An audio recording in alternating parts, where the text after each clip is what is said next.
Chapter 3176 underscore the upgrade conditions have been fulfilled. Just like that, the upgrade conditions have been fulfilled. Just like that, Sherfong was momentarily stunned. The conditions to upgrade a primordial city were vastly greater than that of ordinary guild cities. Not only did a primordial city have to meet a vastly greater population requirement, but it also needed to fulfill a much greater building requirement. Originally, Sherfong thought that Abyssal Star City would need a few more advanced constructions built before it could get promoted from an advanced town to a basic city. He didn't think that the primordial city would meet its building requirement after having only a medium teleportation array constructed. Did something happen, guild leader? Su Qianlu asked curiously when she saw Sherfong suddenly falling into a daze. It's nothing. We simply struck gold, Sherfong said, chuckling. It was a qualitative transformation for a primordial city to become a basic city. The changes that would take place would be even greater than an ordinary intermediate guild city becoming an advanced guild city. Struck gold. Su Qianlu tilted her head, her confusion growing even deeper. The teleportation array connecting Abyssal Star City with 100 Flow City would indeed generate a significant amount of wealth for Zero Wing. The cost of teleporting players between Abyssal Star City and 100 Flow City was 30 silver per person.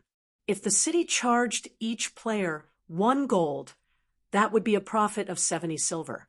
However, the medium teleportation array could only teleport up to 50 people at a time, and each teleportation took around 1 minute. Taking into account that there were 48 hours a day in God's domain, Abyssal Star City could, at most, earn around 100,000 gold of profit through the teleportation array each day.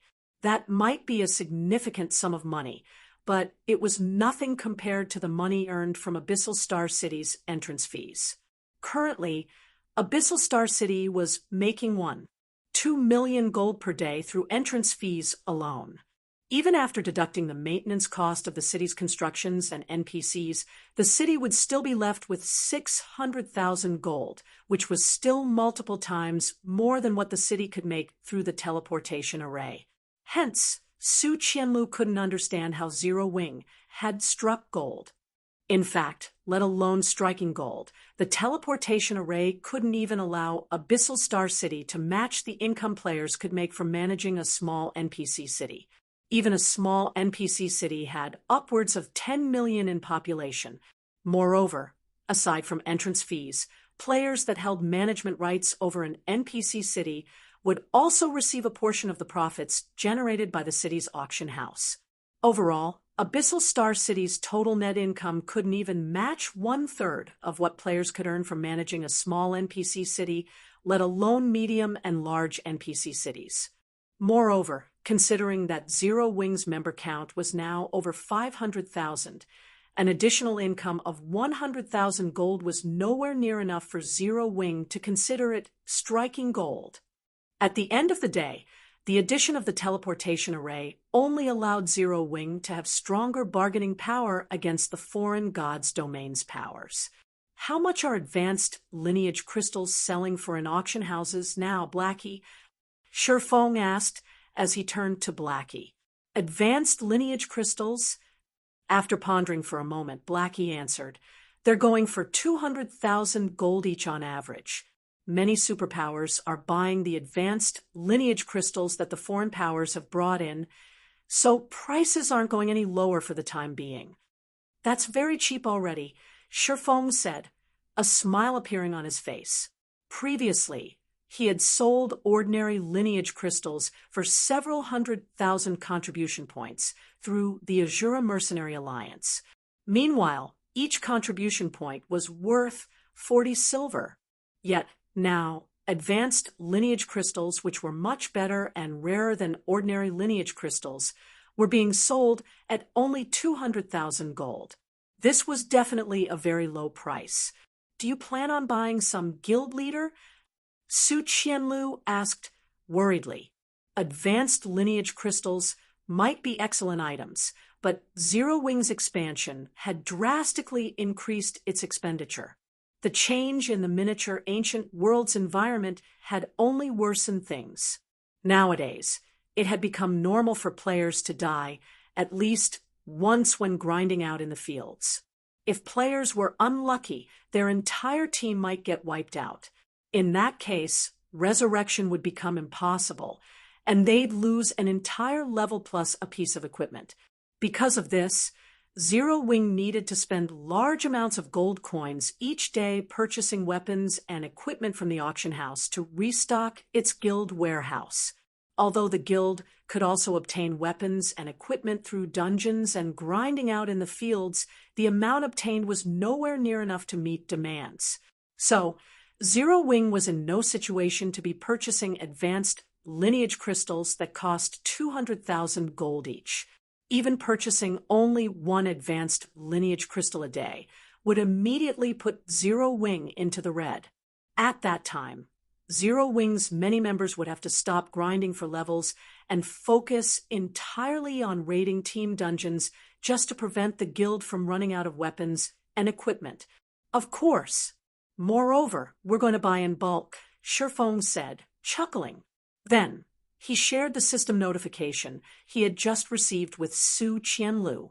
Due to the influx of advanced lineage crystals in the miniature ancient world, it had become normal to see 100-man teams led by higher life-form players in the Boundary Mountain range. It wouldn't even be strange to see an entire team made up of players with Tier 4 mana. However, it was a different story for an entire team made up of higher life-form players with Tier 4 mana. The cost of establishing such a team was too much for any individual power to afford. Even if a power had the money to do so, it wouldn't be wise to invest so much money into a single team. Having said that, in the event that such a team came into being, it'd be unstoppable in the current miniature ancient world. Originally, Su Qianlu was still very opposed to Shifeng's decision to purchase advanced lineage crystals in bulk. However, she was immediately stunned after seeing the system notification Shifeng had shared with her. Then she asked, "Guild leader, is this real?" If Abyssal Star City could get promoted into a basic city, they'd indeed be striking gold. It should be known that a settlement's size would increase several times when upgrading from the advanced town status to the basic city status. Not to mention, Abyssal Star City was a special settlement that was vastly superior to the average settlement. Even at the advanced town status, Abyssal Star City was much larger than the average advanced town and was only slightly smaller than a basic city. Hence, it was safe to assume that Abyssal Star City would be significantly bigger than the average basic city once it got upgraded to the basic city status. If they factored in the teleportation array they just built, Abyssal Star City's income could probably rival medium NPC cities. "You'll find out in a moment," Shifeng said, not bothering to explain himself. Instead, he promptly chose to upgrade Abyssal Star City. Immediately, all players within Abyssal Star City received a system announcement. Regional system announcement. Abyssal Star City will be upgraded into a basic city. The upgrade will take 6 hours. All players within Abyssal Star City will be teleported out of the city in 10 minutes. Please prepare to get teleported. The system announcement appeared 3 times. Before the players within the city could react to the teleportation hall that had suddenly appeared in Abyssal Star City, they were abruptly struck with the mind-blowing news of Abyssal Star City becoming a basic city. What's going on? First, a teleportation hall suddenly appeared in Abyssal Star City. Now, Abyssal Star City is getting upgraded into a basic city. Abyssal Star City has become a basic city on top of getting a teleportation hall. Is Abyssal Star City on its way to becoming the #1 city in the miniature ancient world? Everyone in the city promptly started a discussion about the abrupt changes that had taken place. The Azura Mercenary Alliance's members, in particular, grew ecstatic after learning about these two pieces of good news. Normally, be it Abyssal Star City gaining a teleport function or Abyssal Star City becoming a basic city, neither development could spark an uproar if they had appeared on their own. However, it was an entirely different story when both developments appeared together. After all, this essentially meant that Abyssal Star City had just become the closest NPC city to the Boundary Mountain Range. Not only could players purchase the daily necessities sold in NPC cities from Abyssal Star City, but they could also access the auction house from Abyssal Star City. In fact, Abyssal Star City's auction house would be even better than the auction houses of NPC cities. This was because a guild city's auction house had the option of setting the handling fee it charged to be much lower than the handling fee charged in the various NPC cities' auction houses.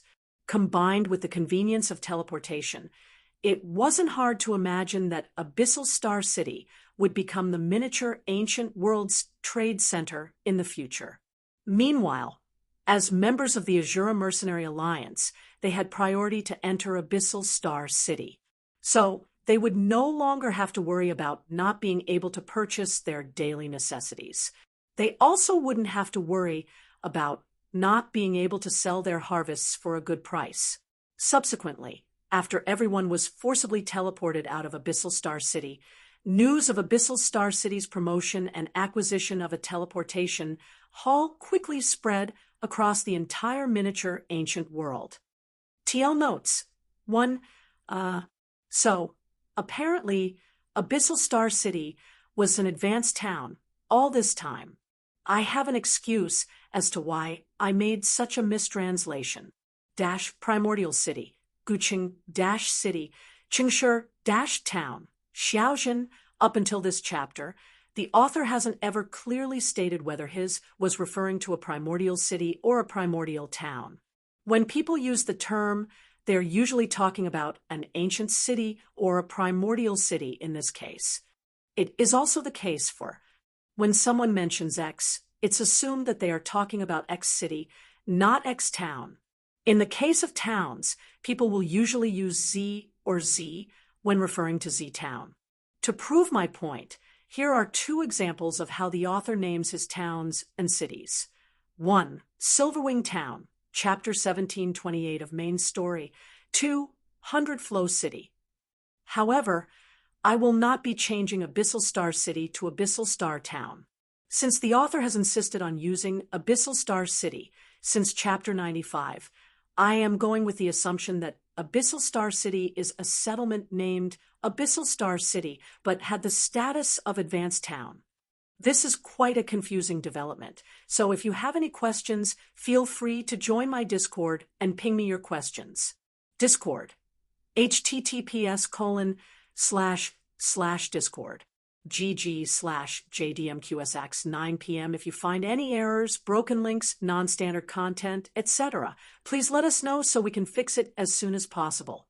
Chapter 3177_Miniature Ancient World, Tide City, Tower Alliance's residence.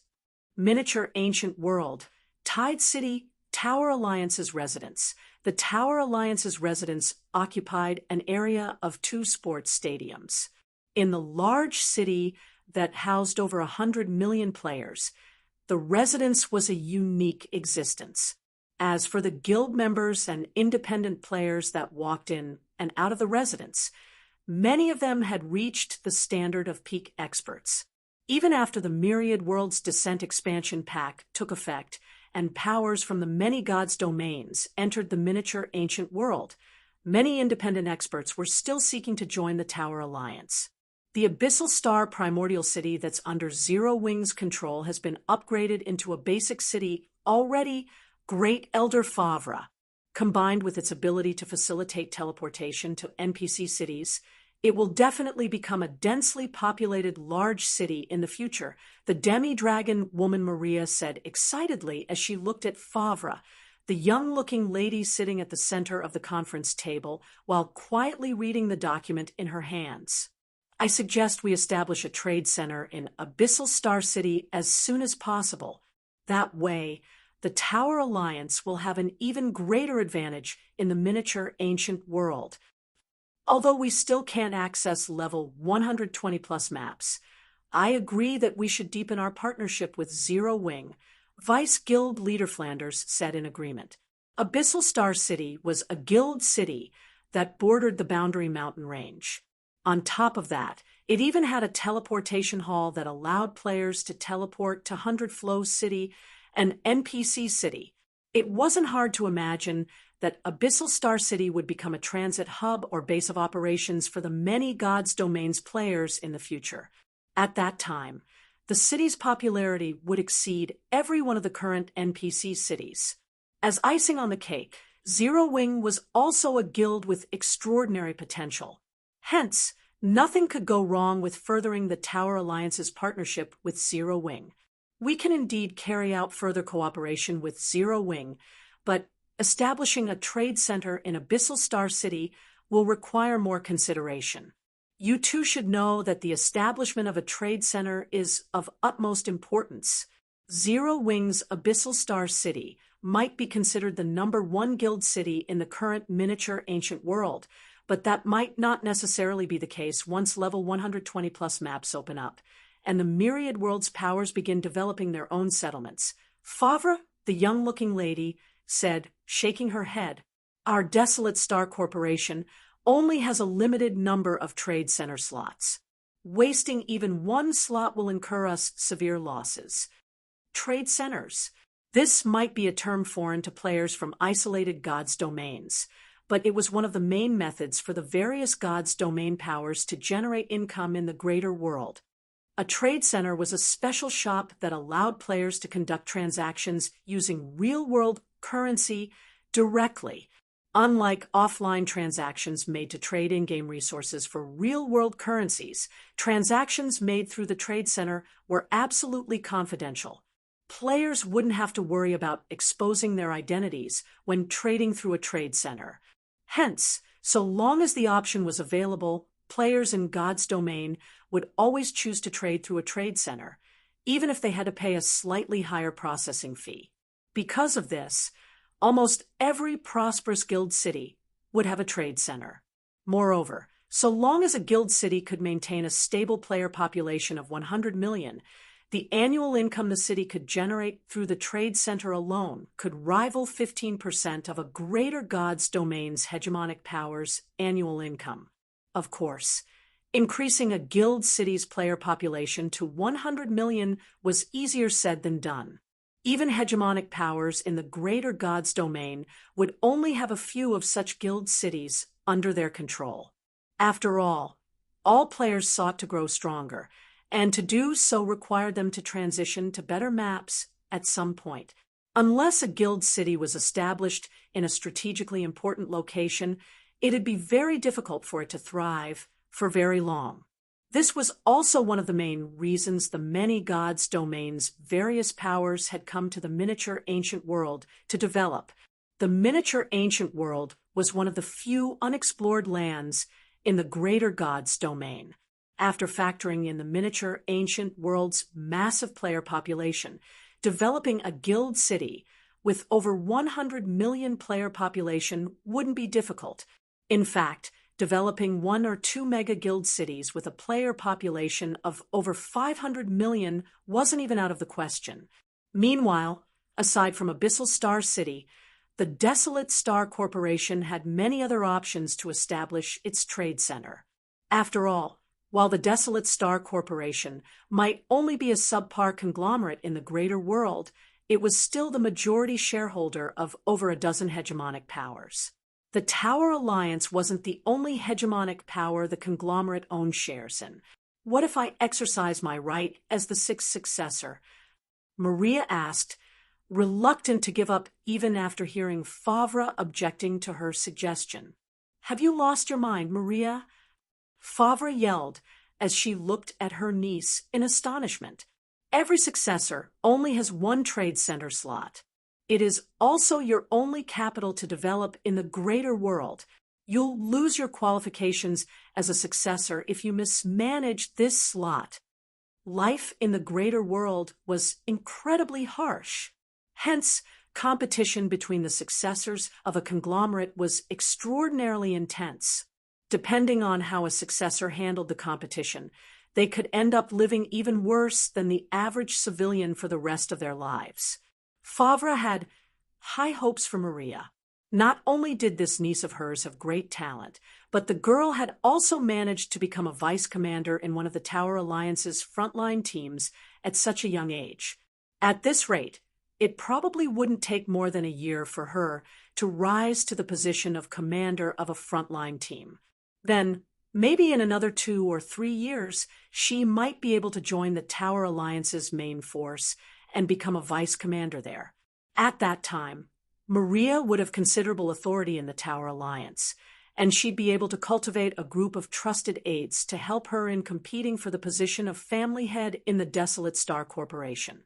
Meanwhile, Maria's trade center slot would be her only source of income in the future. It would also become the capital for her to develop her cronies. After all, developing talents required a large amount of resources. Hence, investing this precious slot in a small and developing guild like Zero Wing was insane. I know, which is why I want to invest it in Abyssal Star City, Maria said resolutely. Unlike her aunt, Maria did not think her decision to invest her only trade center slot in Abyssal Star City was rash or crazy. This was because she knew about Zero Wing's foundations. With the support of the stratified Abyssal Realms players, there'd be no worry that Abyssal Star City couldn't prosper. Fine. I'll go and take a look at Abyssal Star City with you, Favre said, sighing. If I see that the city does have a good future ahead of it, I won't stop you. Thank you, Auntie, Maria said with a fawning smile. While the meeting at the Tower Alliance was taking place, the myriad gods' domain's various powers also began sending people to 100 Flow City in wait for Abyssal Star City's opening. This was so they could investigate Abyssal Star City and determine whether it was worth investing in. Subsequently, time passed by quickly. After 6 hours passed, the barrier enveloping Abyssal Star City vanished, revealing a magnificent city that occupied an area several times larger than before. The sight of this city filled the players waiting nearby with awe and shock. Inside, Abyssal Star City. So, this is the new Abyssal Star City. Su Qianlu and the others couldn't help but be astonished by the sight they saw after entering the upgraded Abyssal Star City.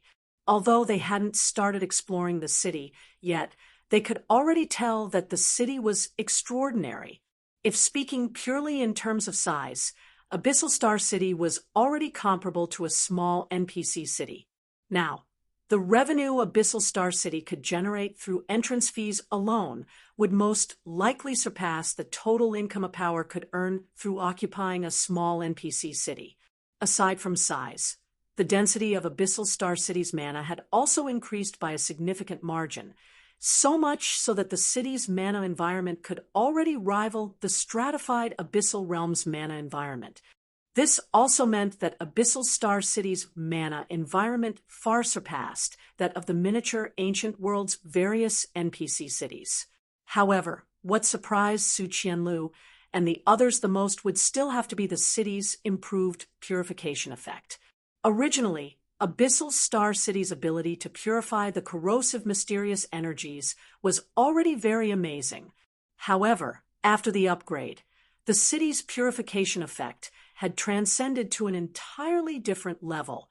Even if a player's body was fully saturated with mysterious energies, it would only take them 2 or 3 hours of rest in the current Abyssal Star City to clear out everything.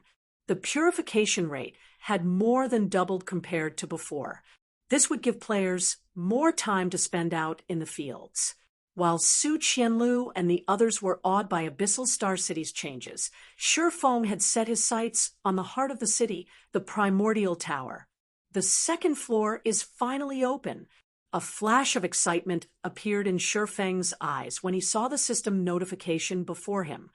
System: Abyssal Star City has been upgraded into a basic city successfully. The Primordial Tower's second floor is now open.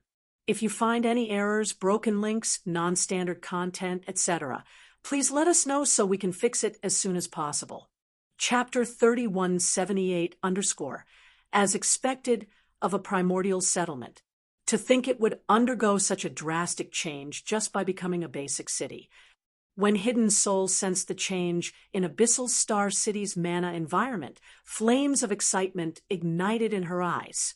With the current Abyssal Star City, it's only a matter of time before we can catch up to the foreign superpowers. As expected of a primordial settlement. To think it would undergo such a drastic change just by becoming a basic city. When Hidden Soul sensed the change in Abyssal Star City's mana environment, flames of excitement ignited in her eyes. With the current Abyssal Star City, it's only a matter of time before we can catch up to the foreign superpowers. At present, local players of the miniature ancient world were vastly inferior to the foreign gods' domains players in terms of combat standards. It was especially true when they compared the core members of both sides' superpowers. In the case of foreign superpowers, even the weakest of their core members were Void Realm experts, rivaling local domain realm experts in strength. In comparison, local superpowers would be fortunate if their core members could even reach the Void Realm standard, let alone the domain realm standard. Simply put, local superpowers had too few experts they could put to use. Even the 5 great super guilds were no exception. However, Abyssal Star City's mana environment, which rivaled the stratified Abyssal Realm's mana environment, combined with the various combat legacies brought in from the Greater Gods domain, it would be easy for the Azura Mercenary Alliance and its associates to nurture a batch of capable core members within 2 or 3 months. Catch up to those superpowers. Feng shook his head and chuckled when he heard Hidden Soul's words. Isn't your goal a little too small? The Abyssal Star Primordial City was one of the 9 primordial legacy cities of the second sequence.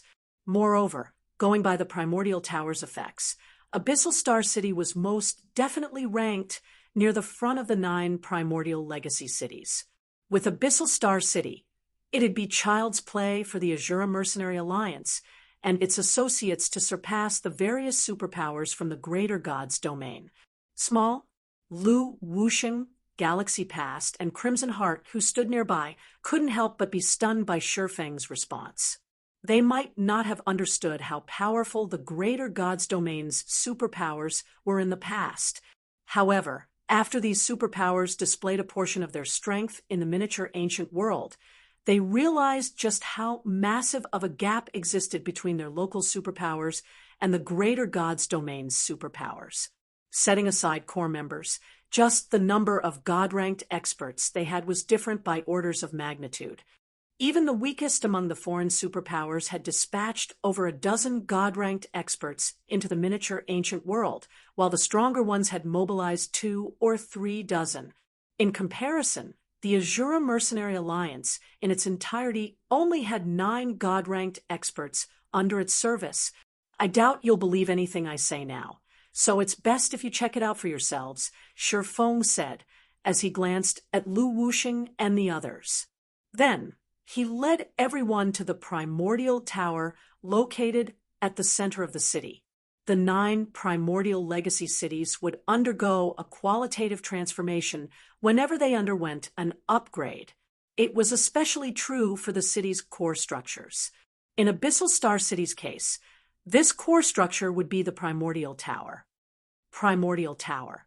As soon as everyone entered the primordial tower, they promptly noticed that the environment inside the tower had also undergone an earth-shattering change. How is this possible? Lu Wuxing and the others were dumbfounded when they saw the mana environment inside the tower. The mana inside the primordial tower had always been much denser than the mana outside. Even before Abyssal Star City was upgraded into a basic city, the primordial tower's mana had already reached a near mist-like state. At the time, the primordial tower's mana environment was already comparable to the holy lands for mana found on the main continent. Now, though, the primordial tower's mana had thoroughly taken on a mist-like state already. This was an exceedingly rare mana environment, even on the main continent. Meanwhile, any location with such a mana environment would be one that even God-ranked experts would seek to live in. However, the shock Lu Wuxing and the others experienced reached a whole new level when they arrived on the tower's newly opened second floor. This was because the mana environment inside the 100 miniature worlds on the second floor had already taken on a liquid state. While standing in these miniature worlds, even experts like Hidden Soul had experienced a feeling of omnipotence. Learning skills, spells, combat techniques, and mana techniques had become as simple as child's play in these miniature worlds. Even the learning difficulty of silver combat techniques had decreased drastically, and it only took them a few tries before they could execute these combat techniques at a rudimentary level. The effect of these miniature worlds was something even Feng did not expect. Silver combat techniques. Any player who had managed to learn a silver combat technique, even if their mastery over it was only at a rudimentary level, would become invincible among players of the same tier. If players thoroughly master a silver combat technique, they could even transcend tiers. In reality, the various superpowers of God's domain were in possession of many silver combat techniques. However, the number of experts who had managed to actually learn how to use a silver combat technique numbered incredibly few. This was also the case even in the greater God's domain. Simply put, the various superpowers and hegemonic powers did not lack silver combat techniques. What they lacked were people capable of learning silver combat techniques. However, the Primordial Tower's second-floor mana environment could reduce the difficulty of learning silver mana techniques by tenfold or more. With such a drastically lowered learning difficulty, even second-floor experts could fully master silver combat techniques, let alone third-floor God-ranked experts. Of course, the effects of the second floor's miniature worlds did not come for free. The first-floor miniature worlds only cost 100 magic crystals per hour to maintain, yet the cost of operating the second-floor miniature worlds was 100 mana stones per hour. Even if one could convert magic crystals to mana stones, in the ideal 100-to-1 ratio, the cost of operating the second-floor miniature worlds would still be 100 times greater than that of the first-floor miniature worlds. In addition, the cost of maintaining the Primordial Tower itself had also increased drastically. Originally, the tower's maintenance only cost 1,000 magic crystals per day. Now, simply keeping the Primordial Tower active cost 1,000 mana stones per day. It seems I'm going to have to start stocking up on silver combat techniques from now on. Feng didn't know whether to laugh or cry when he saw the situation on the Primordial Tower's second floor. The consumption of mana stones was still acceptable, since he could refine magic crystals into mana stones with the 7 Luminaries Codex. Although the Azura Mercenary Alliance would probably have to expend all of its magic crystals to let many members learn silver combat techniques, it was a worthwhile price to pay. Worst-case scenario, the Mercenary Alliance would simply have to earn more magic crystals. However, acquiring silver combat techniques was going to be a challenge.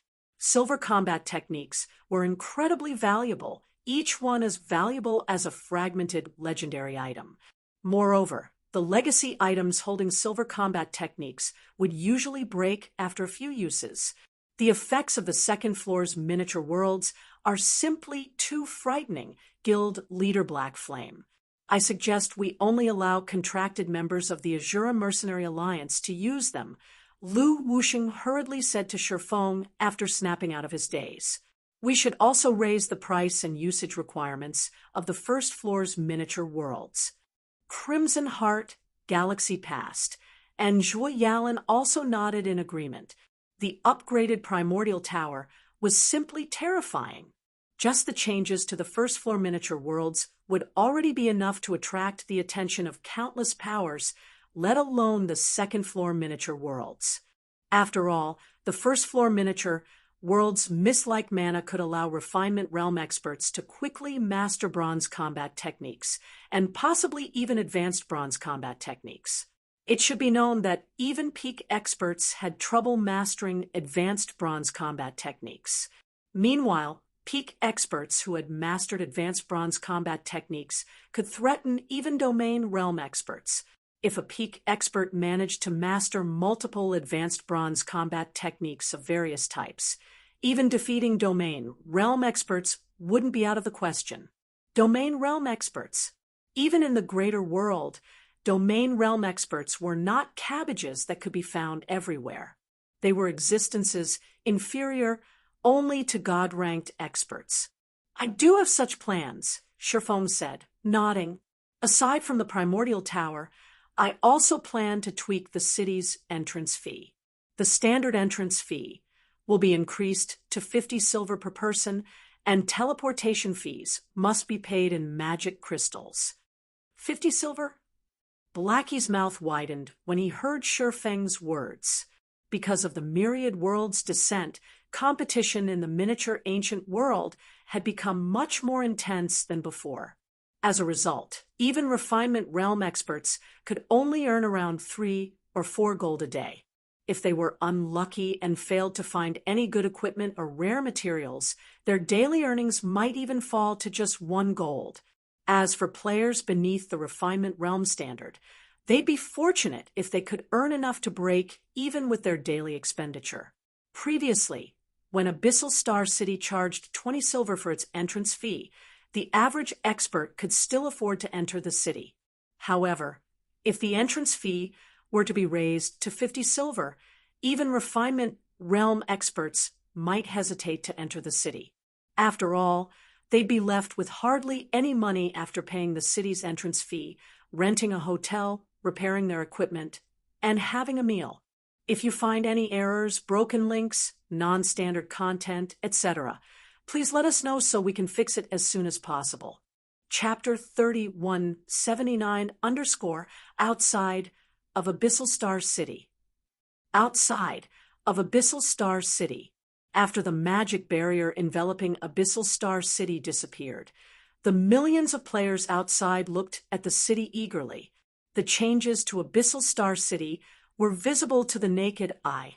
The city's size and the mana it radiated to the surroundings were enough to let everyone understand that Abyssal Star City had already surpassed small NPC cities. A huge commotion had even started on the Miniature Ancient World's official forums because of Abyssal Star City's changes. Everyone eagerly discussed what sort of changes might have taken place in Abyssal Star City, what they should do immediately after entering the city, and what they could do to make money via Abyssal Star City. At this time, even the Flower of Seven Sins, the Azura Mercenary Alliance's enemy, was filled with curiosity toward Abyssal Star City. Abyssal Star City was already fated to become the Miniature Ancient World's #1 player-owned city. However, exactly how much attention this #1 city could attract from the Miniature Ancient World's players and powers was crucial for the Flower of Seven Sins. Now that the Miniature Ancient World had become a training ground for the various gods' domains rookies, it would more or less attract the attention of some conglomerates. If Abyssal Star City attracted enough players and powers, the greater world's conglomerates might decide to invest in the Azura Mercenary Alliance. Once that happened, the Azura Mercenary Alliance's development would skyrocket.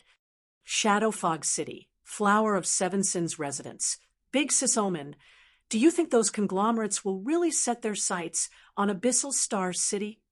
Summer Wolf asked worriedly when he saw the ongoing discussions on the official forums. If a conglomerate invests in the Azura Mercenary Alliance, we will most likely be numbered. Before learning about the greater god's domain, players would know exactly how terrifying the greater world's conglomerates were. However, once one came into contact with some information about the greater god's domain, one would realize that even higher god's domains wouldn't dare to offend the greater world's conglomerates. An example would be the Flower of Seven Sins Thousand Scars. Ever since Thousand Scars caught the attention of a conglomerate, the the various hegemonic powers in the miniature ancient world had promptly begun treating the Flower of Seven Sins courteously.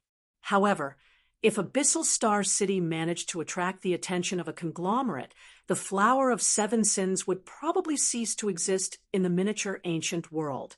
After all, there was a big difference in significance between an individual and an entire organization receiving a conglomerate's attention. It wouldn't be difficult to imagine which of the two would receive greater priority from a conglomerate. What are you worried about? There's no way those conglomerates would decide to invest in a power so easily, much less a local power of the miniature ancient world, Death Omen said contemptuously. The Azura Mercenary Alliance would first have to become a hegemonic power and gain control of at least 1/3 of the miniature ancient world if it wants to attract a conglomerate's attention. No conglomerate would care about the small profits generated by Abyssal Star City. Moreover, Abyssal Star City's teleportation hall is only connected to 100 Flow City's teleportation hall. Players will have to go through 100 Flow City before they can teleport to other NPC cities. Abyssal Star City would be fortunate if it could attract even 1/10 of the miniature ancient world's hegemonic powers. I guess you're right. After thinking it over, Summer Wolf nodded in agreement with Death Omen. The greater world's conglomerates wouldn't even glance at ordinary hegemonic powers. Only upper-ranked hegemonic powers and above could receive partnership offers from the various conglomerates.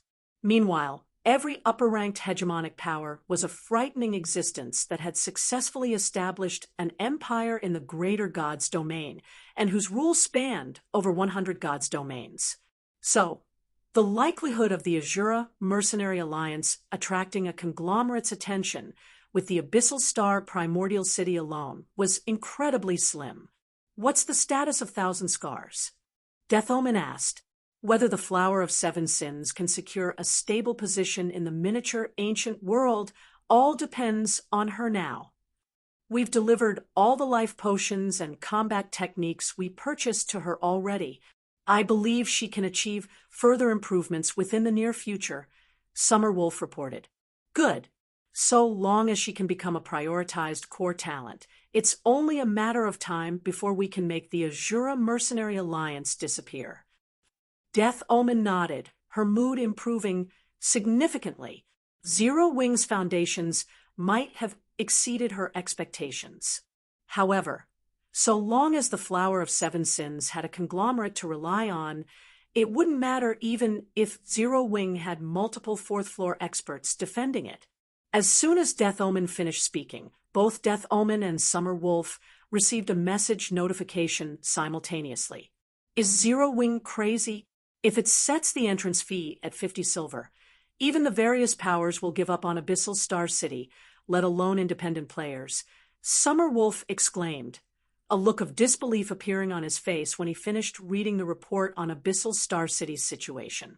If a power decided to set up an operating base in Abyssal Star City, it would assign a minimum of several thousand members to the city. If every one of these players had to pay 50 silver just to enter the city every day, it would become a significant expense even for the various powers. Not to mention, the level 120-plus maps would soon open. Once that happened, Abyssal Star City would become nothing more than a teleportation hub allowing players to reach the Boundary Mountain Range much more easily. However, if Abyssal Star City charged an entrance fee of 50 silver per player, nobody would be willing to use the city even as a teleportation hub. After all, players would have to first line up in 100 Flow City to teleport to Abyssal Star City. Rather than waste all that time just to save a negligible amount of money, it'd be much better if they traveled to the Boundary Mountain Range by mount.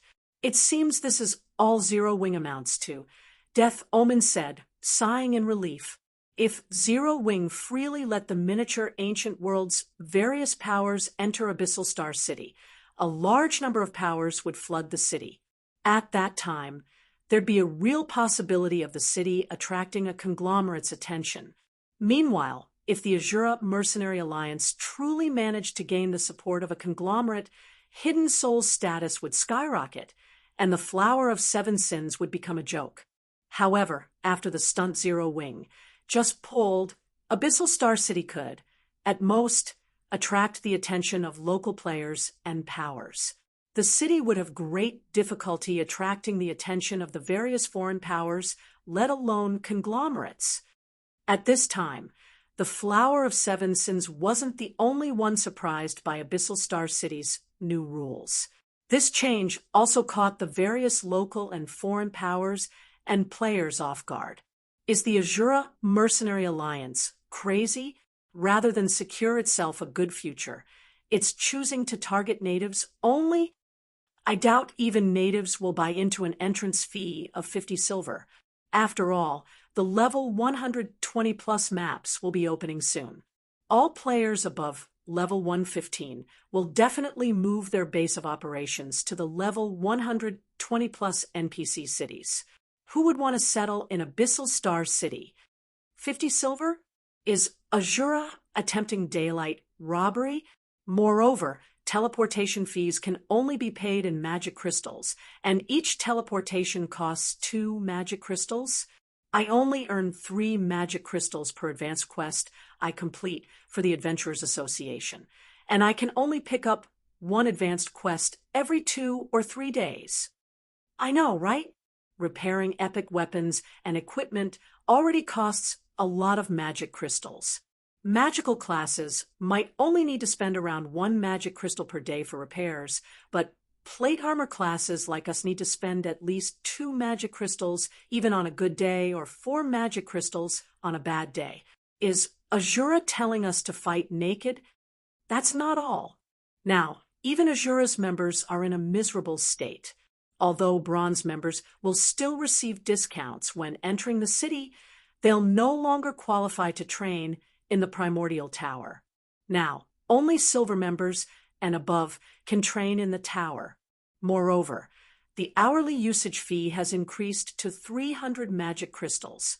Only peak experts could possibly afford such a price. If I have that many magic crystals, I'd rather spend it on buying a basic combat technique from the greater gods' domains. It only costs 200 magic crystals to learn a basic combat technique in our guild. The miniature Ancient Worlds official forums were filled with complaints from both local and foreign players. After seeing the changes to Abyssal Star City's rules, everyone was of the opinion that Abyssal Star City's development would only go downhill from now on. 100 Flow City, Teleportation Hall. I'm afraid Abyssal Star City is beyond salvation now. Maria, are you sure you still want to establish your trade center there? Favra, holding a silver scepter in her hand, asked as she looked at her niece. Maria was a little dazed when she learned about Abyssal Star City's situation. However, after calming down, she earnestly said, I still plan to take a look at it first. Honestly, Maria was greatly confused by the action Zero Wing took. After all, now that Abyssal Star City had just been upgraded into a basic city, it was the best opportunity to attract the various powers to settle in the city and drive the city's trade. Yet, Zero Wing had chosen to forsake this opportunity. If you find any errors, broken links, non-standard content, etc., please let us know so we can fix it as soon as possible. Chapter 3180_Misty Canyon, Abyssal Star City.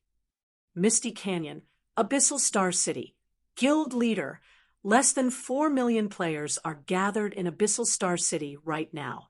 Moreover, the majority of them are Azura's members, and few are independent players and members of the various powers. At this rate, the city's population will just barely exceed 10 million by the end of today. After deducting the city's daily maintenance cost, we would have made a profit of only 4 million gold and 170,000 magic crystals, Blackie reported to Sherfong in a somewhat gloomy tone. If we can lower the entrance fee to 40 silver, I'm sure we can max out the city's population limit of 20 million. Currently, The various NPC cities were only charging an entrance fee of 30 silver. With Abyssal Star City's geographical advantage, many players would be able to accept an entrance fee of 40 silver. So, if they lowered the city's entrance fee to 40 silver, they'd have no problem filling the city's population limit of 20 million. After all, many of the miniature ancient world's local players had no way of entering NPC cities. No, it's not necessarily bad to keep Abyssal Star City's player traffic low. If we hit the population limit, Azura's members will likely have to wait in line for a long time, even if we reserve some slots. This will cause their leveling speed to lag behind. Shifeng said, chuckling, I'm just a little sad about the lost income. If we can max out the city's population limit, we can earn an additional several million gold per day. In that case, we can buy a few more advanced lineage crystals every day. Not to mention, purchasing silver combat techniques from the various powers is also a considerable expense. Although silver combat techniques aren't as expensive as advanced lineage crystals, each one still costs 150,000 gold. Without these things, it's going to take our guild's main force members a lot more time to grow to an adequate standard, Blackie said, shrugging. But we only have a few days before the level 120-plus maps open. The level 120-plus maps were destined to be the competition grounds for the various powers in the miniature ancient world. At the same time, that was also the best time for the various powers to reveal their strength. However, Zero Wing had nothing to show other than its apex combatants.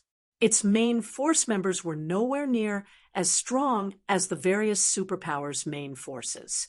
So, how was Zero Wing supposed to compete for resources in the level 120-plus maps? Let the various powers fight for the level 120-plus maps if they want to.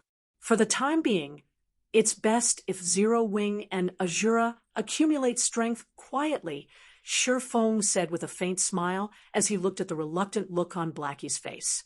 So long as our main force members grow adequately strong, Zero Wing's name will shake the world sooner or later.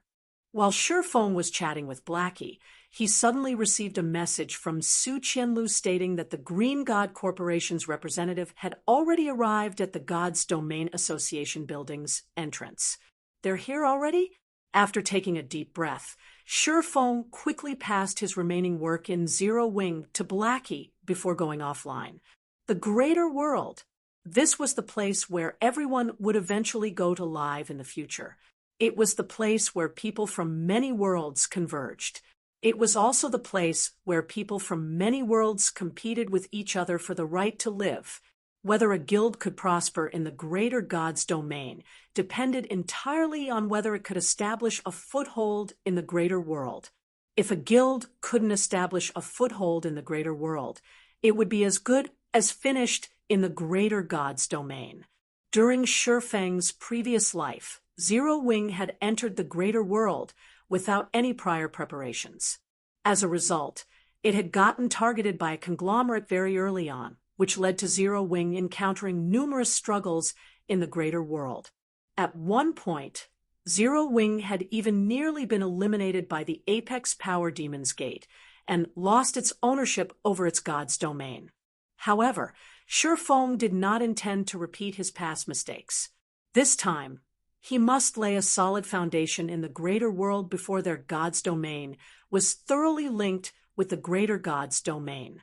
Only by doing so could Zero Wing improve its standing in the greater God's domain and reach the apex. Shortly after Shifeng went offline, two women wearing black cloaks to conceal their identities appeared on the Primordial Tower's first floor. Their beautiful eyes filled with shock the moment they stepped inside the tower. The mana here has thoroughly condensed into a mist-like state. Abyssal Star City has hidden a truly terrifying strength, Favre muttered as she observed her surroundings with her eyes that had now turned completely silver. In addition, the properties of the mana here are similar to eternal energy in that it can increase players' brain activity by a significant margin. If we factor in the report we received on the tower's miniature worlds, Even Refinement Realm players can master advanced bronze combat techniques if given enough time. Mana that resembles eternal energy. Maria fell into a daze when she heard her aunt's words, her mind having difficulty accepting this information. Of course, that wasn't to say that she doubted her aunt's words. On the contrary, she trusted in her aunt's judgment. This was because her aunt was in possession of the Soul Eyes skill, an identification skill, that allowed the user to see the essence of all things for a short time. Mana that shared similar properties with eternal energy was something that could be of considerable help to even Tier 6 God-ranked experts in their training, let alone helping Refinement Realm players master advanced bronze combat techniques.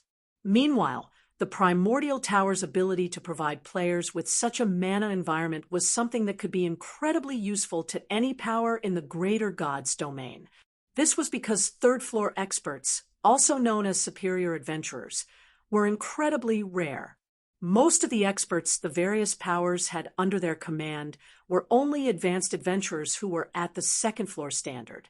However, so long as an advanced adventurer mastered a sufficiently large number and variety of advanced bronze combat techniques, it was entirely possible for them to rival ordinary superior adventurers in terms of combat power. If news of the Primordial Tower were to get out, it would cause an unimaginable sensation even in the Greater Gods domain. At that time, the various powers would either try to get their members into the Primordial Tower or acquire the Primordial Tower.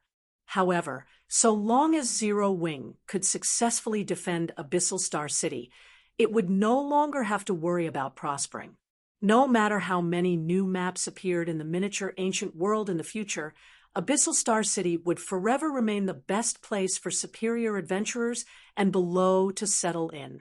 After Favre turned off her soul eyes, a flash of excitement appeared in her eyes as she said, "We have to act quickly, Maria. If the other conglomerates learn about this matter, we'll have much greater difficulty opening a trade center here." Maria also understood the significance of the matter, so she logged out of the game without hesitation. The process of opening a trade center involved many formalities. The trade center's design also had to be delivered from the Greater Gods domain, and that was a process that required some time. On the other side, after Sherfong went offline, he took a plane to an isolated island far away from the city under the lead of several Green God Corporation employees.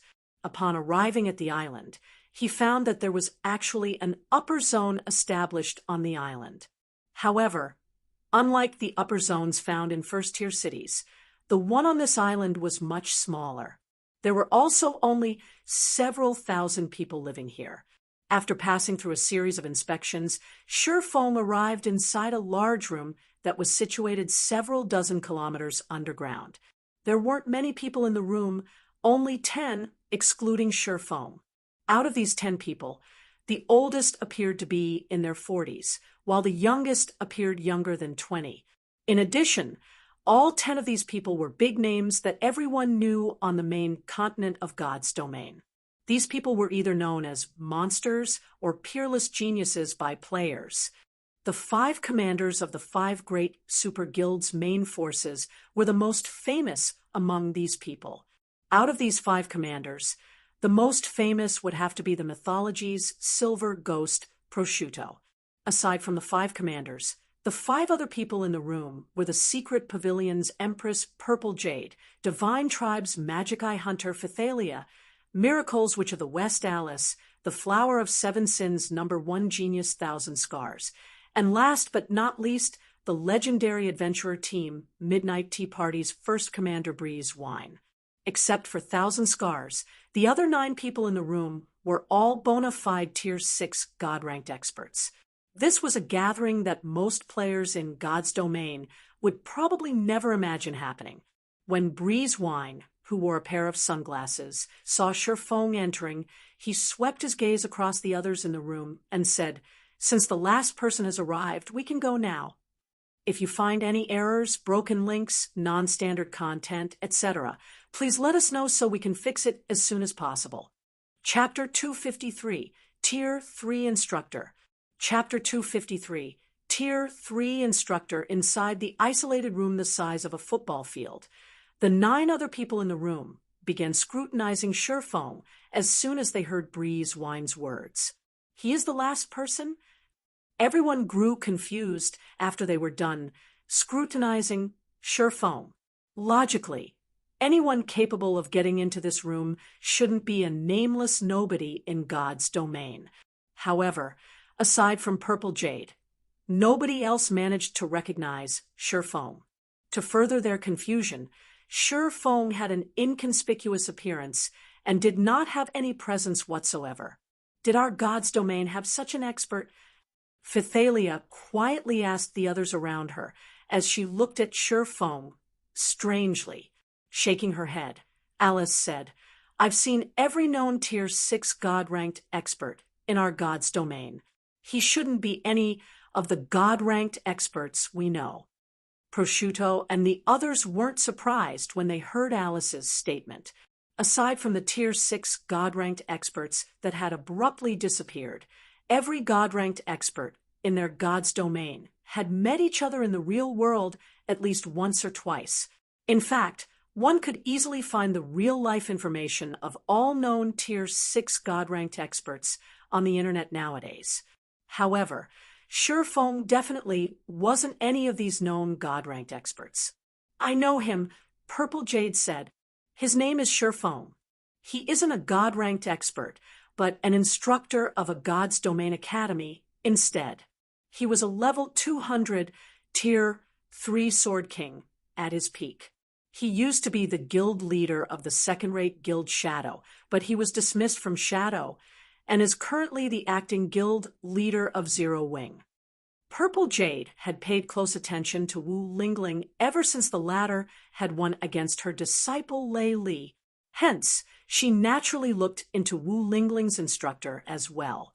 In Purple Jade's opinion, Wu Lingling possessed an extraordinarily sturdy foundation, and watching the girl carry herself felt like watching an old monster who had trained for many years.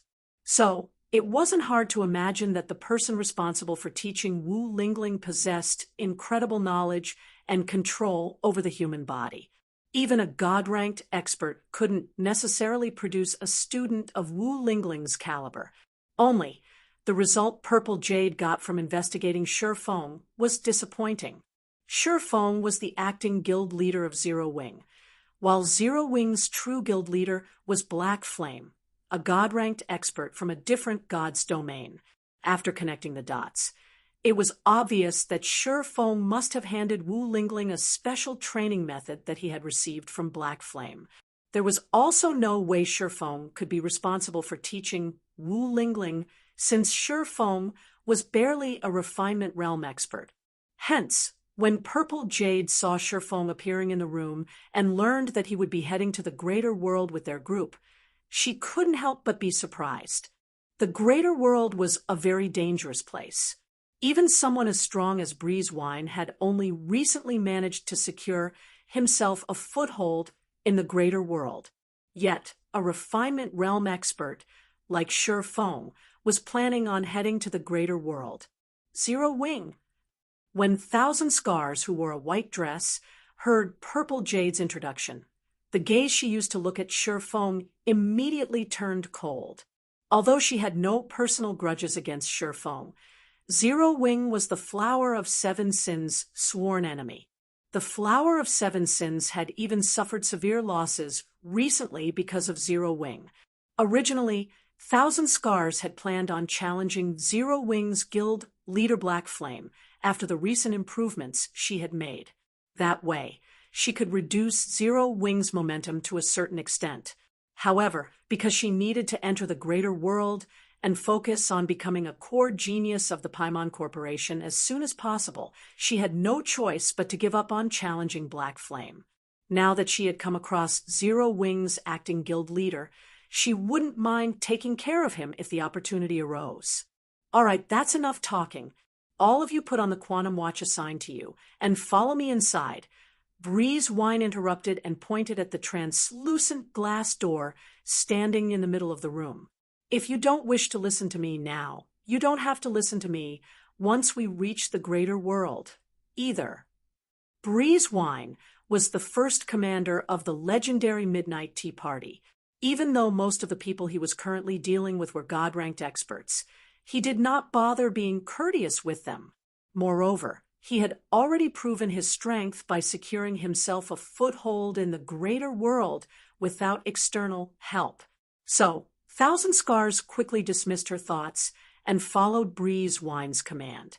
In no time, everyone in the room had put on the quantum watches they had received from the Green God Corporation.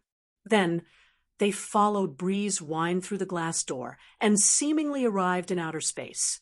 Upon arriving in this space, everyone immediately took notice of the giant planet before them. The planet was thousands of times larger than the sun, and countless continents orbited around the planet. These orbiting continents were of varying sizes, with the smaller ones being several times larger than Earth, and the larger ones being hundreds of times larger. These continents were like arcs that traveled the universe. A moment later, everyone felt themselves being drawn toward a continent that was roughly 3 times the size of Earth. The density of the continent's air was less than 1% that of Earth, and its gravity was 3 times that of Earth. Many barriers could also be seen scattered across this continent, and many high-rise buildings and human beings could be seen within these barriers. After another 10 seconds, everyone arrived inside one of the many barriers, and the sight of a prosperous and sci-fi-like city entered their eyes. All of you are very fortunate. Thanks to the Green God Corporation's many years of effort, you get to be assigned to a third-tier city and receive citizenship as soon as you arrive in the greater world. You also get to enjoy a long lifespan and youth that cannot be achieved even in the upper zones of our world. In comparison, people from other elementary worlds can only start in third to first-tier towns and rely on mining and collecting various cosmic resources to make a living, Breezewine said as he turned around to look at everyone. Then, a smile appeared on his face as he continued. But I also have bad news to tell you. Do you want to hear it?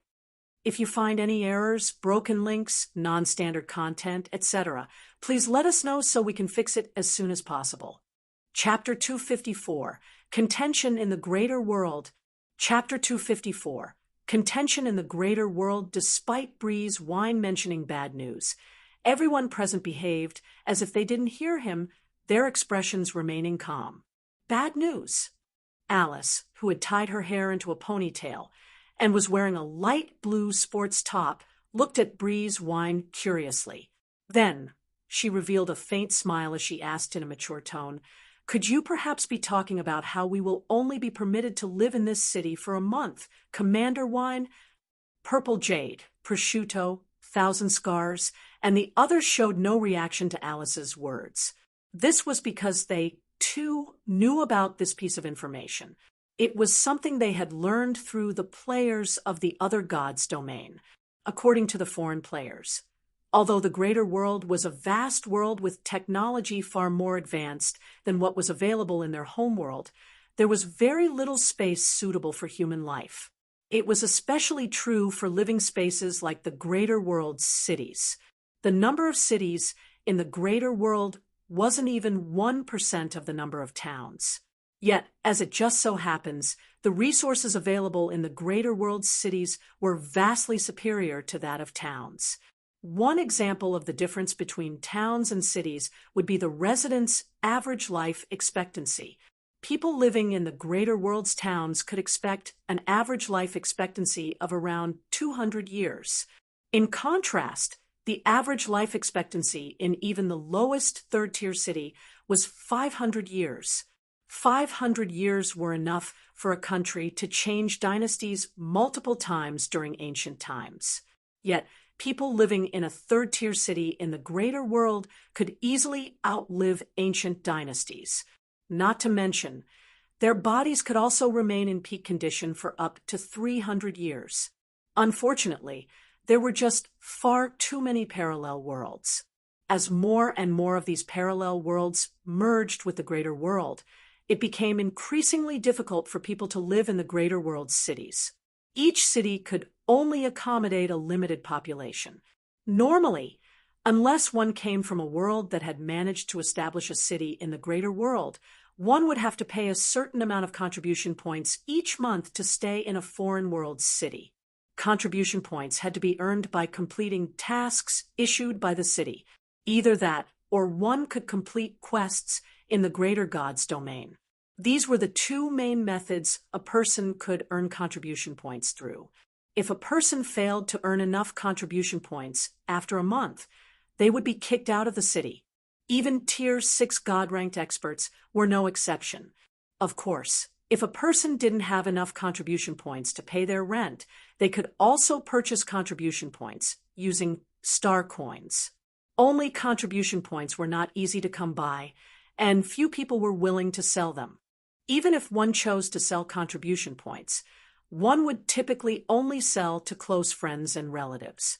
"It seems you've done your homework," Breezewine said when he saw the confident look on Alice's face. Then he shook his head and continued, "But this isn't what I'm talking about. Since you have already researched the greater world to a certain extent, you should know that the greater world's various cities will hold simulation battles in God's domain to compete for the greater world's precious resources.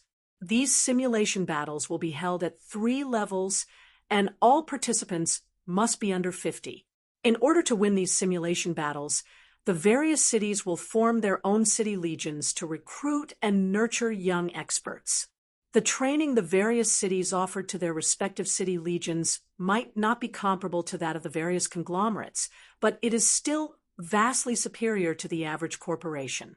This is also why the Green God Corporation is willing to pay the hefty price of bringing all of you to the greater world ahead of time. The corporation hopes you can get selected as a reserve participant during Star Lake City's selection. So long as you can become a reserve participant of Star Lake City's City Legion, not only will you receive Star Lake City's training, but you will also receive the Green God Corporation's resource support. I believe all of you should have been informed about this. However, Star Lake City won't just be recruiting talents from its territory. The selection is also open to the hundreds of neighboring towns and cities. In previous years, there would only be around 200,000 God-ranked experts applying for Star Lake City's selection. This year, however, the number has increased by more than 5-fold. Yet, the city is still only accepting the top 1,000 applicants as reserve participants like always, with the top 100 applicants being able to become official participants directly. Currently, there is only 1 month left until the selection deadline. So, the Green God Corporation only has one requirement for you: enter the top 1,000 within this 1 month. Over 1 million God-ranked experts are applying for the selection. Purple Jade and the others were greatly shocked. Although they had long known that there were countless God-ranked experts in the vast greater God's domain, they still couldn't help but doubt their ears when they heard Breezewine's words.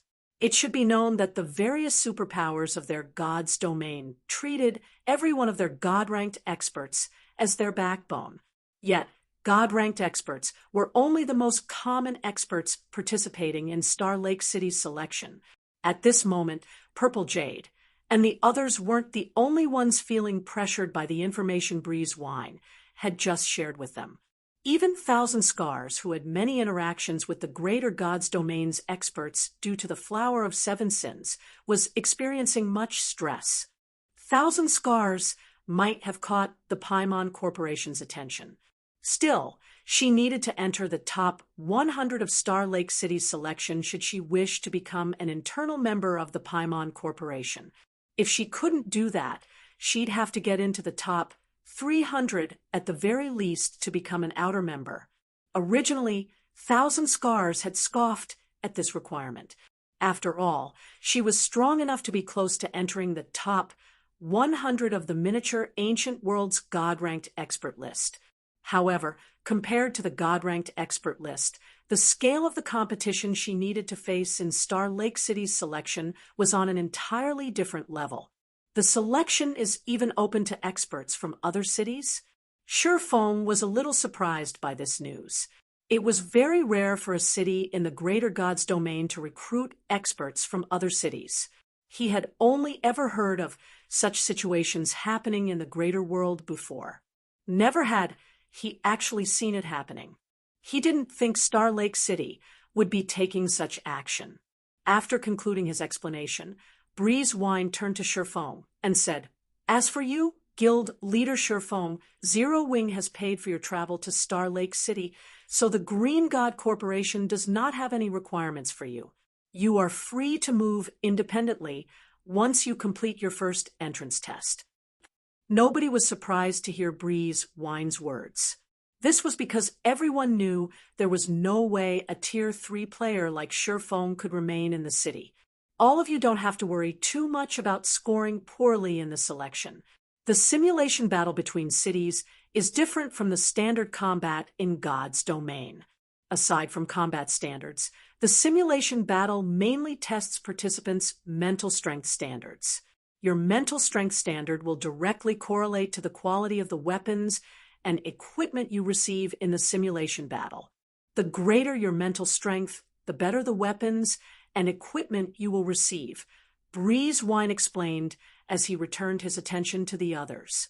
So, the various cities will place more emphasis on mental strength standards and future potential in their selections. The selection isn't strictly a competition of combat standards. Purple Jade and the others relaxed a little when they heard Breeze Wine's supplementary explanation. Even so, they still felt a lot of pressure. After all, anyone capable of becoming a God-ranked expert would have extraordinary combat standards and concentration standards. Sometime later, Breeze Wine and the others arrived at Star Lake City's God's Domain Association. The God's Domain Association was also the largest organization in the greater world, and it had a branch established in every town and city in the greater world. Coincidentally, the God's Domain Association building was one of the most spectacular buildings in Star Lake City. The building had over 600 floors and was over 3,000 meters tall. Out of these 600-plus floors, floors 100 and above were reserved as residences for the association's members. The requirements to stay in these residences would increase every 100 floors.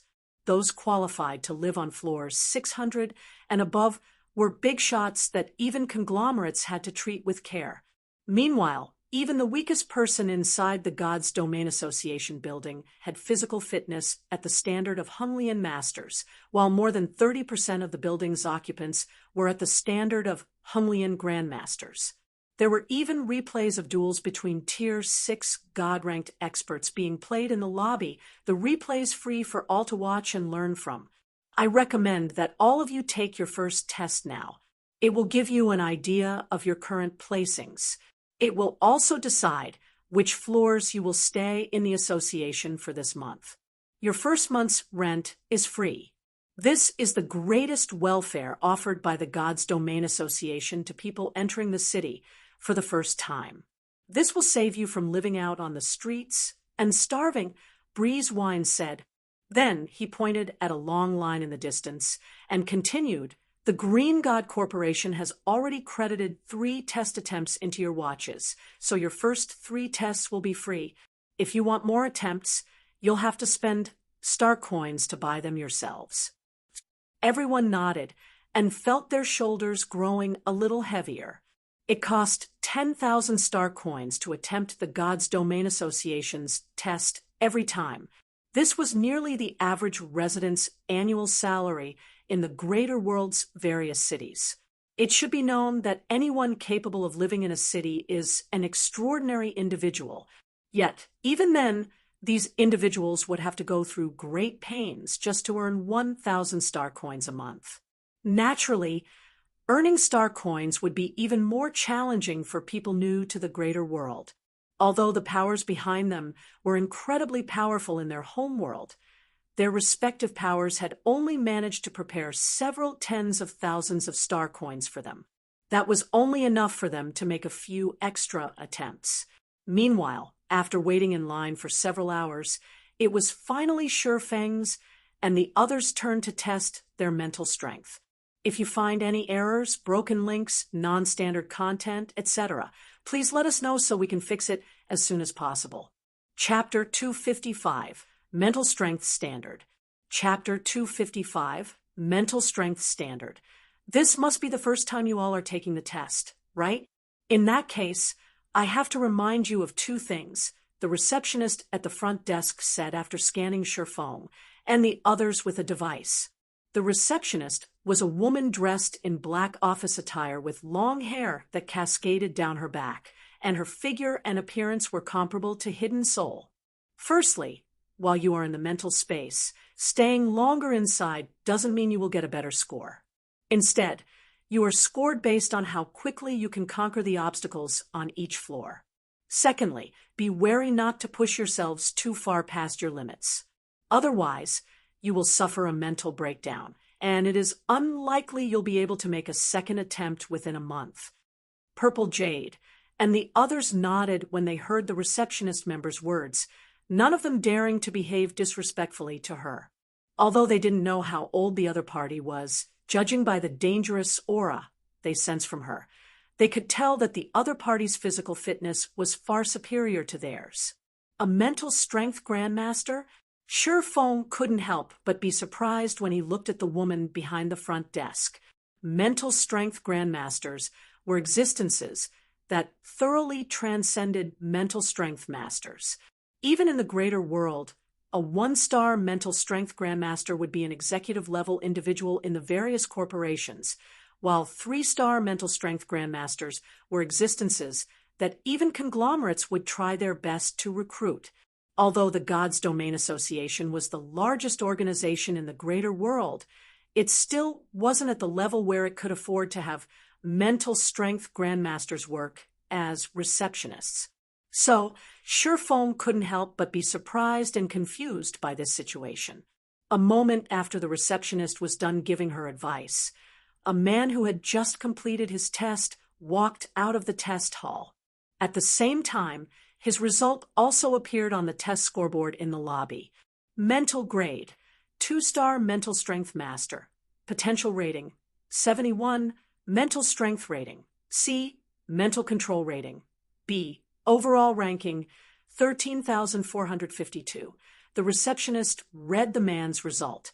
Then, when she looked at the man's somewhat sluggish expression, she sighed and said, "Another stubborn one who refuses to listen." Next, this scene stunned Purple Jade and the others.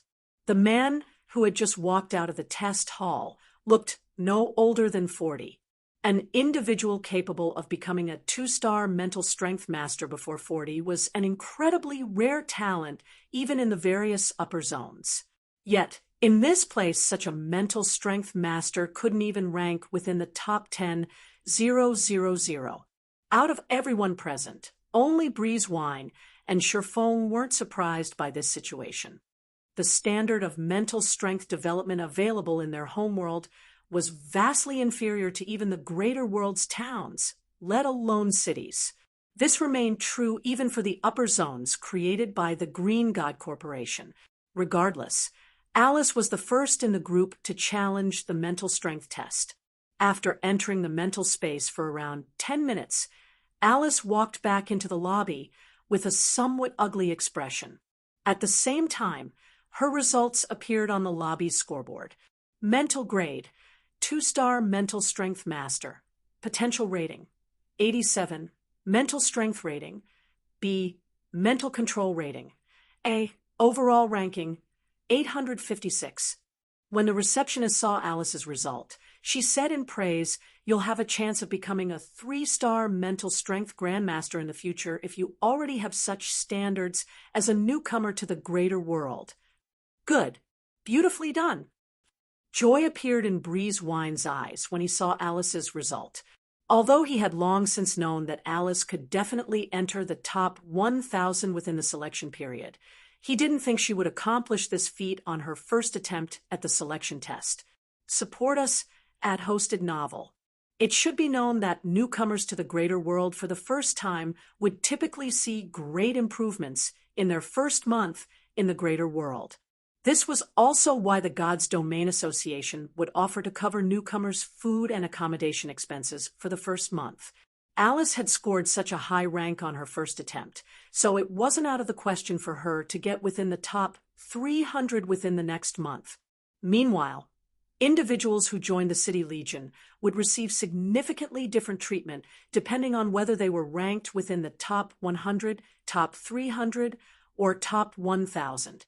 After the receptionist finished assigning Alice her room, the many experts in the lobby couldn't help but look at her enviously. Alice was assigned a room on the association building's 429th floor. Typically, the residences on such high floors were reserved for Star Lake City's official participants, and these rooms cost 2,000 star coins a day to rent.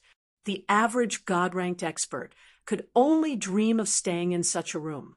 Yet, Alice could stay in this room free of charge for an entire month. However, Alice's result was only the beginning of a series of surprises for the people in the lobby. As Purple Jade and the others started attempting their test, the commotion in the lobby grew bigger and bigger. This was because out of the 8 subsequent people who took the test, aside from the 2 people who were already over 40 years old, everyone else managed to rank within the top 1,000. As for the 2 who were older than 40, they were ranked within the top 2,000, and they had a high chance of entering the top 1,000 within the next month. This is insane. Where are these newcomers from? I think they all come from the same world. What? They're all from the same world. Are they the geniuses nurtured by an intermediate God's domain?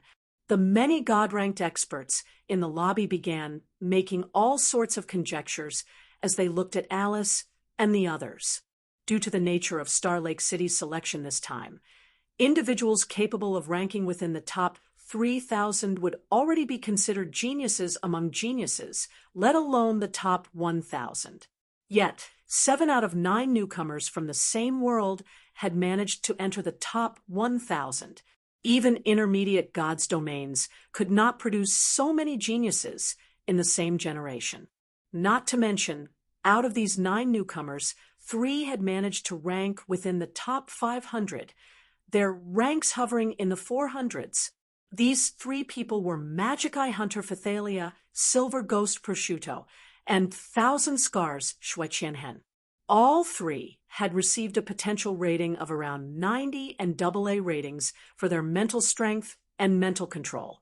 In addition, there was also Purple Jade, who ranked 514th.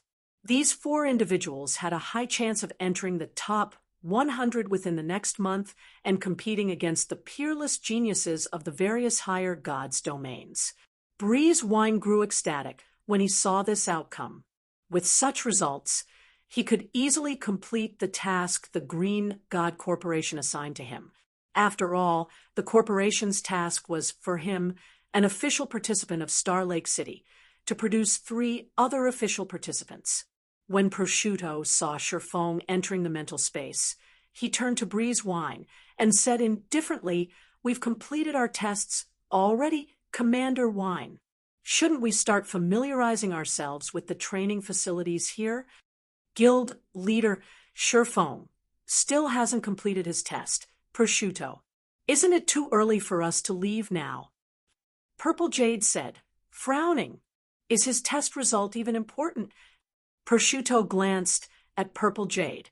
Then, in a contemptuous tone, he said, "He's merely a Tier 3 instructor of a God's Domain academy. He's not even an ant in God's domain. It is only by luck that he managed to come to the greater world. We have come to the greater world with an important task. The last thing we should do is waste our time on an ant." I agree with Commander Prosciutto.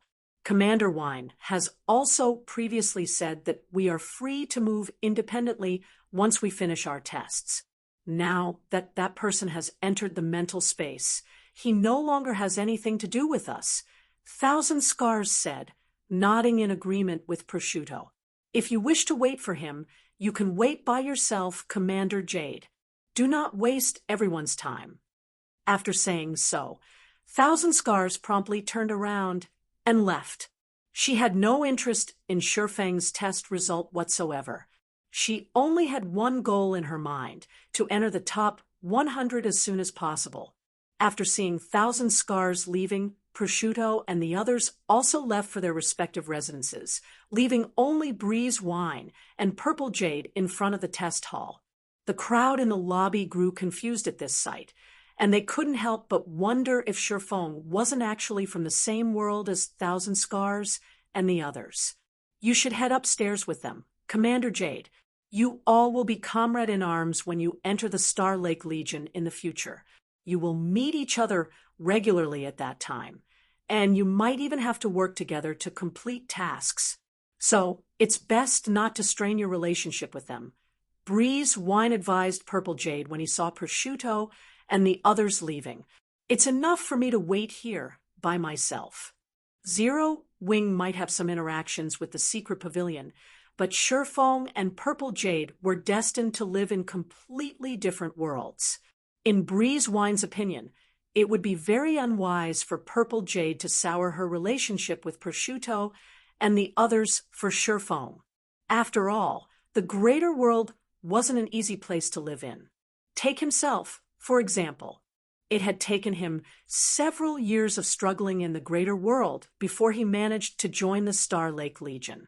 Even then, he was only an ordinary official participant. Of course, his slow progress was mainly because he had no companions. If he had reliable companions, he might have reached greater heights. Thank you for your concern, Commander Wine. Shaking her head, Purple Jade said with determination in her eyes, "You may be right, but I still want to wait." Since learning about Sherfeng's existence until now, Purple Jade had never managed to see through the man. Even though Sherfong was clearly only a refinement realm expert, he had earned such high praise from Wu Lingling that the girl refused to become her apprentice. Now that the opportunity to see Sherfeng's strength had appeared, Purple Jade naturally had to take a look.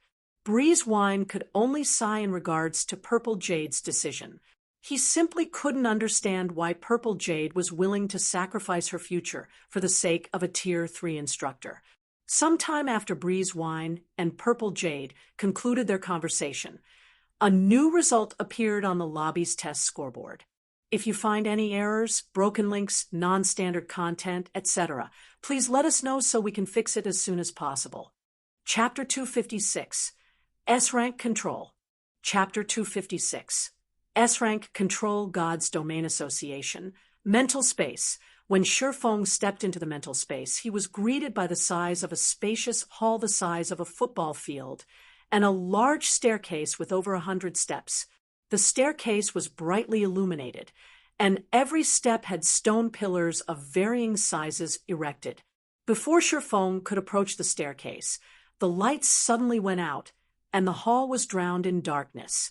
Sure enough, it's the same as in the past, Sherfong thought as he closed his eyes and focused his mind on the mental blades that were coming at him from multiple directions. Then, he swiftly evaded these mental blades while gradually making his way to the staircase. The mental space was one of the few places in the greater world that allowed people to develop their mental strength. However, very few people knew about this secret. Typically, only the various cities' administrators and the God's Domain Association's executives would know about it. As for most other people, they would simply treat the mental space as a place to test their mental strength.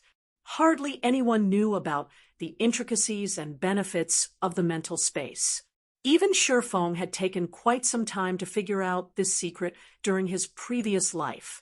The mental space's mental staircase had a total of 103 steps, and one could not reach the top unless one was at the 3-star mental strength Grandmaster standard. Anyone who managed to ascend to the top could become an elder in the God's Domain Association and gain the right to pioneer a new continent. When ascending the mental staircase, one would have to face an increasing number of mental blades the higher one climbed. More specifically, the number would gradually increase from 4 to 107. In addition, the strength and agility of the mental blades would increase with every 3 steps. during his previous life, Shi Feng had only ever managed to climb to the 101st step before he abruptly reincarnated again. Now that he was no longer at his peak, he naturally couldn't climb back to the 101st step. Even so, he could still use the mental staircase to train his current mental strength. As for how he could accomplish this, it was simple. All he needed to do was concentrate his mental strength into a barrier to continuously defend against the mental blades. Of course, one couldn't develop one's mental strength just by blocking any random mental blade. The mental blade one blocked needed to be strong enough to shatter one's mental barrier. Moreover, the stronger the mental blade, the better. That way, the mental blade could shatter one's mental barrier more thoroughly, giving one an easier time absorbing the residual mental energy left behind by the mental barrier. However, the stronger the mental blade one blocked, the greater the pain one would suffer. Fortunately, challengers were at no risk of dying in the mental space, as the test would be automatically stopped when they exceeded their pain tolerance.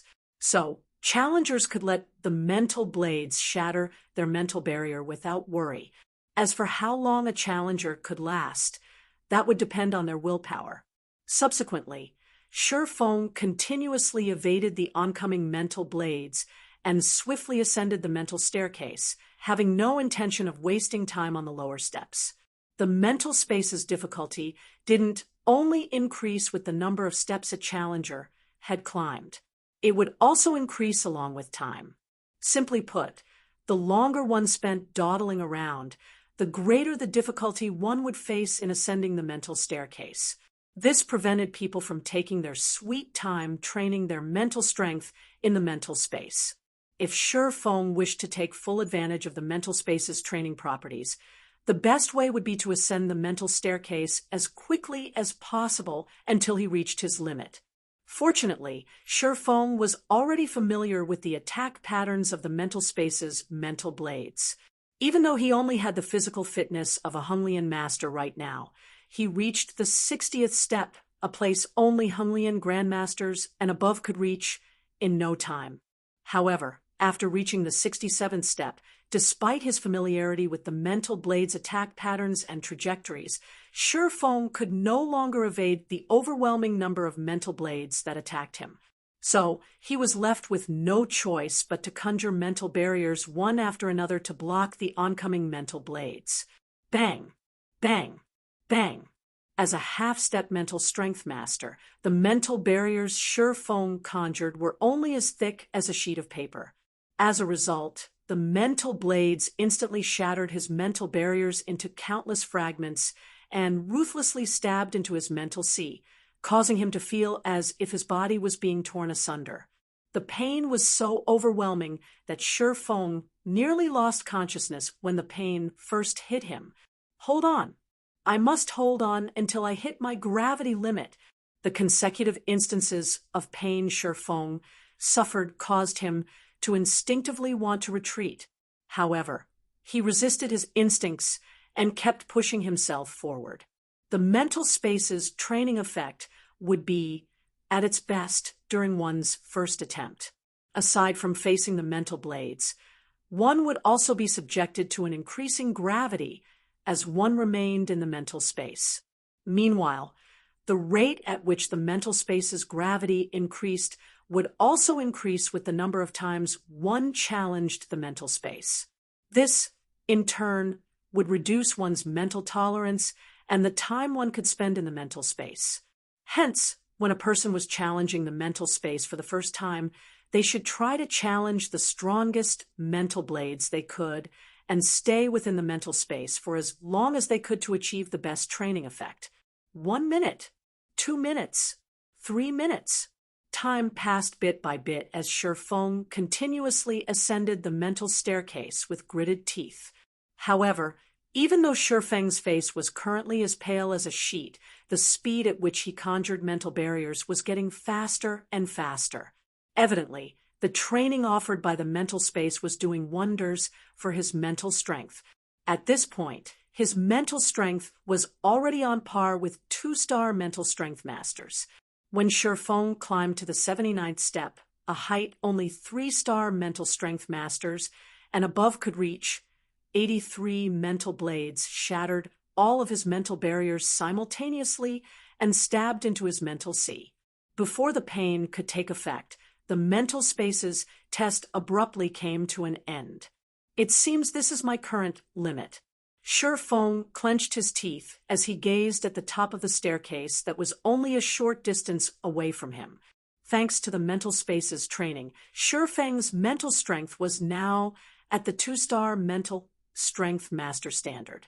His perception and judgment toward danger could already allow him to fight against bona fide 1-star mental strength masters, even with his disadvantage in physical fitness. With such a high mental strength standard, he could already become an official member of the God's Domain Association and rent a room on the 100th to 200th floor of the association building. Although he would need to pay 10 star coins per day to rent a room on these floors, it was much cheaper than the alternative of renting a room in the city. However, whether he could find an unoccupied room to rent would depend on his luck. After taking a moment to catch his breath, Shifeng turned around and descended the staircase. God's Domain Association's first-floor lobby. At the same time as Shifeng concluded his mental strength test, silence enveloped the entire lobby as everyone stared at the scoreboard. At this moment, even Breeze Wine couldn't help but rub his eyes in doubt as he looked at the scoreboard. Mental grade, special mental strength expert, potential rating, 86, mental strength rating, A, mental control rating, S, overall ranking, 100. TL notes. 1 special mental strength expert is the rank below mental strength master. If you find any errors, broken links, non-standard content, etc., please let us know so we can fix it as soon as possible. Chapter 257, Tier 4 Promotion. Chapter 257, Tier 4 Promotion. After a short silence in the lobby, everyone turned to look at Shifeng, who had just walked out of the mental space, as if they were looking at a monster. A special mental strength expert. How did a special mental strength expert get within the top 100? This mental space is definitely broken. I'm a 2-star mental strength master at 35. Yet I can't even get within the top 1,000. No matter how you look at it, he's already over 30. So how can he get within the top 100 even though he's only a special mental strength expert? It should be because of his mental control, receiving an S-rank rating. There hasn't been anyone with S-rank mental control appearing in Star Lake City for the past 10 years. If I remember correctly, the last person to get an S-rank evaluation for their mental control is the Star Lake Legion's current first vice commander. Is Star Lake City going to see the birth of another anomaly? I don't think you can consider this person an anomaly yet. When that vice commander joined the Star Lake Legion, he came in 43rd in his selection, and it's common knowledge that everyone who manages to rank within the top 50 of the Star Lake Legion's recruitment selection will always have a potential rating of 95 or greater. Moreover, these people all have a high chance of becoming 1-star mental strength grandmasters before the age of 35. In addition, aside from having an S-rank mental control rating, that anomaly also concluded his selection with a potential rating of 97 and an S-rank mental strength rating. Afterward, he became a 1-star mental strength grandmaster at 27. Now that he is 31, he has even become a 2-star mental strength grandmaster already. The gap between these two people is utterly massive. Feelings of madness, admiration, and jealousy filled the people in the lobby when they thought about Shifeng's test result. However, despite everyone's feelings, nobody dared to behave disrespectfully toward Shifeng. The Star Lake Legion was the accumulation of Star Lake City's apex combatants. It was also backed by the city itself. So, even ordinary official members of the Legion would be recruitment targets for the various hegemonic powers of God's domain and ordinary corporations in Star Lake City. In addition, Official members had the qualifications to purchase a plot of land and own it until they passed away. With this land, they could open up a shop or build a home to live in without having to pay an exorbitant rent to Star Lake City. In addition, they could even invite up to 10 people to become permanent residents of Star Lake City, which meant that they could pay their monthly contribution point fee in star coins instead. It should be known that even the greater world's various corporations couldn't afford to give all their members permanent residence status in a city.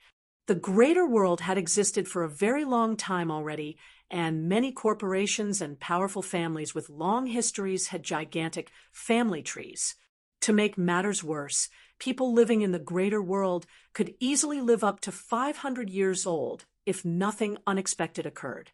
Because of this, many youths belonging to the greater world's various corporations and powerful families sought to join the various cities' city legions. Meanwhile, if Shi Feng managed to join the Star Lake Legion, he'd have plenty of opportunities to get acquainted with these youths with powerful backgrounds. So, it'd be foolish to offend Shi Feng, simply because he was only a special mental strength expert right now. He got into the top 100 on his first try. Breeze Wine was at a loss for words when he saw Shi Feng's test result. He had worked hard in the greater world for several years, participated in multiple selections, and challenged the mental space over 50 times. Even then, if he didn't receive the Green God Corporation's financial support, he would have never managed to become an official member of the Star Lake Legion. In contrast, Shi Feng had managed to rank within the top 100 of the selection on his first day of arriving in the greater world. Moreover, he had done so without the support of any corporation. So long as he managed to ascend to a slightly greater height on the mental staircase within the next month, he was practically certain to become an official member of the Star Lake Legion. Moreover, the top 100 rookies of every selection could typically become a team leader in the Star Lake Legion within 3 years. In addition, so long as Shi Feng managed to become a 1-star mental strength grandmaster before the age of 50, even if he chose to leave the Star Lake Legion afterward, he could still receive financial support from Star Lake City and work for any of the institutions directly affiliated with Star Lake City. He could easily live up to 600 or 700 years old at that time. He might even receive marriage proposals from the city's influential families and corporations. This was because a genius of Shi Feng's caliber had a very high chance of becoming a 3-star mental strength grandmaster within their lifetime. If he managed to accomplish this feat, he would gain the opportunity to pioneer a new city and become the lord of a city in the greater world. "It seems you made the right decision to wait, Commander Jade," Breeze Wine said as he looked at Purple Jade with a smile. The position of team leader in the Star Lake Legion was significantly more valuable than the position of an official member. If Purple Jade went under Shi Feng's wing, she could earn a significantly greater amount of contribution points and star coins than the average Legion member when completing quests for the City Legion. Meanwhile, these points and coins would be crucial in purchasing the exorbitantly priced potions and resources that aided in mental strength development. Now that Prosciutto and the others were nowhere to be seen, and only Purple Jade remained, so long as Shi Feng wasn't a fool, he'd be able to tell what had happened. At this time, Breeze Wine could already imagine the colorful expressions Prosciutto and the others would make when they learned about Shi Feng's ranking. "You're thinking too highly of me, Commander Wine," Purple Jade said with a bitter smile. Contrary to what Breeze Wine thought, she didn't choose to stay behind because she was confident in Shi Feng's strength. Instead, she simply thought about understanding Shi Feng's strength. Only, she never expected Shi Feng to be this powerful. After Shi Feng was assigned a room on the 490th floor, he went upstairs together with Breeze Wine and Purple Jade. Breeze Wine had also gone out of his way to share some details regarding Star Lake City and the Star Lake Legion with Shi Feng and Breeze Wine. Shortly after Shi Feng's group of 3 left the lobby, the receptionist responsible for manning the test hall's front desk pulled up a report containing Feng's personal information. The report was incredibly detailed, and it even had some of Feng's battle videos from his early years in shadow. Feng, is it? When the receptionist finished looking through Feng's information, a smile appeared on her face. Then, she looked toward the video recording of Feng's performance in the mental space and thought to herself, what an interesting newcomer we have this year. It's as if he has long since known the attack patterns of the mental blades. It seems my visit to the association today wasn't pointless after all. As soon as the receptionist closed the recording of Feng's test, her quantum watch suddenly lit up, indicating that someone was calling her. When she answered the call, the hologram of a dignified young man wearing the Star Lake Legion's Vice Commander emblem appeared above the quantum watch. Your inauguration ceremony is about to begin, Commander Redfrost. Why haven't you come over yet? Do you know how ugly the City Lord's face has become already? The young man grumbled. I know. Stop rushing me, the receptionist said as she rolled her eyes at the young man. I'll head over there now. Inside a high-class room on the God's Domain Association's 490th floor, Feng laid into the virtual gaming cabin that came with the room and prepared to log into God's Domain. Unlike the virtual gaming cabin he used on Earth, this one was made using significantly more advanced technology. Not only did it allow its user to experience God's Domain with near 100% fidelity, but it also allowed the user to maintain roughly the same combat training effect as in God's Domain. Players who used this cabin would essentially be training their physical bodies in the real world when doing combat in God's Domain. Moreover, the cabin even came with 2 large canisters of life potions. Feng doubted that even a conglomerate like the Green God Corporation would be willing to provide such excellent provisions to its members. Yet, the God's Domain Association had equipped every room on the 400th floor and above with such a virtual gaming cabin. If he combined the effects of this virtual gaming cabin with the greater world's significantly stronger gravity, his brain activity and physical fitness would automatically improve by themselves, even if he didn't want them to. After Feng logged into God's Domain, he took out the legendary Legacy Scroll and chanted the incantation to activate it without hesitation. As soon as he was finished chanting, the dark purple scroll floated into the air and unfurled itself. Then, Ancient Divine runes quickly flowed out of the scroll and covered the entire office. Originally, Feng had thought of waiting a little longer before challenging his Tier 4 promotion. After all, many of Zero Wing's main force members still needed help with leveling up. At the very least, he should wait until Zero Wing's main force members had reached level 115 on average before he left for his Tier 4 promotion. However, if he wanted to maintain his position within the top 100 of the Star Lake Legion selection, he had no choice but to challenge his Tier 4 promotion immediately. There were 2 reasons for this. Firstly, players who had successfully gotten promoted to Tier 4 would receive a boost in their concentration, also known as mental strength in the real world. This boost in concentration was essential for Feng to maintain his position top 100, since the Star Lake City selection this time was a competition between the geniuses of hundreds of towns and cities. Secondly, only Tier 4 players in God's Domain could become official members of the Greater World's City Legions. If he remained at Tier 3, even if he joined the Star Lake Legion as one of the top 100 challengers, he'd only be given the position of a reserve member, and the benefits offered to official members would be out of his reach. Shortly after Feng activated the legendary Legacy Scroll, a space-time passage surrounded by black lightning arcs appeared in the middle of his office. The space-time passage's size changed constantly. It expanded to a radius of over 1 meter sometimes and shrunk to a radius of only a few dozen centimeters at other times. The portal was incredibly unstable, and the powerful aura that radiated out of the passage only made it even more difficult for Shifeng to act. So, this is a legacy land related to the ancient abyssal god. Shifeng was astonished as he looked at this space-time passage. Just the aura leaking out of the passage was already enough to intimidate him into inaction. He couldn't even begin to imagine what kind of fearsome opponents awaited him inside the legacy land. However, Shifeng didn't put too much thought into the matter. After the space-time passage stabilized to a certain extent, he charged into it without hesitation.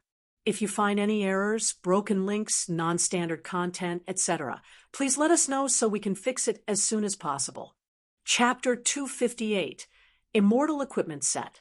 Chapter 258, Immortal Equipment Set. Shifeng slowly opened his eyes to a gray space shrouded by thick fog.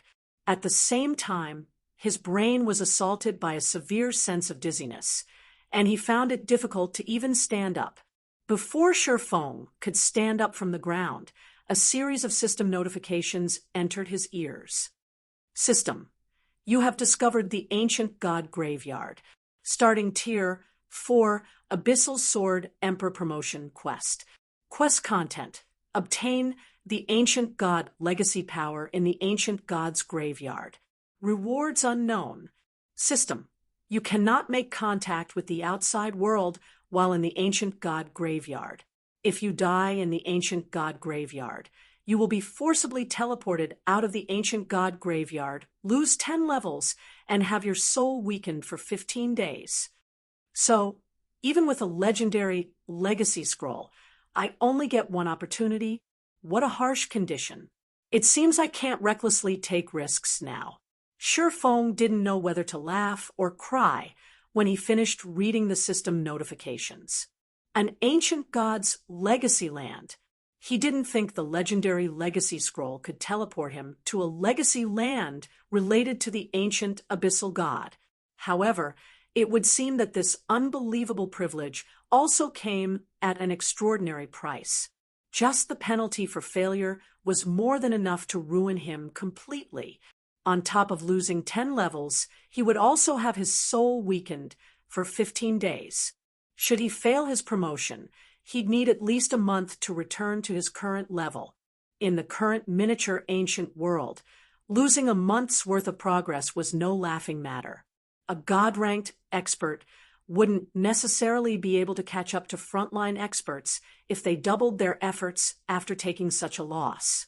However, what surprised Shifeng even more was the environment in the ancient god graveyard. Mana was the foundation of all life in God's domain. Yet there was not a trace of mana in this place. If the average Tier 3 player were to enter this place, they'd die within 30 seconds. Even players with epic mana bodies shouldn't think of using a single skill or spell in such an environment. As for Shifeng, his legendary mana body might be capable of producing its own mana. However, in an environment devoid of mana, he could only use skills and spells a very limited number of times. To make matters worse, on top of having no mana whatsoever, the ancient god graveyard was also crawling with level 125 Tier 4 heroic spirits. Divine Graveyard Wanderer Heroic Spirit Tier 4 Sword Emperor, level 125 HP, 300 million. Heroic spirits were the spirits of deceased human heroes. They might not have very high HP and intelligence, but they possessed incredibly high combat standards. Stronger heroic spirits would even retain their combat standards when they were alive. In other words, they'd have combat standards of hero-level NPCs. Heroes were human NPCs who had received titles and blessings from gods after accomplishing great deeds that have left even gods in awe. Even the weakest hero would have combat power rivaling ordinary dragons of the same tier. When it came to utilizing skills and spells, heroes were superior to even domain realm experts. It's not going to be possible to engage them one-on-one. It seems I have no choice but to take things slowly. Shi Feng sighed deeply after observing the wandering heroic spirits for over an hour. Then, he took out a magic tactical vehicle from his epic spatial bag. Based on his observation, he found that there should be at least several hundred Tier 4 heroic spirits wandering this vast forest shrouded in fog. Moreover, these heroic spirits never moved more than 100 yards apart from each other. This meant that should he attack against any of these heroic spirits, he would end up attracting the attention of at least 3 other heroic spirits. Normally, a Tier 3 player would get obliterated if they tried to fight against a Tier 4 heroic spirit alone.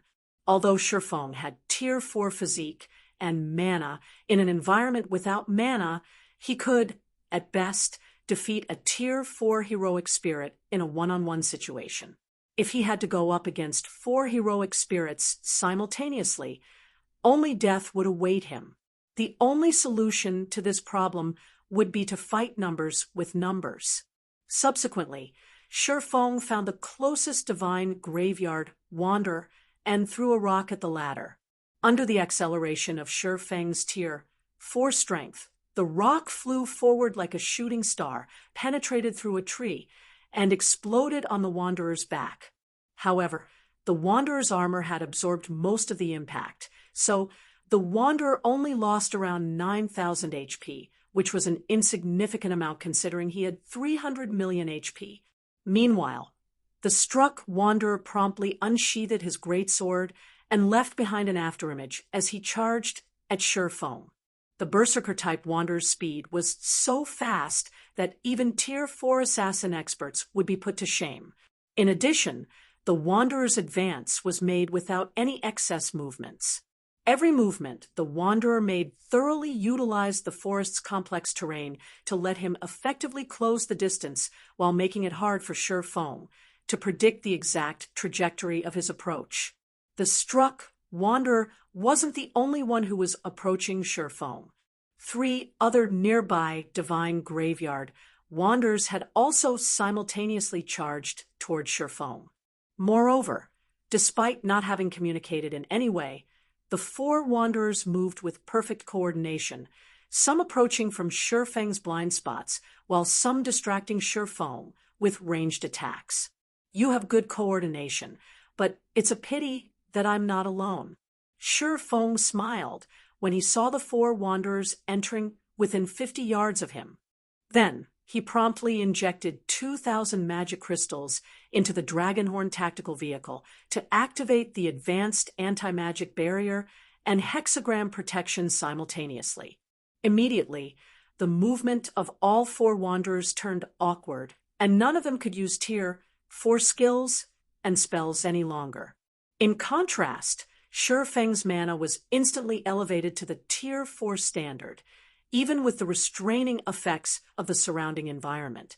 Subsequently, Shi Feng unsheathed the Winter of Eternal Night and activated World of Frost, summoning 9 frost swords around him. Then, he executed Sword's Orbit against the 4 wanderers attacking him.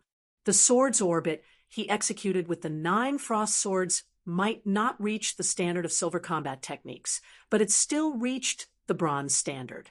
Moreover, each frost sword carried 120% of his strength. So, even though the divine graveyard wanderers had very high combat standards, they could, at most, defend themselves against 1 frost sword. As each wanderer had to go up against 2 or more frost swords, they would receive a direct blow with every exchange. Although every attack he landed could only cause around 3 million damage, he steadily reduced the 4 wanderers' HP. In less than a minute, even with their battle recovery, 3 of the 4 wanderers had already lost close to half of their HP. As for the 1 wanderer who had to go up against 3 frost swords, his HP had fallen below the 50% mark. Eventually, before 2 minutes passed, all 4 divine graveyard wanderers had lost all of their HP. Then, their bodies transformed into light particles that scattered into the surrounding fog, leaving behind a bunch of weapons and armor pieces. At the same time, Feng also saw his experience bar going up by 26%, showing that the 4 heroic spirits had awarded him an incredibly lucrative amount of EXP. Although progression will be slow, this gives me time to properly investigate this ancient god graveyard, Feng thought to himself with a bitter smile.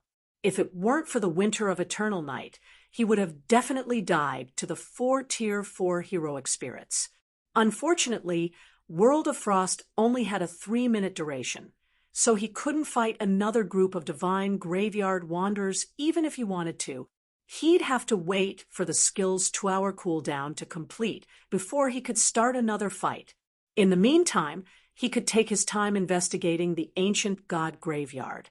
After sheathing the winter of eternal night, Feng began inspecting the loot the 4 divine graveyard wanderers dropped. An immortal equipment set.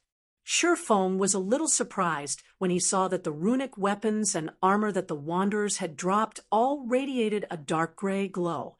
Immediately, he used Eyes of Reality to inspect the rank of these immortal weapons and equipment. The dark gray glow effect was unique to immortal weapons and equipment, which were also the mainstream equipment in the greater god's domain. Meanwhile, any random secret silver immortal equipment set could be sold for an astronomical price. If you find any errors, broken links, non-standard content, etc., please let us know so we can fix it as soon as possible. Chapter 259, Ancient God's Arm. Chapter 259, Ancient God's Arm. Not only did they drop level 1 20 fine gold immortal equipment sets, but they've even dropped dark gold immortal equipment sets. Feng was at a loss for words when he finished identifying the equipment the divine graveyard wanderers dropped. If the miniature ancient world's various powers could enter this place, they'd probably faint from joy. The 4 divine graveyard wanderers dropped a total of 14 fine gold specter set pieces and 3 dark gold blazing flames set pieces. This was a considerably high drop rate for immortal equipment. Immortal weapons and equipment were incredibly precious in the greater god's domain. They were much more durable than ordinary weapons and equipment, which would not only allow players to stay in combat for a much longer time, but also let players save on a hefty sum of repair fees. In the greater god's domain, even epic weapons and equipment could only survive a few fights against tier 4 mythic monsters and above. As for weapons and equipment at the dark gold rank or below, it'd be a miracle if they could survive a full fight against a mythic monster. Meanwhile, if the durability of weapons and equipment fell to 0 during battle, players would be left to fight barehanded and naked. Moreover, players couldn't even get their items repaired afterward, as weapons and equipment would be reduced to nothing but scrap once their durability fell to 0. Yet, avoiding fights with mythic monsters and above wasn't an option since monsters of such caliber were everywhere in the greater god's domain. As a result, even though ordinary epic weapons and equipment were very common in the greater god's domain, and the cost of repairing items was also significantly cheaper, repair fees remained a significant expense for most players. Meanwhile, because of the hassle and cost that came with maintaining ordinary weapons and equipment, immortal weapons and equipment became highly sought after in the greater god's domain. This was true even for secret silver immortal weapons and equipment. So long as a secret silver immortal weapon or equipment wasn't more than 10 levels below the player's level, any player would choose it over ordinary epic weapons and equipment. Unfortunately, few monsters dropped immortal weapons and equipment, and players mainly had to rely on themselves to craft these items. However, the success rate of producing immortal weapons and equipment at the secret silver rank or above was incredibly low. As a result, even the more inferior mysterious iron immortal weapons and equipment could sell for a higher price than ordinary epic weapons and equipment. Please keep reading Zero and MYB Zero's novel. Common fact, immortal weapons were so rare that level 150 plus secret silver immortal weapons and equipment could no longer be bought with the average currencies used for trading. Instead, they would only be traded using the incomparably precious 7 luminaries crystals. Although the fine gold and dark gold immortal weapons and equipment the divine graveyard wanderers dropped could only be used up to level 120, their value wasn't inferior to that of level 150 secret silver immortal weapons and equipment in the slightest.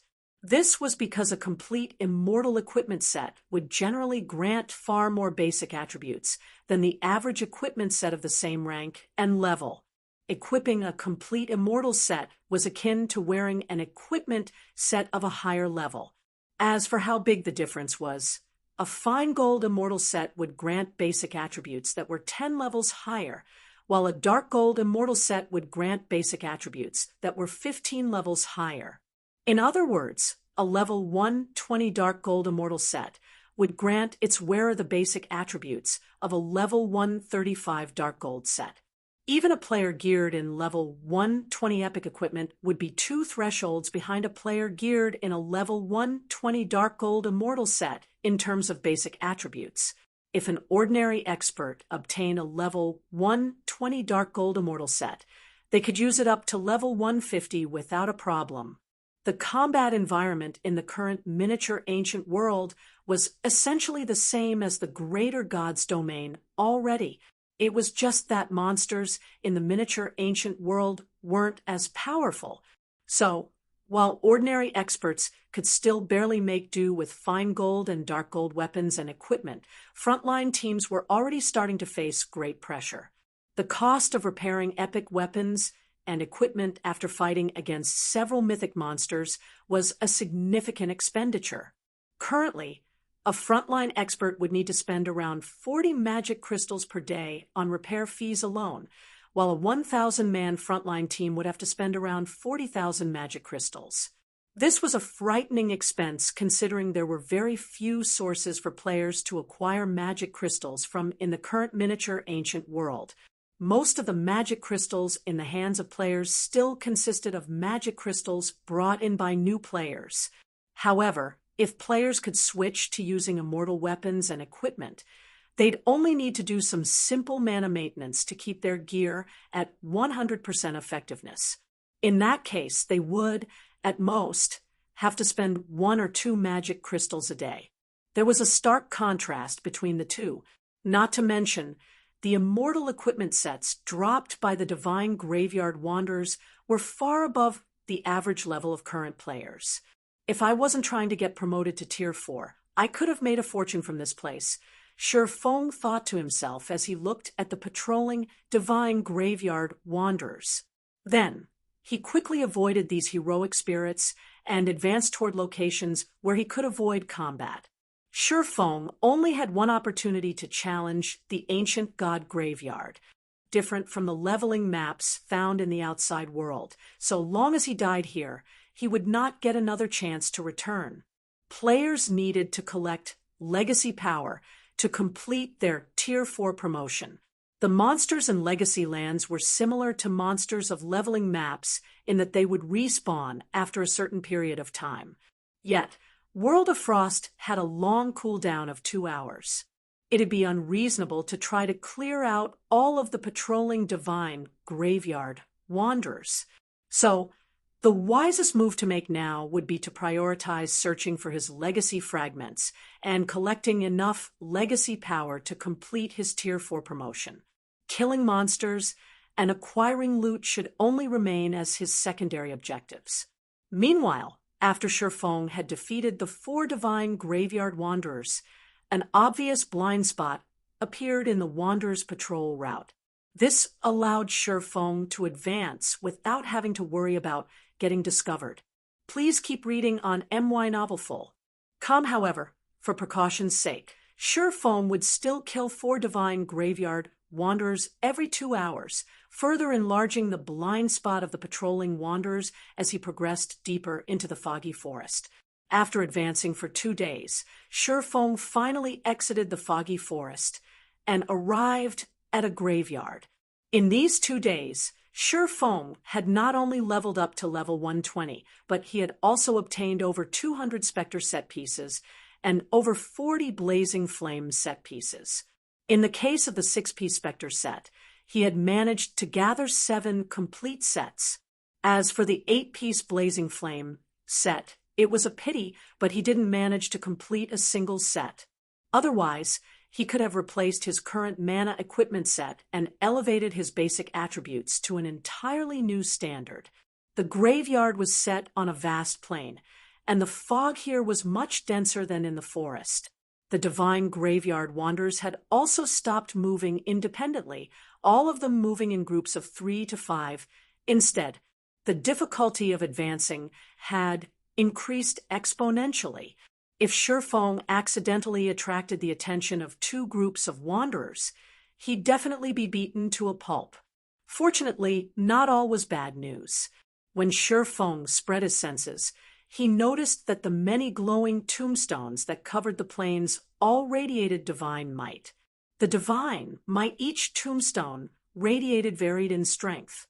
The stronger ones could deter even Tier 3 experts from approaching, while the weaker ones allowed even Tier 2 players to approach them easily. Meanwhile, these glowing tombstones were none other than the legacy fragments Shifeng needed to complete his Tier 4 promotion. However, when Shifeng moved around 1,000 yards into the graveyard, a pillar of dazzling light suddenly appeared in the distance. Following it, a frightening divine might swept over Shifeng and alarmed his instincts, causing him to stumble backward by several steps. After taking a moment to calm himself, Shifeng returned to his previous position. Then, he cautiously observed the distant light while analyzing the divine might enveloping him. What a powerful divine might! Even though the dense fog covering the plains prevented Shifeng from seeing more than 300 yards away, the light pillar was so dazzling that he could see it even though it was much farther away. In addition, the divine might coming from that direction was so powerful that it felt like a real god had just descended before him. After scrutinizing the light pillar for a moment longer, Shifeng suddenly noticed the faint silhouette of a gigantic arm amidst it. The arm easily measured several kilometers in height, and the surrounding fog could be seen lingering and drifting around it. An ancient god's arm. Shifeng couldn't help but doubt his eyes as he looked at the towering arm enveloped within the pillar of light. It should be known that the legacies and possessions of ancient gods were incredibly hard to come by, even in the greater gods' domain. They were so rare that most would only have their existences described in the Book of Origins. Yet now, an ancient god's arm was placed in front of his eyes. If you find any errors, broken links, non-standard content, etc., please let us know so we can fix it as soon as possible. Chapter 260. Aiming for the limit. Chapter 260. Aiming for the limit. Shifeng froze when he saw the gigantic arm in the distance. Only after quite some time had passed did he snap back to his senses. Ancient gods. They were the strongest existences in God's domain. At the same time, they were also the oldest existences. Any legacy or possession from an ancient god could cause countless Tier 6 god-ranked experts to fight for it crazily. Even the greater gods' domain's apex powers would spare nothing at getting their hands on an ancient god's legacy or possession. As for the remains of ancient gods, Shifeng had never seen or heard of anyone coming across one before in the greater god's domain. In fact, coming across an ancient god's remains was something no player would ever dare to dream of. This was because even the remains of ordinary gods could already offer heaven-defying effects to players. Out of the various uses a god's remains had, the most widely known usage would be to help players reach Tier 6. This was a feat not even god legacies could accomplish. Only, using a god's remains to help players reach Tier 6 was an incredibly extravagant action, so much so that not even the greater god's domain's apex powers would be willing to do so. Rather than that, it'd be much more worthwhile to use a Tier 6 god's remains to forge legendary weapons and equipment or higher. Of course, this was also considered a wasteful way of using a Tier 6 god's remains. Meanwhile, the method that was publicly known and acknowledged to be the best way of using a god's remains would be to upgrade a god's domain's rank. Once a god's domain received a rank up, not only would the world become stronger as a whole, but it would also become richer in resources and mana. Take the many intermediate and higher gods' domains that existed in the greater world. For example, many Tier 6 gods were killed to upgrade these gods' domains to their current states. As for an ancient god's remains, Shi Feng couldn't even begin to imagine what kind of heaven-defying effects it could have. After taking a deep breath, Shi Feng quietly observed the divine graveyard wanderers within his view. A moment later, a bitter smile formed on his face as he thought, "Is the system putting the ancient god's arm there just for me to admire?" After moving within viewing distance of the ancient god's arm, he noticed that the number of divine graveyard wanderers on the plains had increased significantly.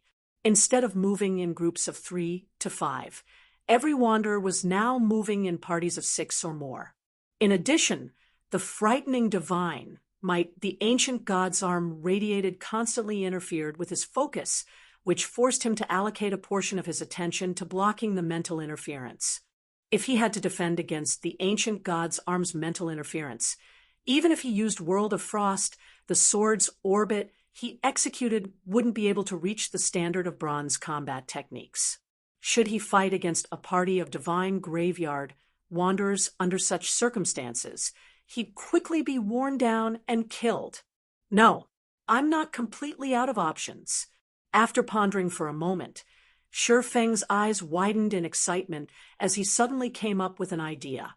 My current basic attributes are inferior to the divine graveyard wanderers.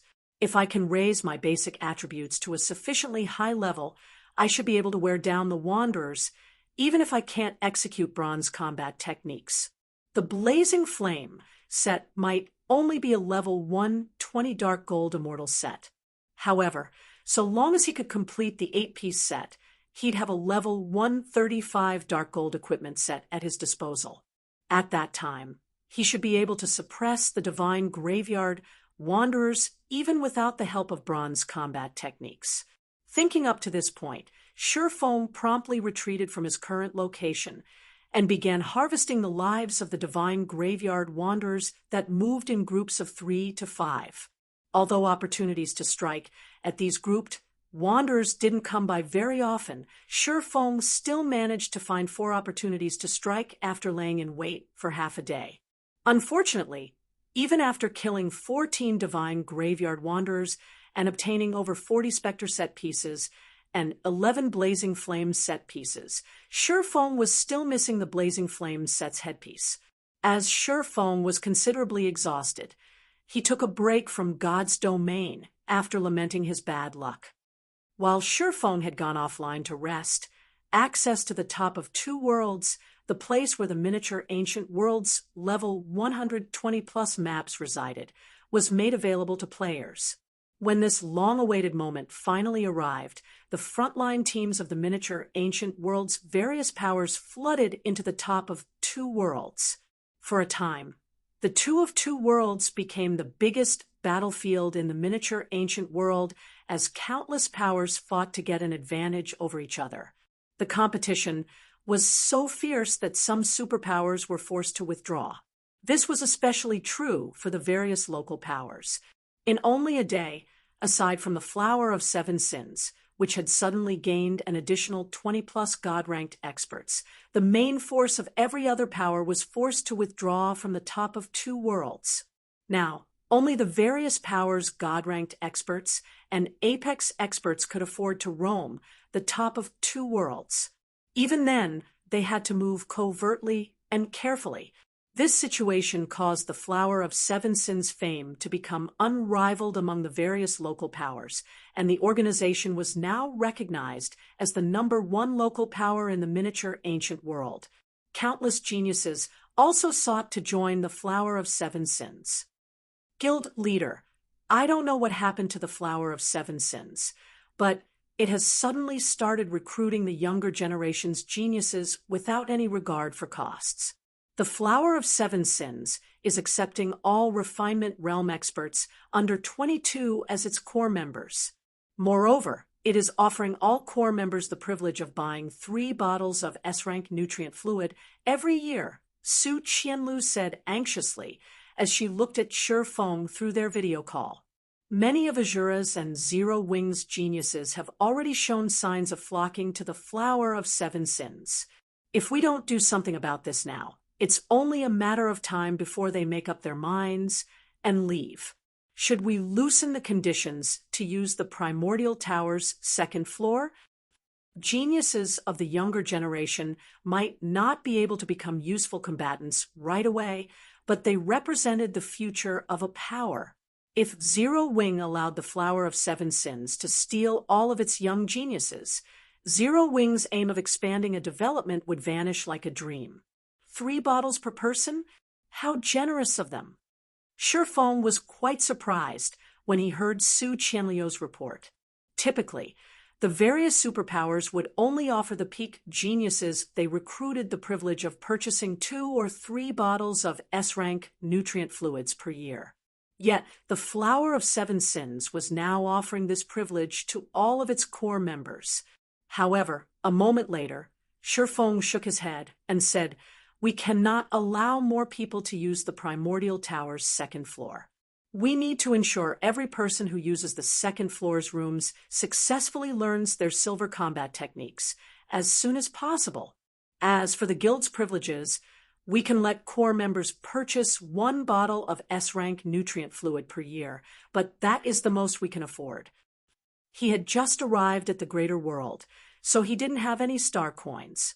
The stockpile of S-rank nutrient fluids he currently had only consisted of the ones he received for nurturing the various superpowers' peak geniuses. If Zero Wing wanted to compete with the Flower of Seven Sins in resources, he'd first have to become an official member of the Star Lake Legion. Then, he'd need to complete quests that awarded a large amount of star coins. Before that, there was no way Zero Wing could afford to compete against the Flower of Seven Sins when it came to giving away S-rank nutrient fluids. After listening to Shifeng's command, Su Qianlu promptly left to carry it out. The privilege of exchanging for 1 bottle of S-rank nutrient fluid might not be comparable to what the Flower of Seven Sins was offering its core members. However, it was still much better than what the other superpowers offered to their core members. As for how many of Zero Wing's core members would choose to stay, that would be up to luck. I can't afford to waste any more time here. After ending his call with Su Qianlu, Shifeng quickly finished the premium nutritious meal the God's Domain Association delivered to him daily and logged back into God's Domain. If he wanted Zero Wing to compete with the Flower of Seven Sins and the greater God's Domain's various powers and training resources, he would have to join the Star Lake Legion and receive official participant status as soon as possible. As soon as Shifeng returned to the ancient god graveyard, he promptly resumed slaughtering the divine graveyard wanderers. What followed next was 8 consecutive days of fighting and exploring. Shifeng did not log out even once during this period. Aside from killing divine graveyard wanderers, he would spend the rest of his time collecting legacy fragments. On the 8th day of his grind, Shifeng finally obtained the headpiece for the Blazing Flame set and completed the 8-piece Dark Gold Immortal set. Aside from that, Shifeng had also risen to level 125 and collected enough legacy fragments to push his accumulated legacy power to 90%. Normally, players could complete their Tier 4 promotion after their legacy power reached the 70% standard. A legacy power of 90% would result in a relatively complete legacy, and it was enough for even peak classes to get promoted to Tier 4. However, Shifeng did not plan on concluding his Tier 4 promotion so soon. He only had one opportunity to get promoted to Tier 4. A legacy power of 90% might be good, but it wasn't the limit. So long as he explored deeper into the legacy land, he might be able to gather more legacy fragments and raise his legacy power even further. This, in turn, would let him receive a more complete legacy. Hence, Feng planned on exploring the legacy land a little longer before deciding whether to accept his Tier 4 legacy. I've finally collected the last piece. I wonder how much of a boost it will give me. After taking a look at the complete Blazing Flame set in his bag, Feng switched it with the mana equipment set he was currently wearing. If you find any errors, broken links, non-standard content, etc., please let us know so we can fix it as soon as possible. Chapter 3189 _ What a powerful mana barrier. What a powerful mana barrier. The instant Feng equipped the Blazing Flame set, an invisible connection formed between the 8 pitch-black armor pieces lightly decorated with crimson runes, turning them into a single unit. Immediately afterward, the crimson runes drew some of Feng's mana and used it to form a translucent mana barrier around him. Meanwhile, the moment the mana barrier took shape, Feng immediately felt it isolating him from the surrounding environment. On top of that, the density of the mana within the barrier increased substantially, the mana seemingly unaffected by the manaless environment outside in the slightest. Most importantly, once the mana barrier stabilized, Feng could feel the restrictions that the surrounding environment had put on him, weakening significantly, a sense of liberation spreading across his body. Is this the effect of a dark gold immortal set? Feng couldn't help but look at the Blazing Flame set he wore in bewilderment. He had never equipped a dark gold immortal set in his previous life. The best immortal items he could find on the open market were ordinary dark gold immortal weapons and equipment, and he never saw any point in using such items. After all, even the weakest piece of equipment on him was at the fragmented legendary rank. However, after donning the 8-piece Blazing Flame set, he could feel his body's flexibility rising to an entirely different level. The set had even weakened the effect Ancient God's Arms Divine might had on him. The Blazing Flame set's effects exceeded Feng's expectations. After taking a moment to digest the dark gold immortal set's effects, Feng took a short break before advancing deeper into the area enveloped by the Ancient God's Arms Divine might. Amazing! Feng couldn't help but grow a little joyful when he began advancing toward the Ancient God's Arm. Originally, he had to allocate most of his mental capacity to defend against the Ancient God's Arm's mental attacks. This, in turn, prevented him from using combat techniques at the advanced bronze standard. At most, he could just barely execute a basic bronze combat technique. Yet, thanks to the Blazing Flame set, he only needed to allocate half of his mental capacity to defend himself. However, before Feng could familiarize himself with the Blazing Flame set's effects, a party of divine graveyard wanderers noticed his presence and charged at him. These 6 wanderers showed much better coordination than the wanderers outside the Ancient God's Arm's sphere of influence. Not only did they move like a single entity, but they could even use Tier 4 combination skills. For their opening move, the wanderers bombarded Feng with several dozen mana blades, each blade carrying enough power to destabilize the space here. It should be known that the surrounding space was being held down by the Ancient God's Arm's divine might.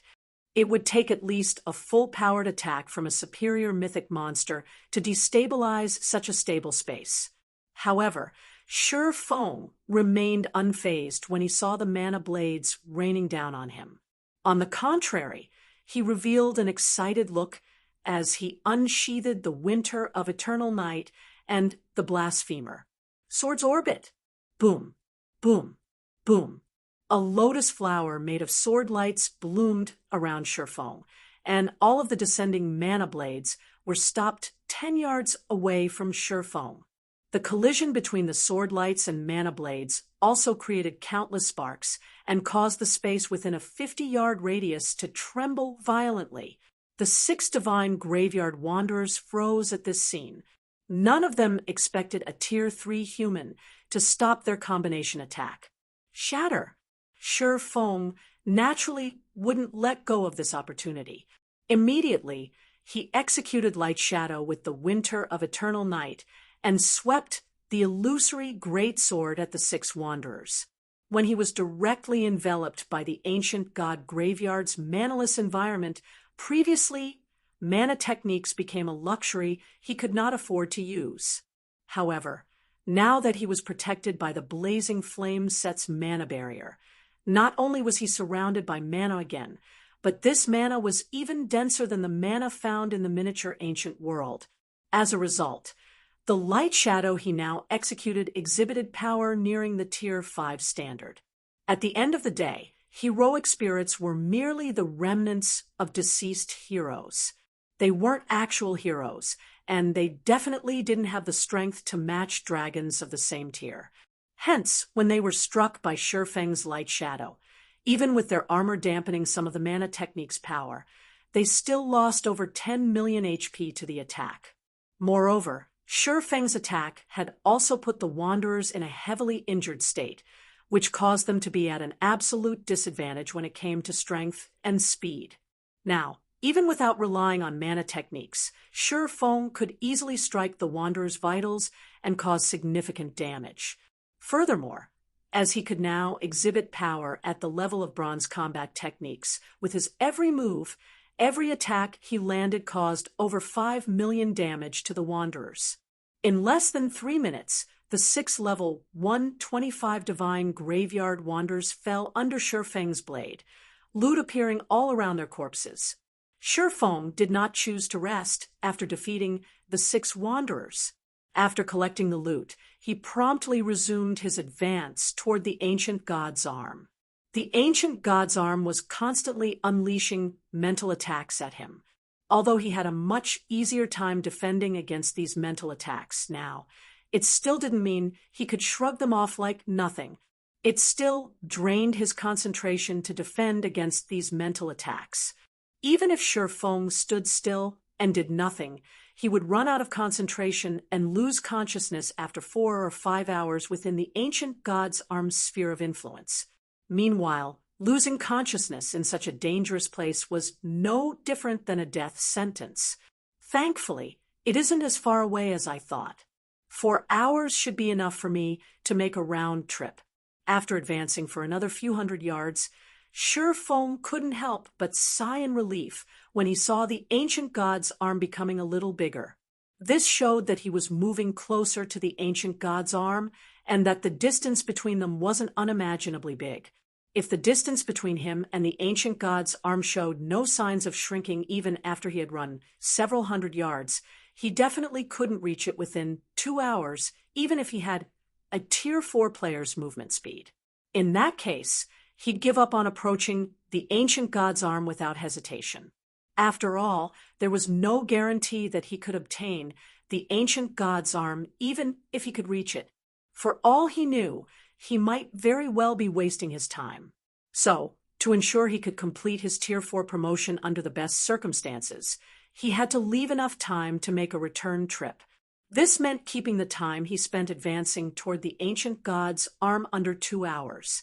Meanwhile, just like Shifeng estimated, after advancing wildly for nearly 2 hours and killing over 20 Divine Graveyard Wanderer parties, Shifeng finally arrived before the towering Ancient God's Arm. Shifeng was deeply shocked the instant Shifeng laid eyes on the Ancient God's Arm. Although the arm was severely damaged, the information he gleaned from the arm using the eyes of reality told him that this arm was akin to a broken god's domain. He could also see many world law chains binding the arm, every one of these chains carrying enough power to severely wound a Tier 6 god. It wasn't hard to imagine how powerful the owner of this arm was. One attack from this person could probably destroy an entire god's domain. This person was definitely leagues above Tier 6 gods. However, the Ancient God's Arm wasn't the only thing in the area. Hovering next to the Ancient God's Arm was a slumbering female angel. The angel was clad in silver armor and had 4 pairs of pure white wings tucked behind her back. An 8-winged Valkyrie. Shifeng's expression sank when he saw the female angel. Tia Polina, Valkyrie, Tier 4 life form, Level 1, 25 HP, 400 billion. Valkyries were a race born for combat. Meanwhile, the more wings a Valkyrie had, the greater their life rating and combat talent would be. Among them, 6-winged Valkyries already possessed strength close to rivaling dragons of the same tier. As for 8-winged Valkyries, they were trickier opponents to deal with than even ordinary dragons. An 8-winged Valkyrie simply wasn't an opponent that players could deal with at the same tier. System. You have discovered the Ancient God's Arm beginning absorption of the Ancient God's legacy power. Estimated time required 30 seconds.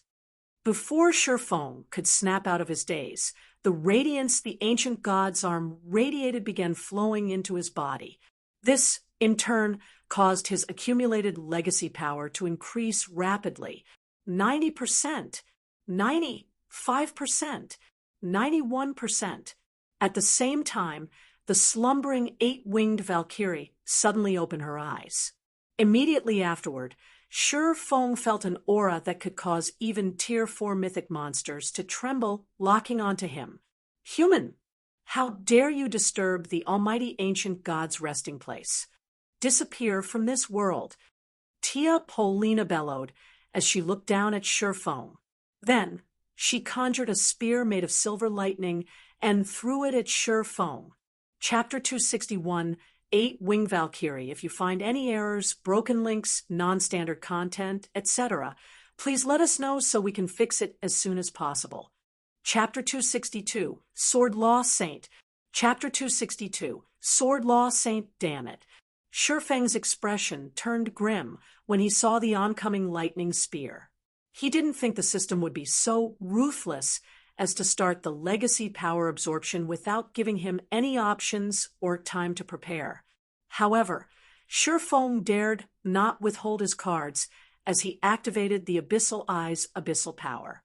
Immediately, a layer of black fog enveloped him, and his body began radiating an aura close to rivaling superior mythic monsters of the same level. Yet, even after activating abyssal power, Shifeng could still feel the threat of death descending upon him as the lightning spear neared him. As an 8-winged Tier 4 Valkyrie, Tia Polina could exhibit Tier 5 power even with a casual attack, let alone with a spear that concentrated the power of lightning. An attack of such caliber could severely injure even a superior mythic monster of the same level. Upon realizing that he still couldn't survive the Valkyrie's attack, Shifeng promptly unsheathed the Winter of Eternal Night and activated Radiant Night, forcibly increasing the power of his attack by 2 ranks. Subsequently, a black streak of light collided with the silver lightning spear. However, no sound or explosion came from the collision. On the contrary, the battlefield darkened and became devoid of sound. Amidst the battlefield of shattered space, Shifeng remained standing steadily. However, going by his disheveled hair, his trembling arms, and his HP bar that was only half full, it was obvious that he had lost to the Valkyrie in their competition of raw power. As expected of an 8-winged Valkyrie, she really isn't an opponent I can challenge at Tier 3.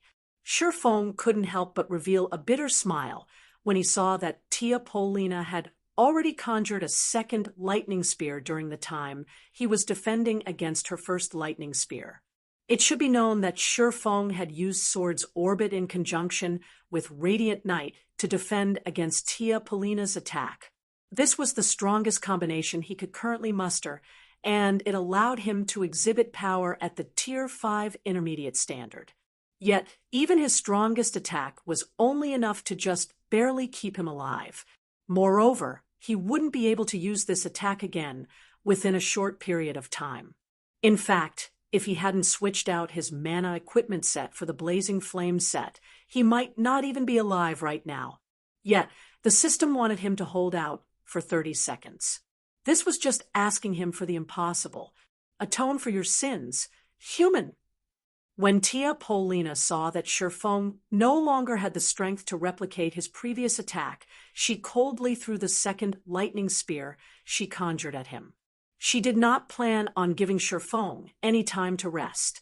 The lightning spear was incredibly fast, and it crossed the 200 yards that separated Tia Polina from Shifeng in the blink of an eye. When Shifeng saw that the lightning spear was only 30 yards away, he gritted his teeth and unfurled the ancient scroll he had secretly taken out after blocking Tia Polina's first attack. Meanwhile, this ancient scroll was none other than the Tier 5 defensive magic scroll he had obtained from killing Diaclo, the Nether King. Tier 5 magic scrolls were extremely rare even in the Greater Gods domain, each worth several fragmented legendary items. Tier 5 defensive magic scrolls were especially valuable, and they were labeled as the best life-saving tools in the Greater Gods domain. A Tier 5 defensive magic scroll could even withstand the full-powered attack of a Tier 5 dragon, giving players enough time to use Tier 3 or Tier 4 teleportation scrolls to escape to safety. Originally, Shifeng had planned to use this Tier 5 defensive magic scroll when he embarked on his search for the Godslayer's legacy. However, he had no choice but to use it in this situation. As soon as Shifeng activated the magic scroll, an invisible barrier stopped the lightning spear in its tracks, preventing the attack from getting anywhere near Shifeng. This is broken space. Tia Polina frowned when she saw her attack failing to eliminate Shifeng yet again. What a lucky human you are. Shifeng shrugged at Tia Polina's comment. Then, he said, I'm sure you know about the Tier 5 broken spaces effect. It can keep me protected for 1 minute, so how about we call a truce? An 8-winged Valkyrie possessed high intelligence, so it was possible to hold a conversation with one. Humph. Keep your dreams to yourself. You might have a broken space protecting you, but you aren't in control of it. So long as I keep attacking it and draining its mana, its reserve mana will run out sooner or later. Tia Polina snorted coldly. Immediately, she began bombarding Shifeng with lightning spears one after another. In only the blink of an eye, she had already thrown 3 lightning spears, the rate of her attack significantly greater than before. Seeing this, Shifeng couldn't help but grow anxious. It was just like Tia Polina stated. The Tier 5 broken space stored in the Tier 5 defensive magic scroll wasn't under his control. Although the scroll's introduction stated that broken space had a 1-minute duration, that was under the assumption that the magic scroll's mana reserve did not get depleted. Meanwhile, the invisible barrier protecting him might be unfazed even after stopping multiple lightning spears. Still, he could tell that the barrier's mana fluctuations were growing weaker with each subsequent attack. In a situation where he couldn't supply more mana to the defensive spell, once the magic scroll's mana reserves were depleted, the spell would lose effect automatically. Shifeng, in his current state, did not have the strength to block another attack from Tia Polina. If broken space couldn't last for 30 seconds, he'd die for certain. However, if it could last for 30 seconds, he would still have hope of completing his Tier 4 promotion and getting out of this legacy land alive. As for running away, that wasn't an option at all. Unless he had a Tier 4 teleportation scroll, or above, there was no way he could get away from an 8-winged Valkyrie's spatial lockdown. While Tia Polina was frenziedly bombarding the Tier 5 broken space with attacks, time passed by quickly. 10 seconds, 15 seconds, 20 seconds, 25 seconds after Shifeng had started absorbing the ancient god's arm's legacy power. The invisible barrier protecting Shifeng started wavering, as if it could disappear at any moment. 3 more seconds. 2, 1. Shifeng stared at the loading bar before him intently while praying that broken space could last for a moment longer. It ends here. When Tia Polina saw that the mana fluctuations separating her from Shifeng still did not disappear completely, she resolved herself to use Sword of Judgment, the strongest skill unique to Valkyries. Immediately, a sword of lightning that measured several hundred meters in length appeared above Tia Polina.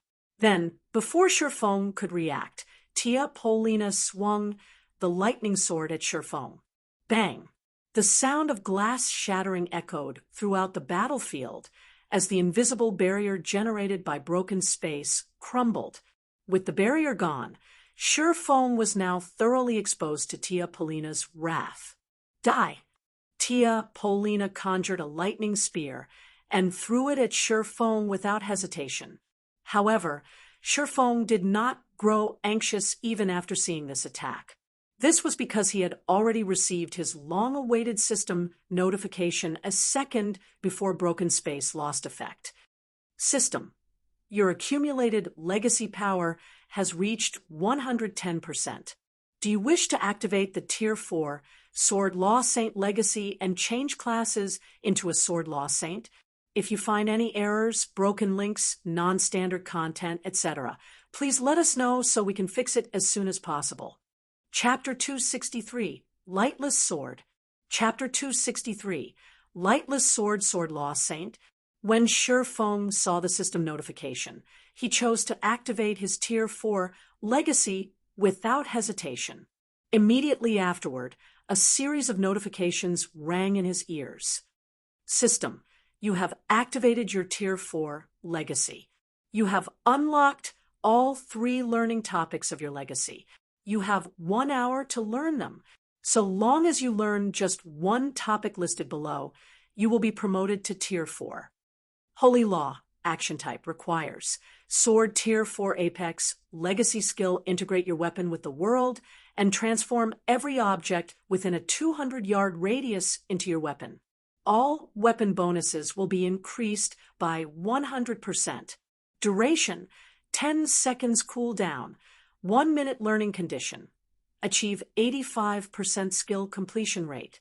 Thousand Lights domain type requires Sword Tier 4 Apex legacy skill, transform your mana into a maximum of 1,000 mana swords that can cover a 500-yard radius. Each mana sword will carry 40% of your strength. Mana swords conjured can be merged, and each mana sword merged will grant the primary mana sword an additional 10% of your strength. Duration: 3 minutes cooldown. 1 hour learning condition. Achieve 85% skill completion rate. Godslayer. Action type. Requires Sword Tier 4 Ultimate legacy skill, integrate your weapon with your body, greatly increasing your mana and concentration. Duration: 30 seconds cooldown. 10 minutes learning condition. Achieve 90% skill completion rate. A Tier 4 Ultimate legacy skill. Sure Foam was stunned by the system notifications. Tier 4 legacy skills could be categorized into 4 ranks: Basic, Advanced, Peak, and Apex. Among the many players in God's domain, the average Tier 6 God-ranked expert would generally receive the option of 1 or 2 Peak legacy skills when they were challenging their Tier 4 promotion, with the rest of their options being Advanced legacy skills. So long as a player completed their Tier 4 promotion with a Peak legacy skill, they could hold their ground against a superior mythic monster of the same level, even if they were only equipped in epic weapons and equipment. As for Tier 4 Apex legacy skills, these were incredibly powerful skills that, when mastered, could allow players to essentially become invincible among players of the same tier. However, players who could receive the privilege of learning one during their Tier 4 promotion were exceedingly rare even in the greater God's domain, and those who could complete their Tier 4 promotion with one were even rarer.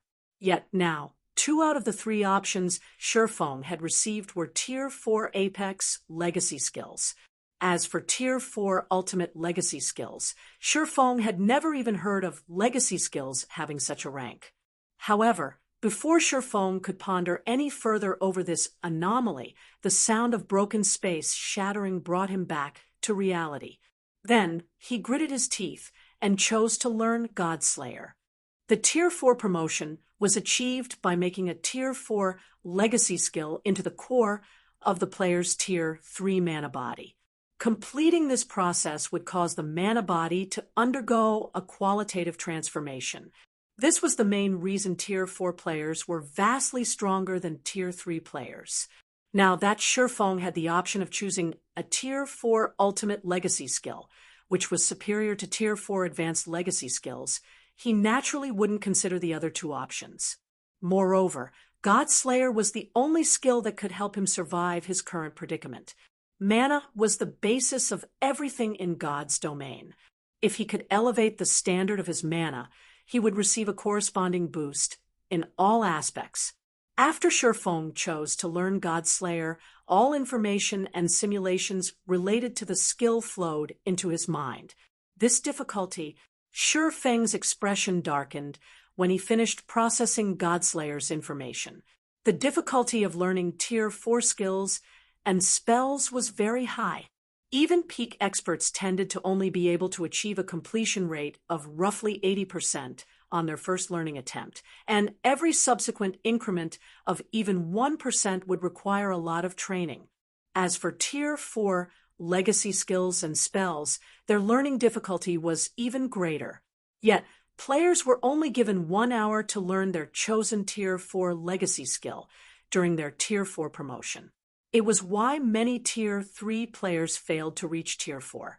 One shouldn't underestimate the complexity of Tier 4 legacy skills, even if many of them only require a few simple physical actions to execute.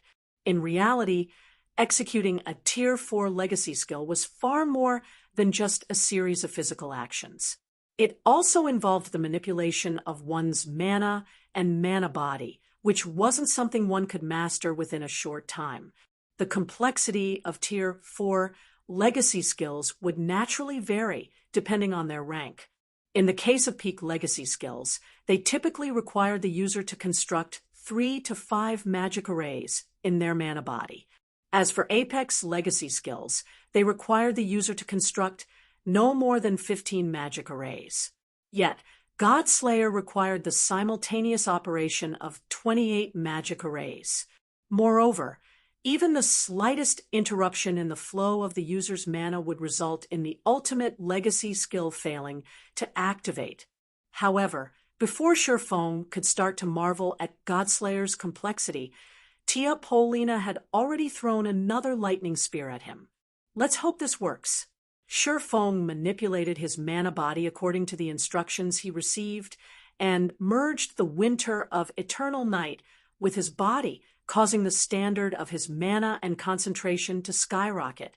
Immediately afterward, he executed Light Shadow to block the incoming lightning spear. Boom! The collision between greatsword and spear caused the surrounding space to shatter into oblivion once more. This time, however, Shifeng only lost a few thousand HP from the clash, which was nothing compared to Shifeng's max HP, which exceeded 3 million. He also felt extraordinarily spirited after the clash. System: Godslayer activated successfully. Skill completion rate 70%. Learning conditions not met. You may use Godslayer again in 30 seconds. What a powerful legacy skill. It can already provide such significant improvements to my mana and concentration at a 70% completion rate. When Shifeng focused on his mana and concentration, he found that both had reached extraordinary heights.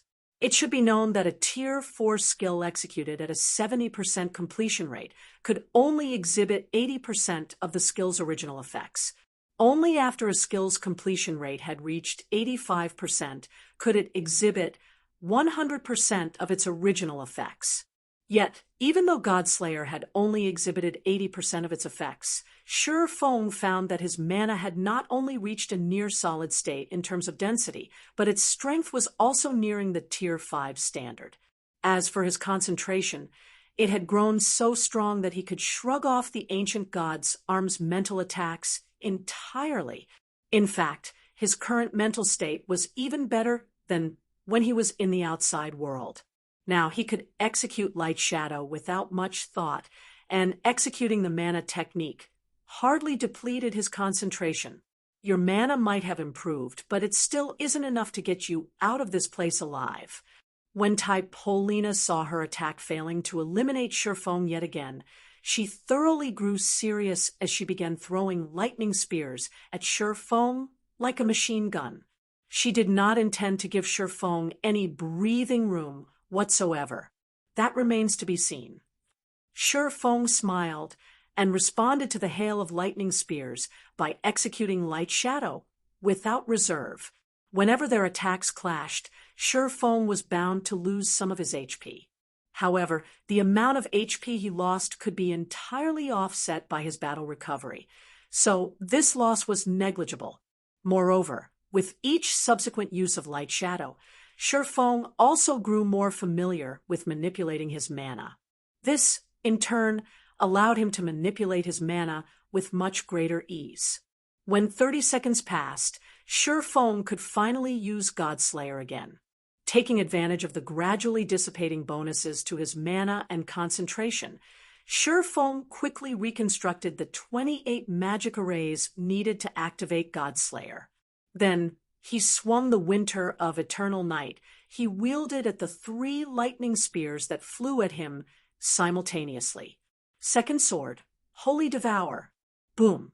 The 3 dazzling spears vanished instantly, and the sky above the ancient god graveyard transformed into a dark void. Then, silence fell onto the battlefield. System: Godslayer activated successfully. Skill completion rate 91%. Learning conditions met. Do you wish to be promoted into a Tier 4 Sword Law Saint and utilize Godslayer as the core for your mana body? If you find any errors, broken links, non-standard content, etc., please let us know so we can fix it as soon as possible. Chapter 264, Concentration Metamorphosis. Chapter 264, Concentration Metamorphosis. Silence, cold, and darkness. As if time had stopped in the ancient god graveyard, Tia Polina quietly hovered in the pitch-black sky with her sacred wings spread out. Several small cracks had appeared in the illusory barrier that protected the Valkyrie's pristine wings.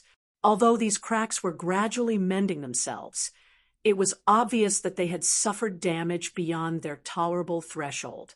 Is this the true power of a Tier 4 ultimate legacy skill? At this moment, Shi Feng could feel that the mana around him had taken on a near-solid state. He could even feel the surrounding space becoming significantly heavier. Shi Feng was no stranger to this phenomenon. On the contrary, he was incredibly familiar with it. However, it was precisely due to his familiarity with this phenomenon that he couldn't help but be surprised. After all, this was a phenomenon that would only appear when players had raised the strength and density of their mana to the Tier 5 standard. With mana of such high caliber, he could immobilize ordinary Tier 3 experts with nothing but the mana he radiated.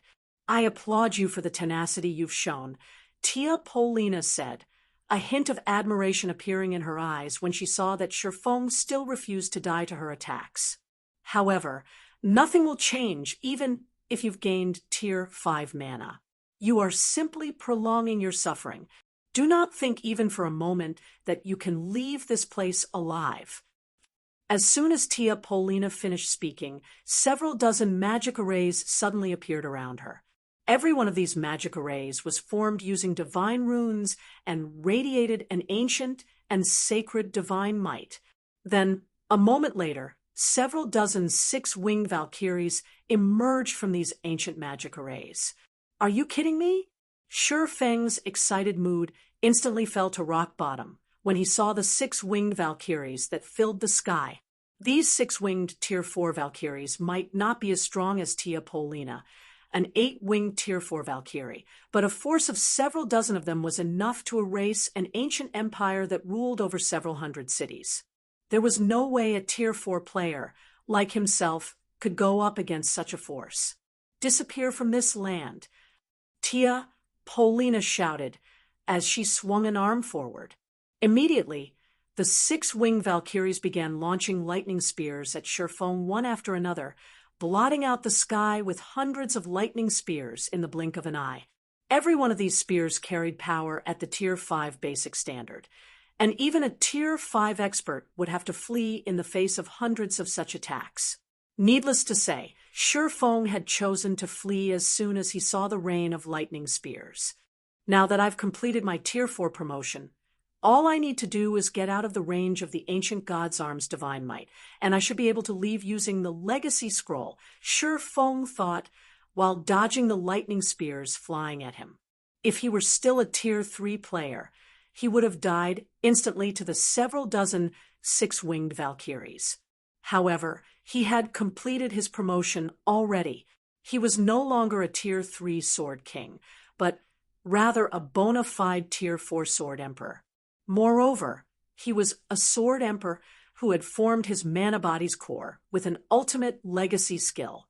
He was superior to even players with Tier 4 peak classes. System, congratulations!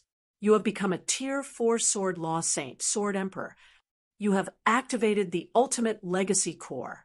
All basic attributes plus 2,400. All resistances plus 200. Mana recovery rate increased by 120%. Mana strength increased by 20%. All physical and magical attacks received that are below Tier 4 will be weakened by 40%. All basic attributes increased by 100%. And physique increased by 180%, rewarding 150 legacy skill points. If comparing purely in terms of basic attributes, he already rivaled superior mythic monsters of the same level. After factoring in the bonuses he received from Abyssal Power, his strength and agility had already reached the Tier 5 threshold. There was also his mana that had reached the Tier 5 standard. So long as he focused entirely on escaping, even a force of several dozen six-winged Valkyries would need some time to kill him. Subsequently, Shi Feng could be seen dodging the descending lightning spears one after another. As if he were the moon's reflection on a lake, no matter how many lightning spears rained down on him, none of them managed to hit him.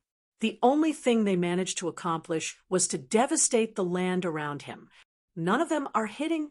When Tia Polina saw Shi Feng's performance, a hint of surprise appeared on her face for the first time. Even a Tier 5 existence would suffer serious damage when subjected to the aerial bombardment of several dozen six-winged Valkyries. Yet, Shi Feng had come out of this bombardment unscathed. The footwork and body technique he executed was so strange that even she had trouble keeping up with his movements. She found it especially bewildering when some of the lightning spears would swerve away from Shi Feng just when they were about to hit him. It was as if these lightning spears were actively trying to avoid him. In reality, even Shi Feng himself was surprised by this strange situation. Though, unlike Tia Polina, Shi Feng knew exactly what was causing this strange performance. Ascending into a Tier 4, Sword Law Saint provides such a huge improvement to concentration. If mana was described to be the foundation of all things in God's domain, then concentration could be regarded as a player's entire being. With a powerful concentration, not only could players control their bodies better, but they could also control mana much more easily. Previously, Shi Feng's concentration had already reached an exaggerated level after using Godslayer. His concentration had grown so strong that he could execute Holy Devour with relative ease. Now that he had gotten promoted to Tier 4, his concentration had undergone another qualitative transformation. Support us at Hosted Novel. Now, not only could he manipulate his body much more easily, but he could also manipulate the mana around him with much greater ease and precision. If his previous control over ambient mana was akin to moving a rock to his desired destination, his current control over ambient mana was akin to moving a piece of cotton. He could freely move it around while exerting little to no effort. Even manipulating his own mana, which had already taken on a solid state, required hardly any effort. This was also why Shi Feng could easily and rapidly disrupt the lightning spear's flight trajectory by changing the density of the mana around him. Otherwise, even if he were to reach Tier 5, he still wouldn't be able to dodge several hundred lightning spears without getting hit even once. After seeing the six-winged Valkyries trying and failing to do any damage to Shi Feng for a moment longer, Tia Polina grew impatient and joined in on the offensive as well, commanding, "Assist me! Do not let the trespasser escape. Immediately, with Tia Polina as the center, the 6-winged Valkyries began working together to create a gigantic magic array that covered a 1,000-yard radius. The magic array harnessed the power of lightning from the surroundings and concentrated it to form a dazzling ball of lightning that enveloped Tia Polina. This sphere of lightning even grew bigger and stronger as time passed. Thunder annihilation. Are they trying to erase this entire land? Shi Feng's expression grew incredibly somber when he saw the growing sphere of lightning in the sky. Thunder annihilation was a super large-scale curse that could erase an entire city. When cast by several dozen Tier 4 Valkyries, the curse could obliterate even the capital city of a kingdom. If the average Tier 5 metric tons received this move, they'd turn into dust instantly. Let's see how you dodge this, Tia Polina said after she finished chanting Thunder Annihilation's incantations. Immediately afterward, the lightning sphere that had reached a size of several hundred meters descended toward Shi Feng, the sphere obliterating everything in its path and leaving a trail of broken space.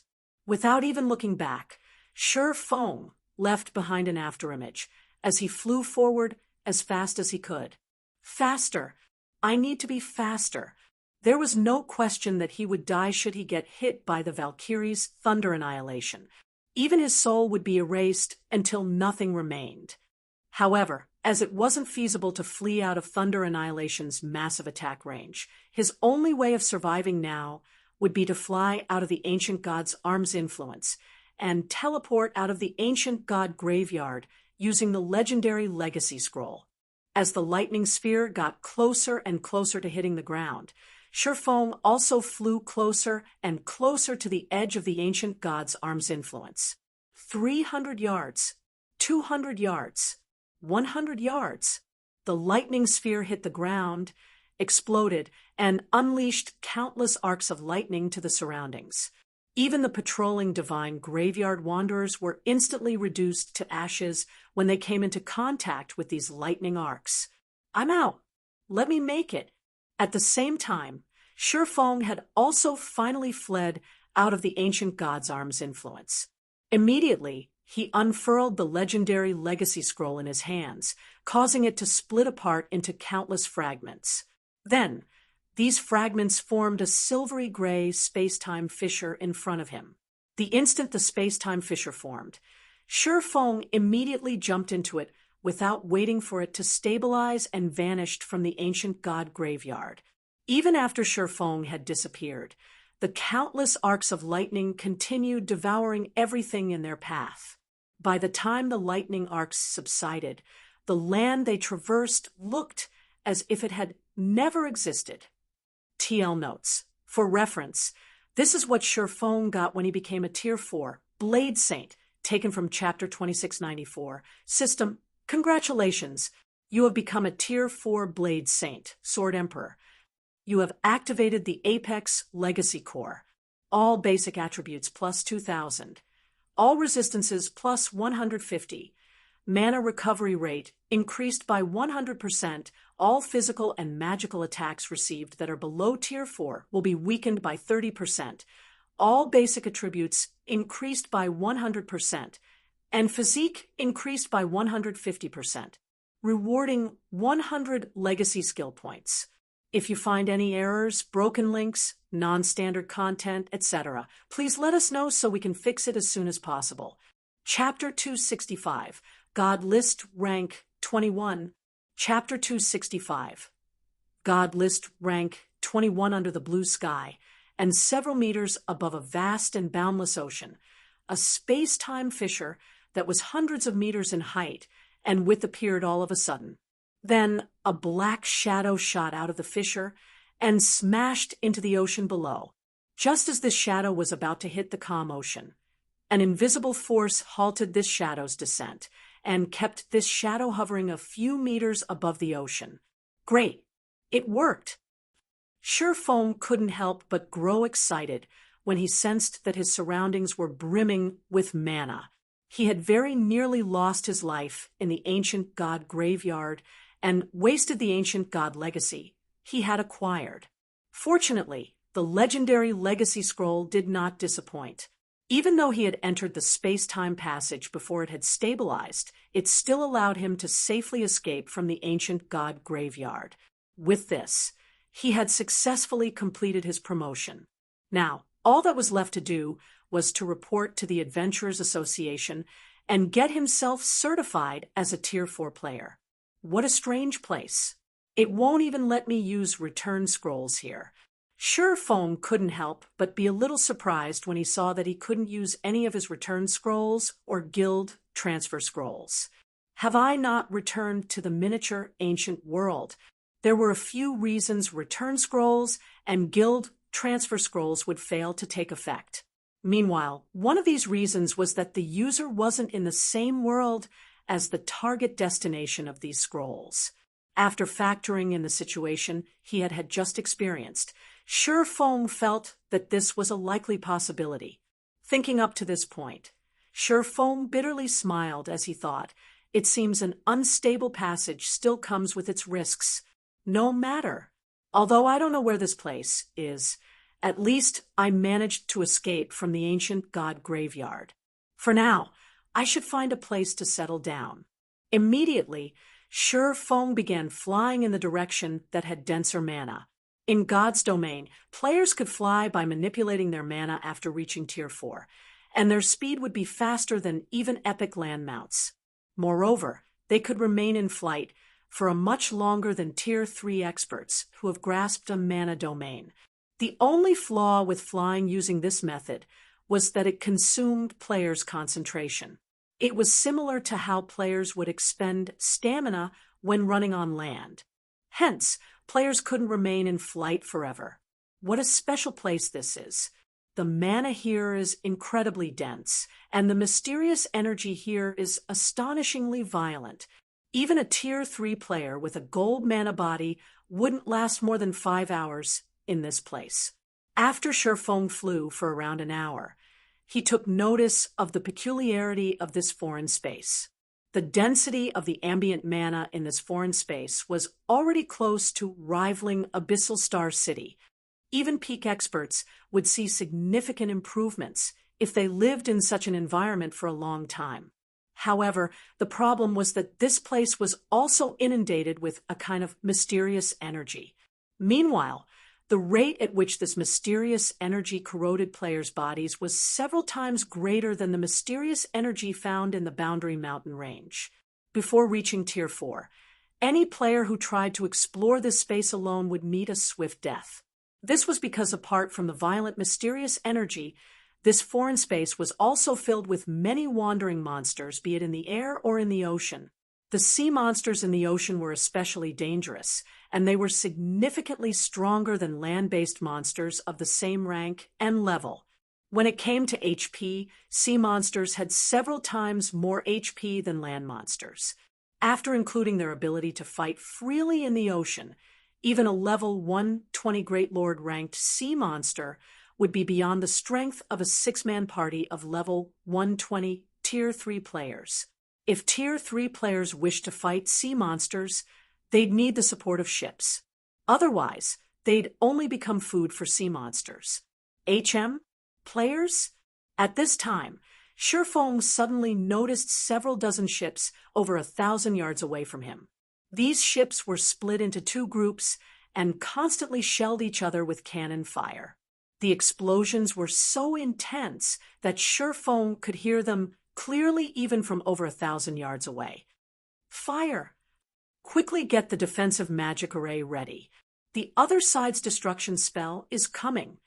Standing on an advanced ship capable of carrying 20 passengers, a woman dressed in light blue robes and wielding an epic staff quickly issued commands to her teammates in response to the enemy's destruction spell.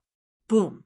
A pillar of flames descended from the sky and struck the twofold magic barrier that had just formed, shattering it instantly.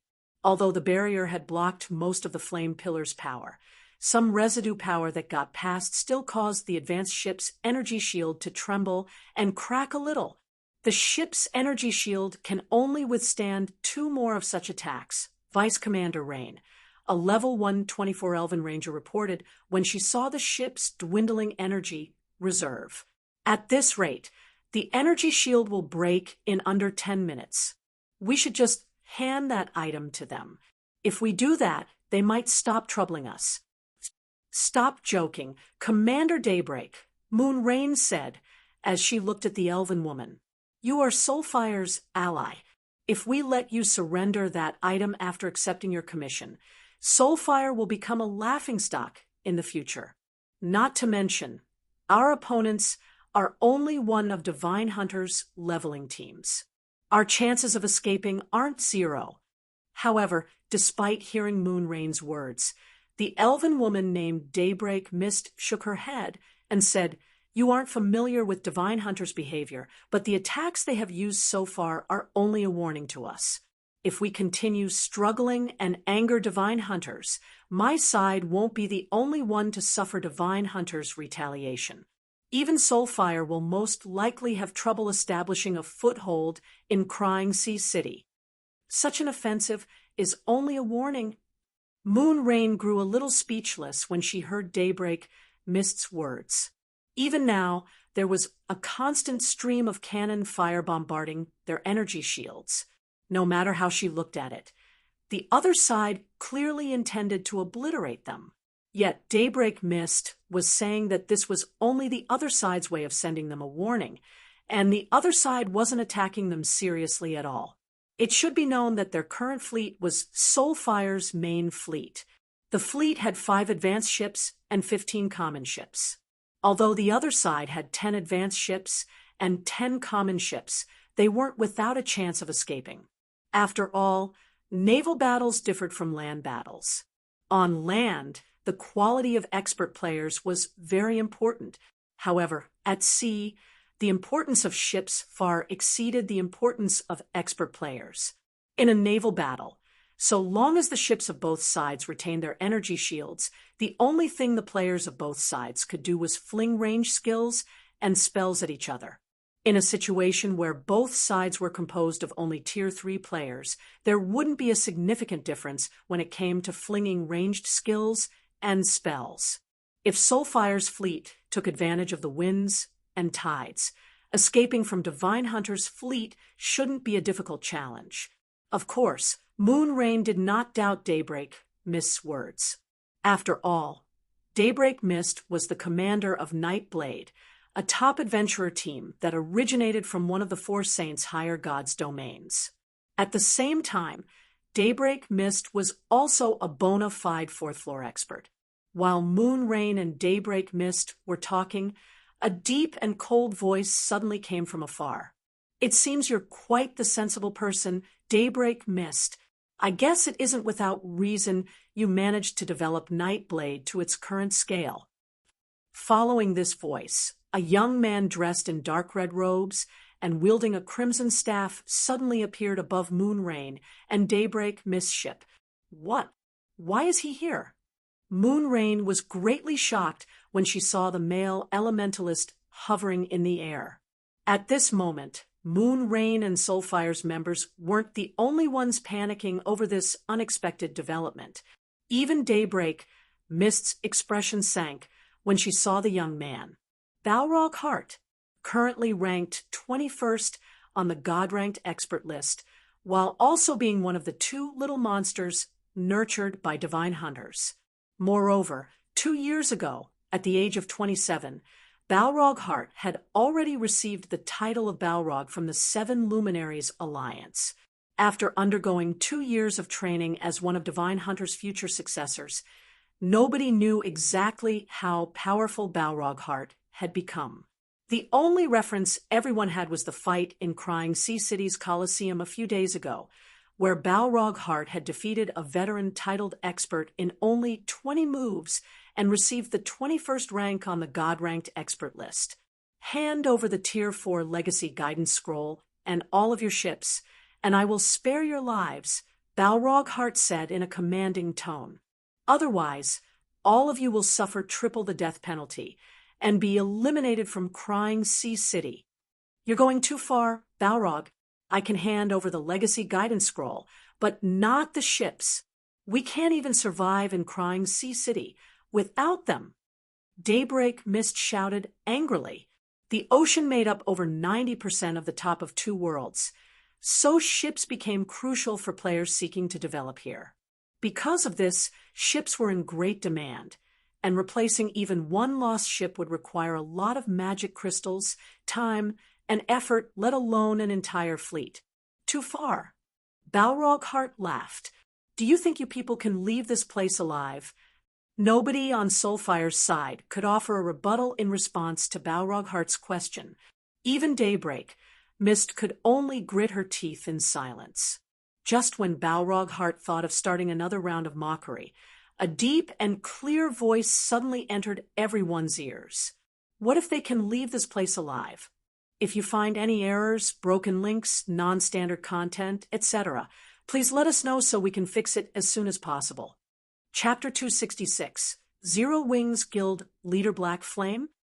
Chapter 266, Zero Wings Guild Leader Black Flame. Everyone instinctively turned toward the source of the voice. Without anyone noticing, a cloaked man had appeared 100 meters above the ocean. The man carried two swords around his waist, but he radiated neither the aura of an expert nor a dangerous aura. At first glance, this cloaked man seemed like an ordinary swordsman one could find anywhere. Is this guy nuts? He dares to speak like that to Lord Balrog? Seeing as he can fly, he should have grasped a mana domain, so I guess he can be considered a powerful expert. However, he probably hasn't seen Lord Balrog in action before, so maybe that's why he dares to utter such bold words. He's probably an ignorant native. Then, this is the end of his life, now that he has spoken so rudely to Lord Balrog. Divine Hunters members held a merry discussion among themselves as they looked at the cloaked man in the sky. Some of them had even started worrying about the cloaked man's future. As for the words the cloaked man uttered, none of them treated those words seriously. In the greater God's domain, titled fourth floor experts were known as walking disasters. Even at Tier 3, such an expert could fight a team of 1,000 experts in the greater God's domain's environment. Not to mention, Balrog Heart was an existence capable of defeating a veteran titled expert using only 20 moves.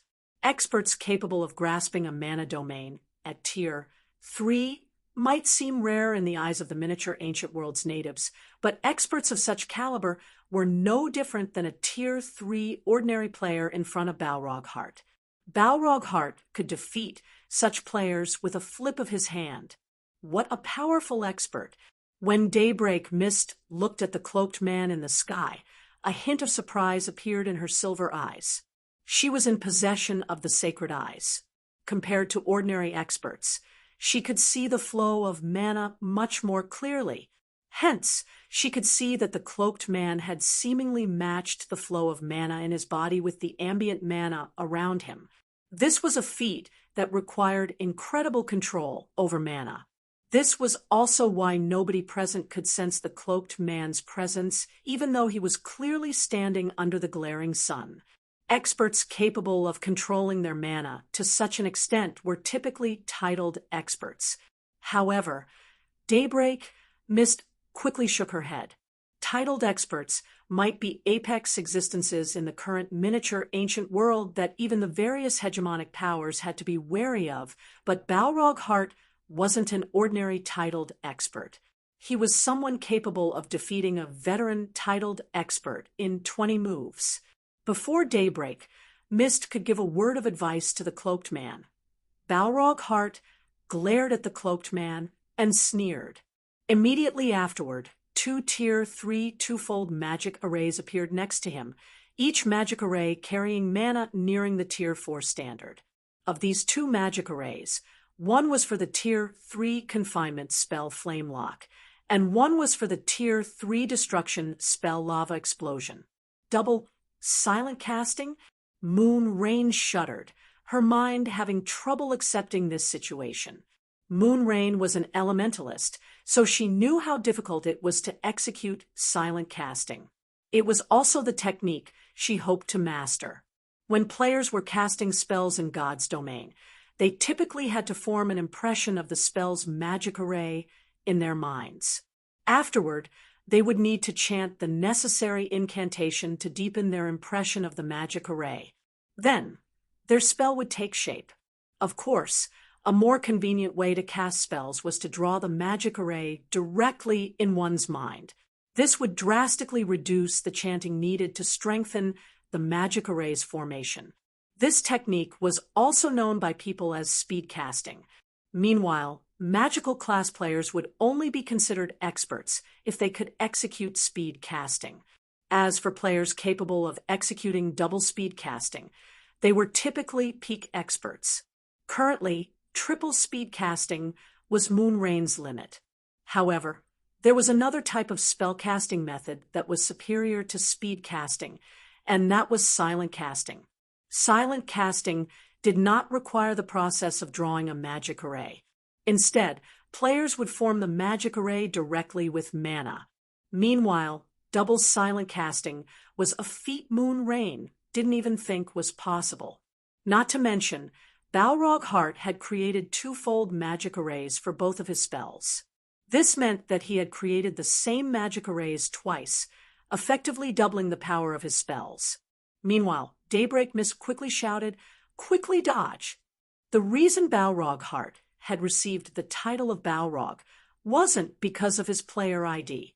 Instead, it was because of his extraordinary mastery over fire-type spells.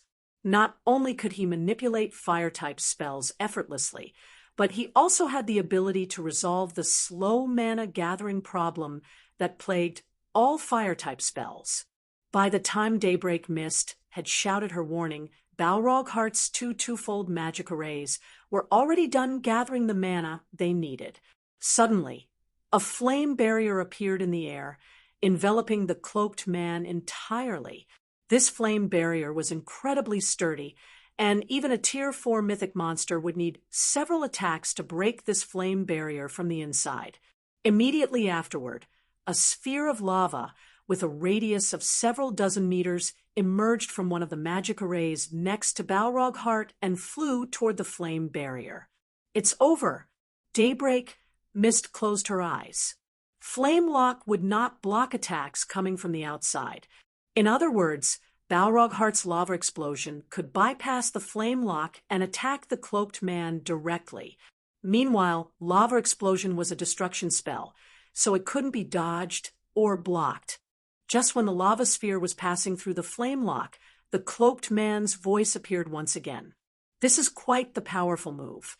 It's a pity it's useless against me." As soon as the cloaked man finished speaking, an explosion rang out in midair. Subsequently, a blooming flower made of sword lights instantly ripped the flame barrier to shreds and fragmented the lava sphere into countless pieces. As for the cloaked man, he remained unscathed as he hovered in midair and quietly looked down at Balrog Hart. He blocked it. Impossible. That was Lord Balrog's trademark move. Divine Hunters members were stupefied by this scene, their jaws dropping. Even a superior mythic monster would get injured when going up against such a rapid double silent casting. Yet, the uncloaked man didn't lose a single HP from the exchange. Balrog Hart was similarly stunned by this situation.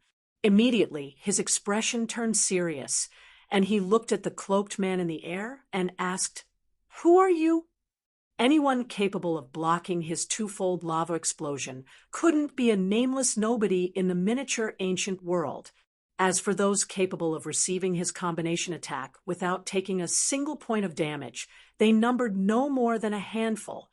However, Balrog Hart did not receive an answer from the cloaked man, though he did get a response from Moonrain, who had muttered something in surprise. "Guild leader Black Flame?" The spread of sword lights was a very familiar sight to Moonrain. As far as she could recall, Surefoam was the only person to have ever used such a sword technique. Guild leader Black Flame. Daybreak Mist fell into a daze when she overheard Moonrain's mumbling. He is Zero Wings Guild Leader Black Flame. If you find any errors, broken links, non-standard content, etc., please let us know so we can fix it as soon as possible. Chapter 267, Splitting the World. Chapter 267, Splitting the World. Black Flame's name was quite famous in the miniature ancient world. After all, not only was he a fourth floor expert, an existence that was rare even in the greater world, but he was also the de facto owner of the popular Abyssal Star City. In addition, he was also the guild leader of Zero Wing, the ruling power of the Azura Mercenary Alliance. Are you sure you're not mistaken, Rain? Daybreak Mist couldn't help but ask Moon Rain. Daybreak Mist had received an invitation to join the Azura Mercenary Alliance from Moon Rain multiple times before. However, she had turned down the offer every time. While the Azura Mercenary Alliance might offer its members a high degree of freedom and priority entry into Abyssal Star City, the Mercenary Alliance was far too weak when it came to combat capabilities. It should be known that competition in the current miniature ancient world was no less intense than the competition in the greater God's domain. Weak powers might be able to survive and even gain an advantage over other powers during the early periods of the miniature ancient world, but this would no longer be true in the long run. In fact, unless these weak powers could gather a sufficient number of experts, they would quickly lose their place and be eliminated from the miniature ancient world. In Daybreak Mist's opinion, the Azura Mercenary Alliance would be categorized as one of these weak powers.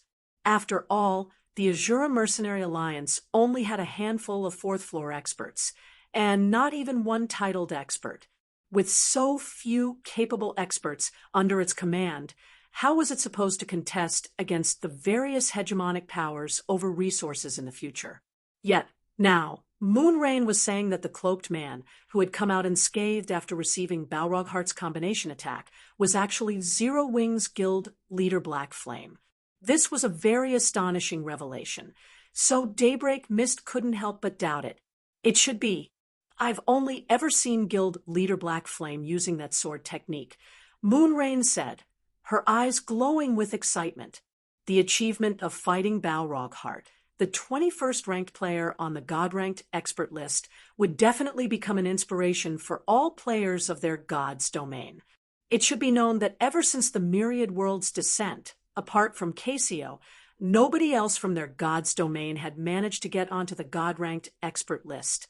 Moreover, because more and more God-ranked experts began to appear afterward, Casio was quickly squeezed out of the ranking list. This situation caused the various foreign God's Domains players to look down on their God's Domains experts, and they were now regarded as wild monkeys by these foreign players. However, it was a different story now that Shurfong had shown himself capable of fighting Balrog Heart to a standstill. Setting aside whether Shurfong could steal Balrog Heart's position on the God-ranked expert list, he should have no problem getting into the top 30. Once this matter became official, the Azura Mercenary Alliance would definitely see a rise in its position in the miniature ancient world. Black Flame. So, he's that Zero Wings Guild leader. Is he really that Black Flame? Didn't the rumors say that he had refrained from appearing in 100 Flow City's Coliseum because he was too weak? How could he receive no damage from Lord Balrog's attack? The Divine Hunters members were all experts among experts. They possessed incredibly powerful senses, so even though Moonrain was several dozen yards away from them, they still managed to hear her mutterings. Only Divine Hunters members couldn't help but doubt their ears when they heard the name Moonrain uttered.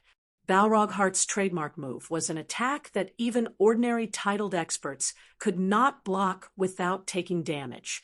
Experts capable of accomplishing such a feat were all existences standing at the apex of the miniature ancient world. Even if Shurfong managed to get his hands on a portion of the greater God's Domain's legacies, there was no way he should be able to accomplish such a feat. Interesting.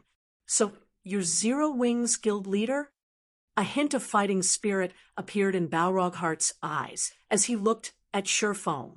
No wonder you dare to spout such nonsense in front of me. However, if you think that you can protect them just because you can block my lava explosion, I'll have you know that you are sorely mistaken." After saying so, Balrog Heart raised his crimson staff and began rapidly chanting a series of incantations. Immediately, the mana within a 1,000-yard radius began swarming toward Balrog Heart, the gathered mana creating a storm that covered a 1,000-yard radius. The degree of control Balrog Heart had exerted over the surrounding mana was so great that seeing it made even a fourth-floor expert like Daybreak Mist feel ashamed of herself. Monstrous!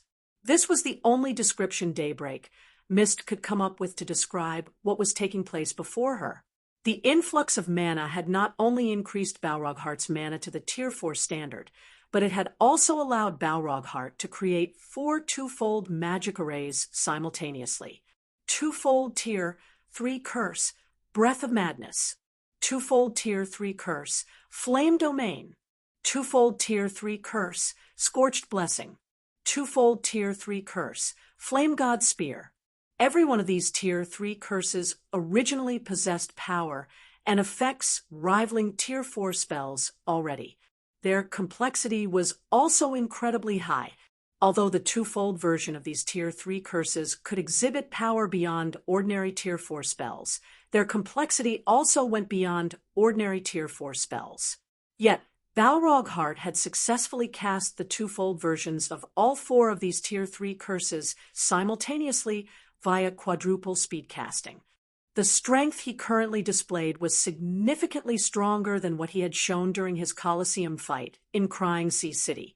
In fact, Daybreak Mist couldn't help but suspect that if Balrog Heart had executed this high-level quadruple speed casting during his Colosseum fight, he wouldn't have even needed 20 moves to finish the fight. Of the 4 curses Balrog Heart cast, Breath of Madness was a confinement spell that could be used to lock down a space. Meanwhile, enemies trapped within this space would have their mobility and reaction speed reduced.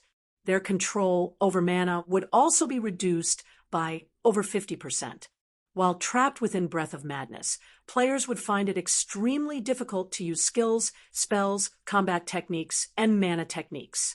As for the 3 other curses, Flame Domain increased the power of the user's fire-type spells by 100% and weakened the effects of other attributed spells by 50%. Scorched Blessing increased the user's basic attributes by 80% and control over the fire element by 30%.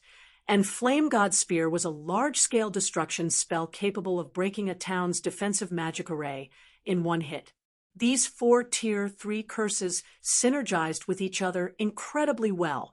With this move, Balrog Heart could annihilate even 4th-floor experts with the flip of a hand. Subsequently, a flame spear measuring 1,000 meters in length suddenly descended from the sky. The aura of power the spear radiated, instilling a sense of despair into everyone present. After being enhanced by 3 Tier 3 curses, Balrog Heart's Flame God Spear could destroy not only a town's magic array, but also the town itself. "Try blocking this move," Balrog Heart said, laughing. However, before Balrog Heart could say anything more, Shur Fong suddenly swung the Winter of Eternal Night. First sword, Light Shadow. Suddenly, time on the battlefield seemingly froze as everything and everyone stopped moving. Even the descending Flame God Spear was no exception. Then, under everyone's gaze, the sky, the ocean, and the 1,000-meter spear all split in half. However, before everyone could even start to feel surprised, the bisected flame spear fell into the ocean and created 2 huge holes that were several kilometers deep. At the same time, the advanced ships that were in the flame spear halves way, the players on board these advanced ships, and Balrog Heart vanished without a trace. If you find any errors, broken links, non-standard content, etc., please let us know so we can fix it as soon as possible. Chapter 268, Sword Emperor? Chapter 268, Sword Emperor? What happened? They're gone. Be it Soulfire's members or Night Blade's members, everyone was dumbfounded by what just happened. Even Daybreak Mist couldn't help but rub her eyes and take another look. When Balrog Heart's flame god's spear appeared, Daybreak Mist had felt the presence of death enveloping her. The power of the attack had already gone beyond her ability to survive. In front of this attack, the average titled expert was nothing but a joke. This was because Balrog Heart's attack had already reached a level where it could destroy an entire town. Upon realizing Balrog Heart's strength, Daybreak Mist couldn't help but feel suffocated. Yet, Sure Fang's attack had not only erased Balrog Heart's full-powered attack, but it had also left a gash in the ocean that extended for several kilometers. Rain, are you really sure this person is the guild leader Black Flame you mentioned? Daybreak Mist whispered to Moon Rain, trying to seek further confirmation. This was Balrog Heart they were talking about, the 21st ranked player on the God-ranked expert list. Yet, not only did Black Flame defeat Balrog Heart, but he had even accomplished it in one move. This was a feat that probably only the monsters ranked within the God-ranked expert list's top 10 could accomplish. It should be known that every one of these top 10 monsters was an existence capable of monopolizing an entire medium shipyard. Meanwhile, not only could a medium shipyard generate tremendous amounts of wealth for a power, but it could also increase the chances of a power being recruited by a conglomerate in the future. It was the dream of countless powers to join a conglomerate in the greater gods domain. Unfortunately, generally speaking, only upper-ranking hegemonic powers could catch the attention of conglomerates and become a part of a conglomerate.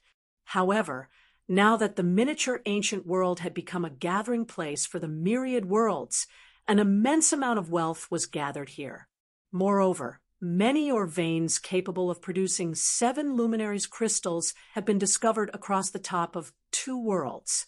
If a power could dominate a sizable portion of the miniature ancient world, even if said power wasn't an upper-ranking hegemonic power, it might still have a chance of catching the various conglomerates' attention. After all, 7 luminaries crystals were a rare commodity that was in high demand no matter where one went, even if a power was weak. So long as it could generate enough 7 luminaries crystals, the various conglomerates wouldn't mind extending an olive branch to it. It should be, Moon Rain answered hesitantly. At this moment, even Moon Rain couldn't help but grow uncertain. Although she knew that Black Flame was powerful, she never thought he would be so powerful as to kill Balrog Heart in one move. While Moon Rain and Daybreak Mist were talking, Sure Fang waved his hand at the items Balrog Heart and Divine Hunter's other members dropped. Immediately, the items dropped by these 100-plus players flew toward him. Then he began stuffing the items into his bag one after another. This is a large sea map. Sure Fang was pleasantly surprised as he looked at the tattered map in his hands. Generally, when players entered a region they had never visited, their system map would only display their nearby surroundings. If players wished to have a more informative map of the region, they would have to explore the region in person. Either that, or they could purchase a region map from a nearby NPC city. If players wanted to operate out at sea, a sea map was an indispensable item. This was because a sea map would not only display islands that wouldn't be displayed on the system map, but it also covered a large area. Moreover, the sea map would also mark the player's specific location, preventing players from getting lost while navigating at sea. Typically, sea maps could be divided into small, medium, and large sizes. Each size category of sea map would also cover an increasingly larger area. Small sea maps would cover an area roughly the size of 2 or 3 land-based leveling maps. Medium sea maps would cover 7 or 8 leveling maps, and large sea maps would cover at least 20 leveling maps. During the exploration phase of a region, a large sea map could easily be worth 2 or 3 fragmented legendary items. So, it was a truly pleasant surprise to Sure Fang that Balrog Heart would gift a large sea map to him. It should be known that he had only helped Soulfire get rid of Balrog Heart in passing. He never really thought of gaining anything from this action. After all, Soulfire had already joined the Azura Mercenary Alliance. Moreover, Moonrain had given Wu Lingling a lot of help thus far. So, he naturally had to help Moonrain now that the other party was in trouble. As for how Shifeng managed to eliminate Balrog Heart so easily, it was because Balrog Heart was only a Tier 3 player. There was a significant gap between Tier 3 and Tier 4 players. Not to mention, Shifeng was even equipped with the Blazing Flame set, a level 120 Dark Gold Immortal set. It might be a different story if Balrog Heart had reached Tier 4 already, but before that happened, Shifeng would only need one move to take care of him. So, this place is the top of 2 worlds. Shifeng was a little surprised after he was done inspecting the sea map. He didn't think that the top of 2 worlds would be a world within a world. Moreover, it was quite a huge world. At the very least, judging by the information he gleaned from the map, the top of 2 worlds should be significantly larger than the miniature ancient world.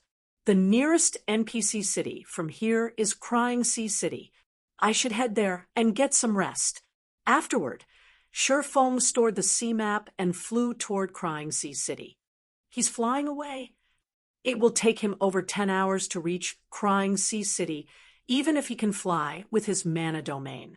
Even if he exhausts his concentration, there's no way he can reach the city, right? Could he have reached Tier 4 already? Everyone was stunned when they saw Shifeng flying into the distance. A Tier 3 player could fly, so long as they had a mana domain. However, flying via this method consumed a lot of concentration, so flying for long periods of time wouldn't be possible. Seeing as Shifeng was flying in Crying Sea City's direction, he should be aware of the city's existence.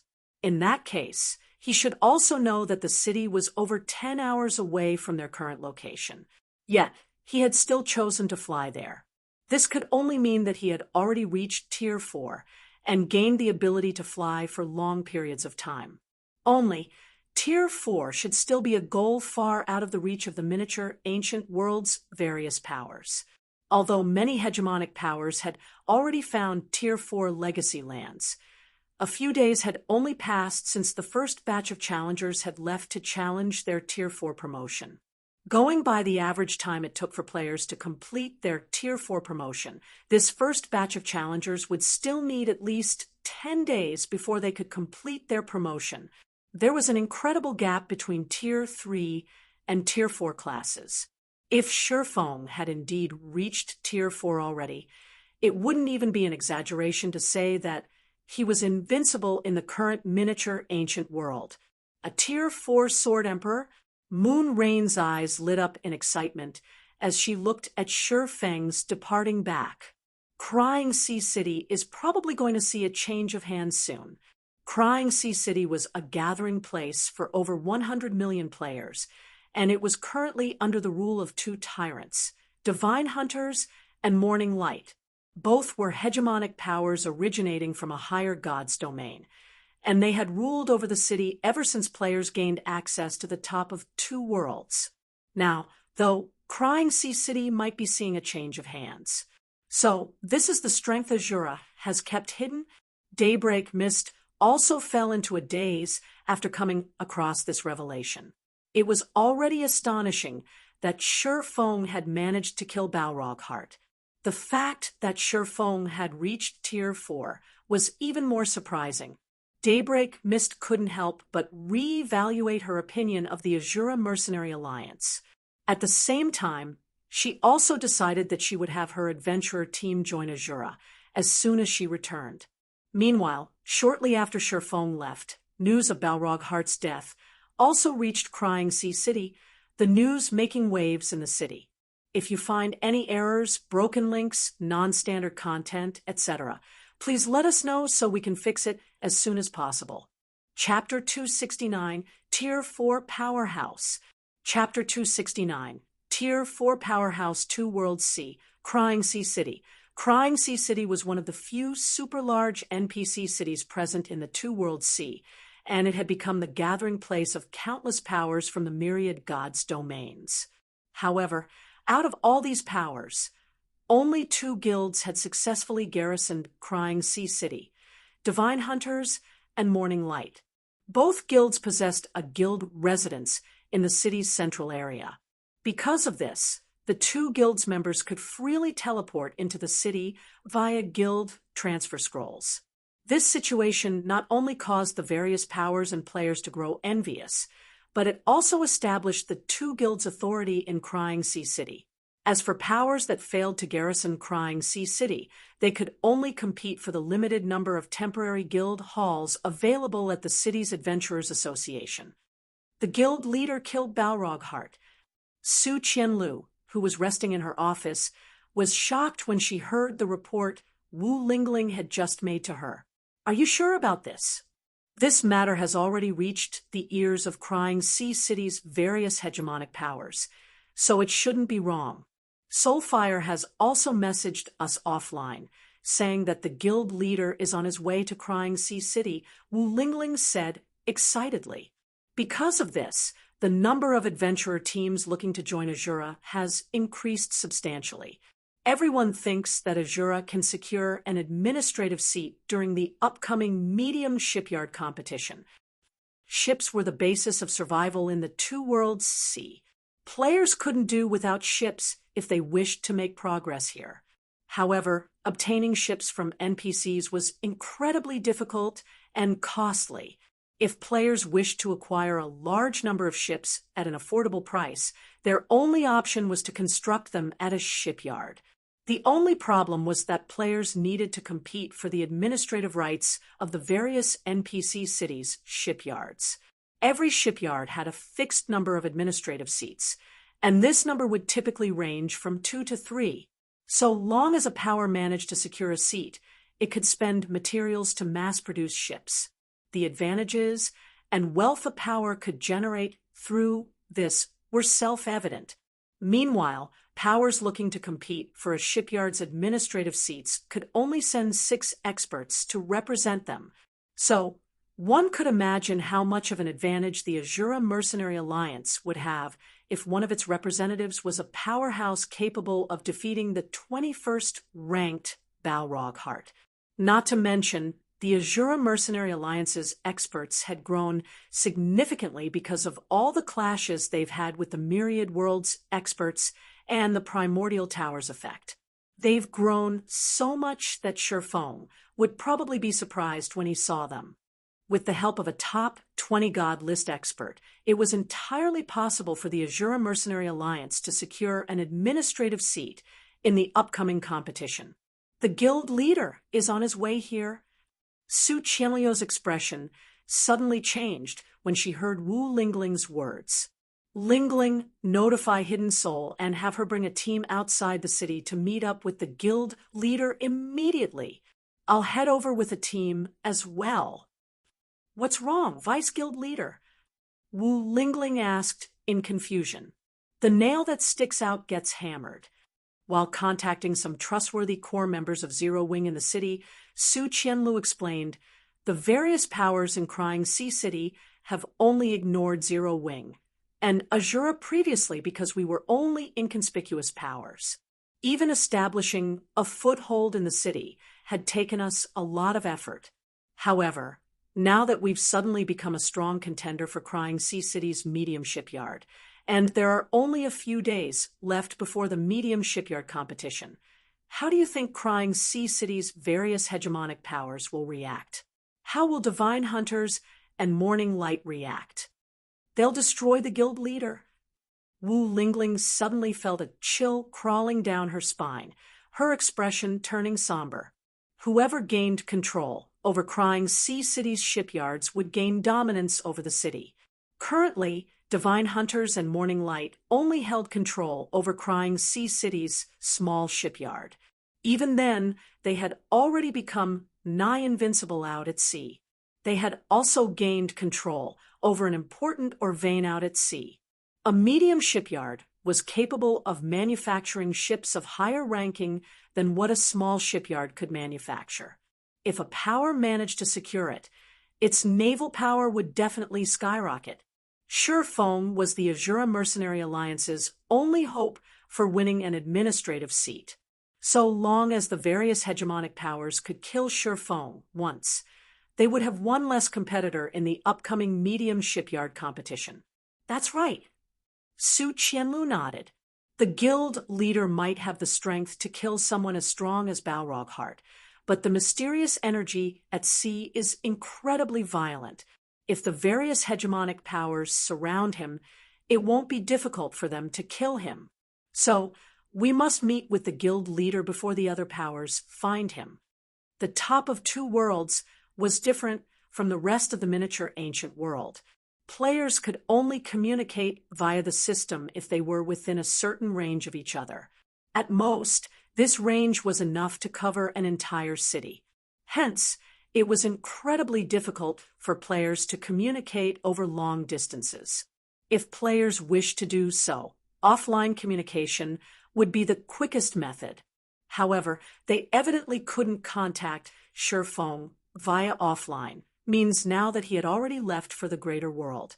So, their only option was to send people to find Shifeng.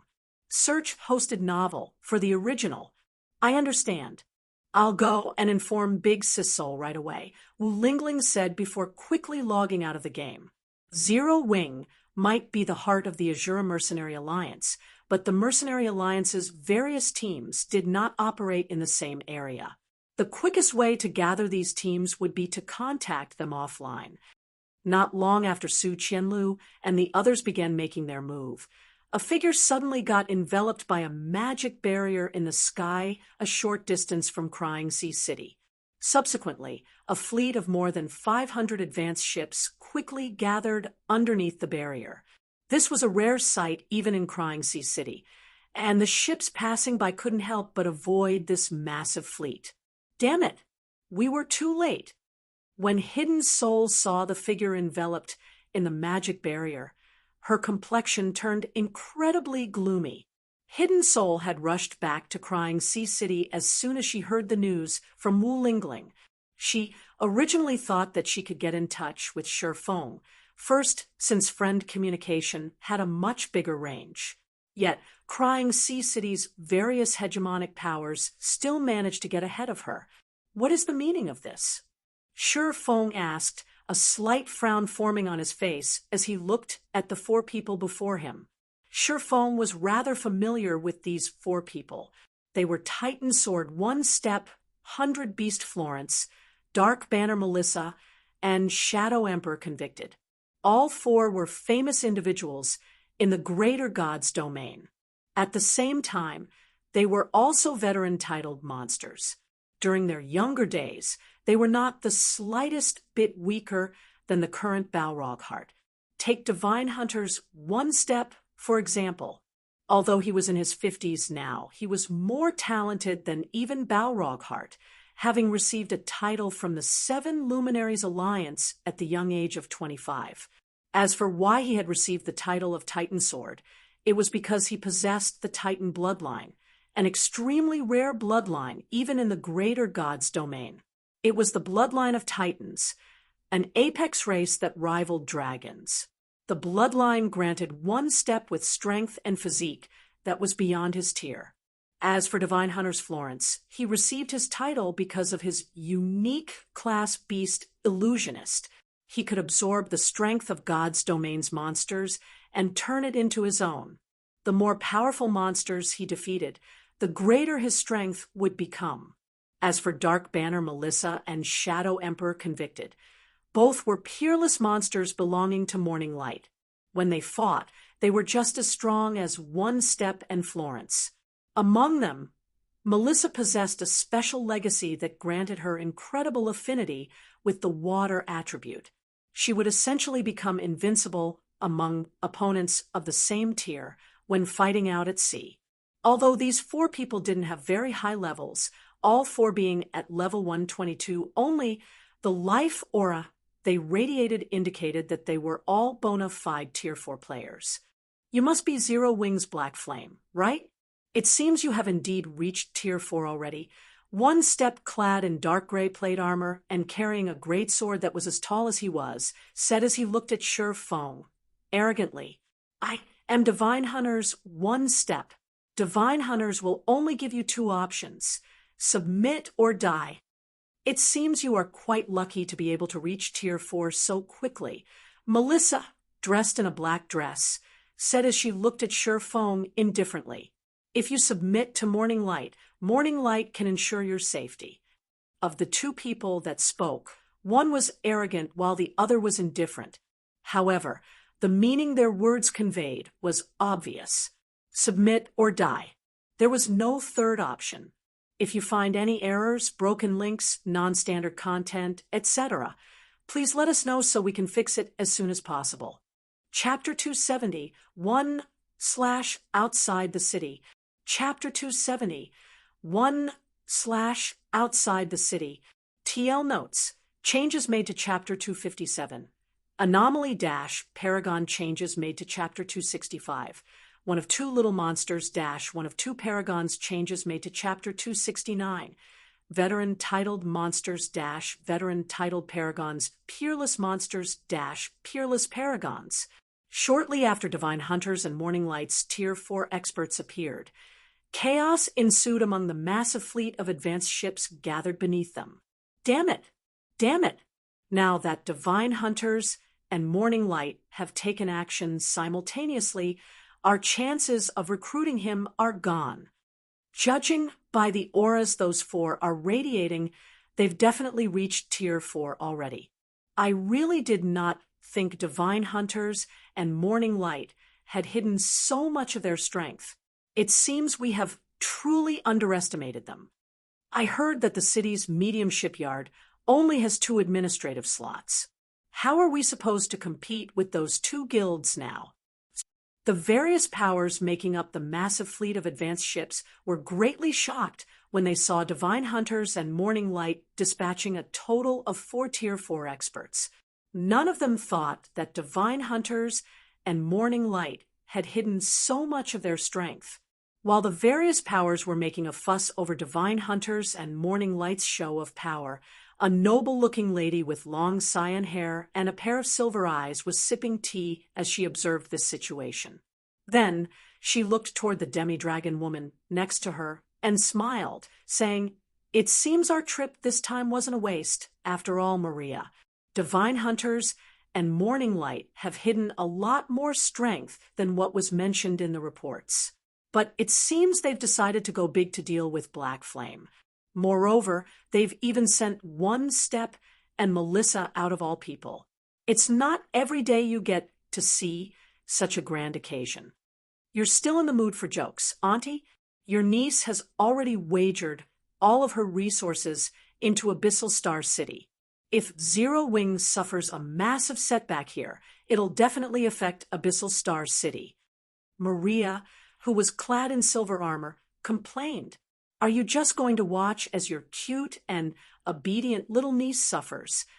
When an ordinary expert killed a player, the player in question would typically only lose 1 level. However, experts of One Step and Melissa's caliber could inflict heavy damage to the souls of the players they killed. They could accomplish this even if they were only at Tier 4 right now. Meanwhile, not only would the players they kill lose several levels, but these players would also have their souls remain weakened for around half a month. During this period, they'd be utterly useless in combat. They were currently at the crucial exploration phase of the Two Worlds Sea. Being rendered useless for half a month was a fate worse than death. It was especially true for a Tier 4 player. It's his fault for not keeping a low profile. He shouldn't have killed Balrog Heart in just one move. Balrog Heart's strength is already the ceiling for Tier 3 players. There are only 2 types of people who can possibly kill him with one move. The first type would be the God List's top 10 monsters or someone of their standards, while the second type would be Tier 4 experts. Experts of those top 10 monsters caliber are exceedingly rare, and you'd be hard-pressed to find even one such expert in an elementary god's domain. So, the only logical explanation would be that Black Flame has reached Tier 4, Favre said before pausing to take a sip of tea. Then she continued, "Currently, even one Tier 4 player is enough to affect a naval city's status quo. Divine Hunters and Morning Light naturally won't sit by and watch another power rising up to match them.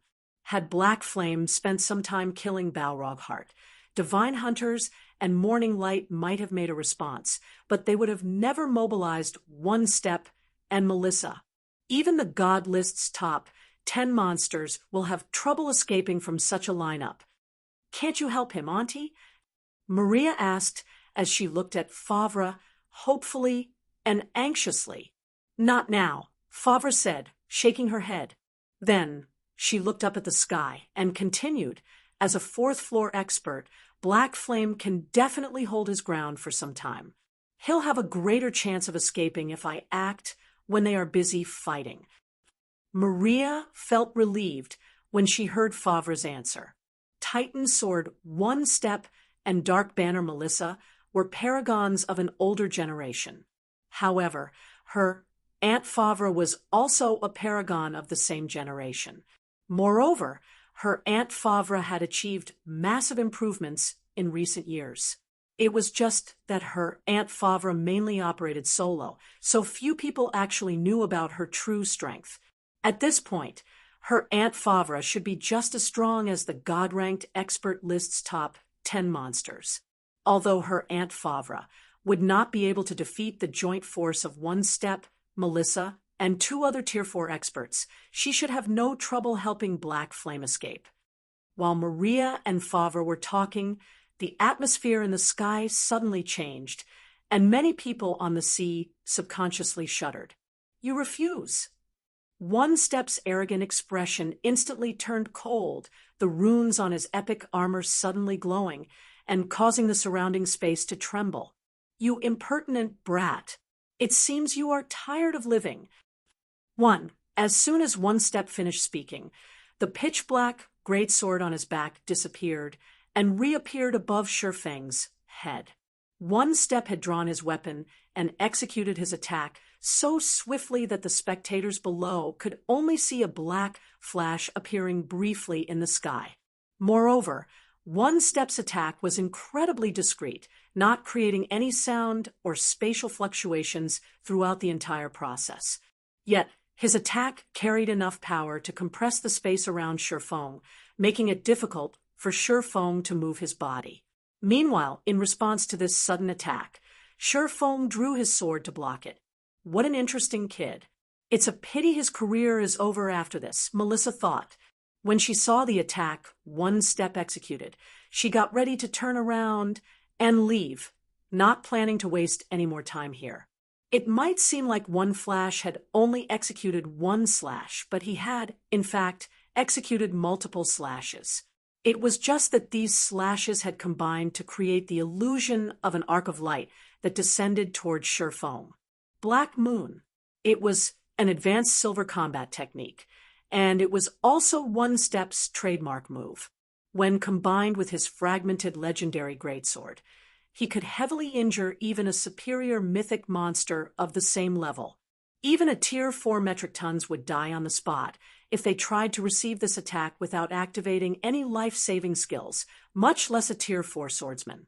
So, when Melissa saw Shurfeng trying to block One Step's attack, she could already foresee what would happen. Boom! A loud explosion shook the battlefield, the intense shockwaves causing the sky to shatter.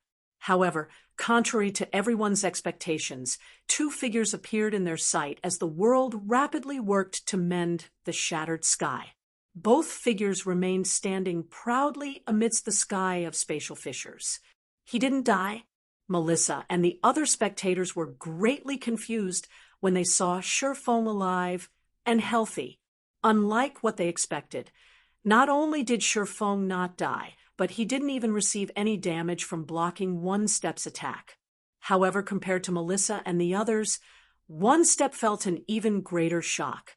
This was because when his greatsword clashed with Shurfeng's longsword, he felt as if he had struck an impenetrable wall. His arms had even gone numb from the reactionary force. Did he use an invulnerability skill? This was the first thought that came to One Step's mind. However, he quickly denied this thought. Invulnerability skills only prevented players from taking damage. It wouldn't mitigate the force of an impact, much less turn players into an impenetrable wall. If Shifeng didn't have enough strength to block his attack, he would still be sent flying, even if he used an invulnerability skill. However, before One Step could figure out what had happened, Shifeng leisurely said, "Since you've made your move, it's my turn now." TL notes, 1. You refuse? FYI, there is no missing translation before this part. The Ross never described Shifeng refusing, so the refusal must have happened while the story's perspective was changed to Maria and Favre. If you find any errors, broken links, non-standard content, etc., please let us know so we can fix it as soon as possible. Chapter 271, Twilight of the Gods. Chapter 271, Twilight of the Gods. TL notes, changed convicted to convict. You're strong, kid, I'll give you that. But do you think this is over? One Step might have felt surprised when he saw Shifeng blocking his attack without using an invulnerability skill, but his calm expression remained unfazed. Before One Step had even finished his words, a figure suddenly appeared behind Shifeng. This figure belonged to none other than 100 Beast Florence, a hulking man over 2 meters tall and clad in beast leather. At this time, Florence's eyes had turned blood red, and the phantom of a 50-meter-tall golden lion had formed around him. The aura the golden lion radiated was stronger than the aura of level 122 superior mythic monsters. Immediately afterward, the golden lion swung its claws at Shifeng, the razor-sharp appendages the size of houses. The claws were so large that they covered even One Step in their attack range. Indeed, the instant One Step had made his move against Shifeng, Florence had also gone into action. So, even if One Step's attack failed to kill Shifeng, Florence would finish the job. However, before Florence's attack could connect, a black-clad figure suddenly appeared on Shifeng's other side. Then, the crimson short sword this black-clad figure wielded transformed into several dozen streaks of crimson light that struck Shifeng from his blind spots. Convict! Mind your own damn business. Florence cursed when he saw the black-clad figure. The timing and angle of Shadow Emperor Convict's attacks were perfectly on point. He chose to attack the moment Shifeng had lifted his head to look at Florence's golden lion. A sneak attack of such caliber was something even One Step would fail to react to should he be the target. However, before Florence's cursing could even reach Convict's ears, the Shadow Emperor coldly said, "Nobody is allowed to live after refusing morning light." Repentance. This was Convict's ultimate move. The 41 strikes Convict executed with this combat technique were like laser beams, their speed exceeding the speed of sound, and the limit of a Tier 4 player's reaction speed. Only someone like Convict, gifted with extraordinary nervous reactions, could execute such a move. Just when the 41 sword lights and the golden lion's gigantic claws were about to land on Shifeng, a second sword suddenly appeared in Shifeng's left hand. Break! After letting out a low shout, Shifeng brandished his 2 swords and shrouded himself in a galaxy of stars. Whether it was the golden lion's claws or the crimson sword lights, both had their advance halted when they came into contact with these stars. Unlike the previous clash between One Step and Shifeng, the clash of attacks this time generated hardly any shockwaves. Instead, only the sound of metal ringing could be heard, echoing continuously across the sky. When Florence and Convict eventually concluded their attacks, their expressions turned solemn. An uproar also occurred among the various powers underneath when they saw the outcome of this exchange. After all, Shifeng had successfully held his ground against 100 Beast Florence and Shadow Emperor Convict simultaneously. Such an accomplishment was enough to put him into the top 10 ranks of the God-ranked expert list. Who is this kid? How did he manage to deflect all of my attacks? Convict's eyes no longer contained his previous coldness when he looked at Shifeng. Instead, taking its place was a trace of fear. Ever since he had risen to fame, Convict rarely met anyone who could match him in attack speed at the same tier. This was the case even among titled experts. Yet, Shifeng had not only matched his attack speed, but also deflected all of his attacks. This was a situation he had never encountered before. "I'm afraid the four of us will have to work together to take down this kid," Florence said, a grim look on his face. From an outsider's perspective, it might seem like Shifeng had fought the two of them to a standstill. However, as someone who had clashed with Shifeng, Florence could tell that none of his attacks had managed to threaten Shifeng. This situation was completely different from what they imagined. They had severely underestimated Shifeng, thinking he had only relied on his advantage in tiers to overwhelm Balroghart. Melissa, who had originally planned to leave, sighed as she looked at Shifeng. Then, she said, "Although I don't want to, I guess we have no better choice." If Divine Hunters and Morning Light failed to kill Shifeng even after mobilizing 4 Tier 4 experts, their 2 guilds would definitely become a laughingstock in Crying Sea City. However, the strength Shifeng had just displayed showed that he was in no way inferior to the God-ranked expert list's top 10 monsters. If they wanted to kill Shifeng, their only option was for all 4 of them to work together. Otherwise, neither Divine Hunters nor Morning Light should consider killing Shifeng. As soon as Melissa nodded in agreement, One Step Florence and Shadow Emperor promptly got ready to use their respective specialties. Meanwhile, when Favre noticed this scene from down below, her expression turned serious as she promptly picked up the silver staff resting against her chair. "Are those 4 planning to attack together? How can this be?" Hidden Soul and the others also despaired when they saw this situation. 4 Tier 4 titled experts. The combat power of such a lineup was definitely at the miniature ancient world's very apex. Even a monster as strong as Shifeng would have no chance of surviving against such a lineup. However, before Hidden Soul and the others could recover from their despair and make a response, the 4 titled experts in the sky made their move. One Step brandished his greatsword after activating his Tier 4 Legacy skill Titan's Wrath, the skill increasing his strength attribute to the Tier 5 standard. Now, whenever he swung his greatsword, even the Tier 3 players down below found themselves immobilized by the compressed space around them. Meanwhile, the Golden Lion Florence had transformed into released an angry roar, its size doubling. Then, the Golden Lion used the Tier 4 Legacy skill Golden Roar at Shifeng, the skill's activation dyeing the sky in a golden hue. As for Convict, he used his Tier 4 Legacy skill Shadow Extermination, instantly splitting into over 100 doppelgangers that flickered around and attacked Shifeng from all directions. Lastly, Melissa raised the sky blue flag she wielded, causing the sea surface within a 1,000-yard radius to rise like an awakened beast, and directing this beast to devour Shifeng. When these 4 people took action, the scene they created looked nothing like a battle between players, but rather an epic war in ancient mythology instead.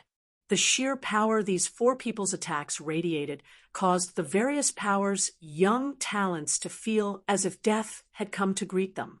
The power of these attacks was so overwhelming that it made even Favre, who had thought of moving to save Shifeng, feel powerless.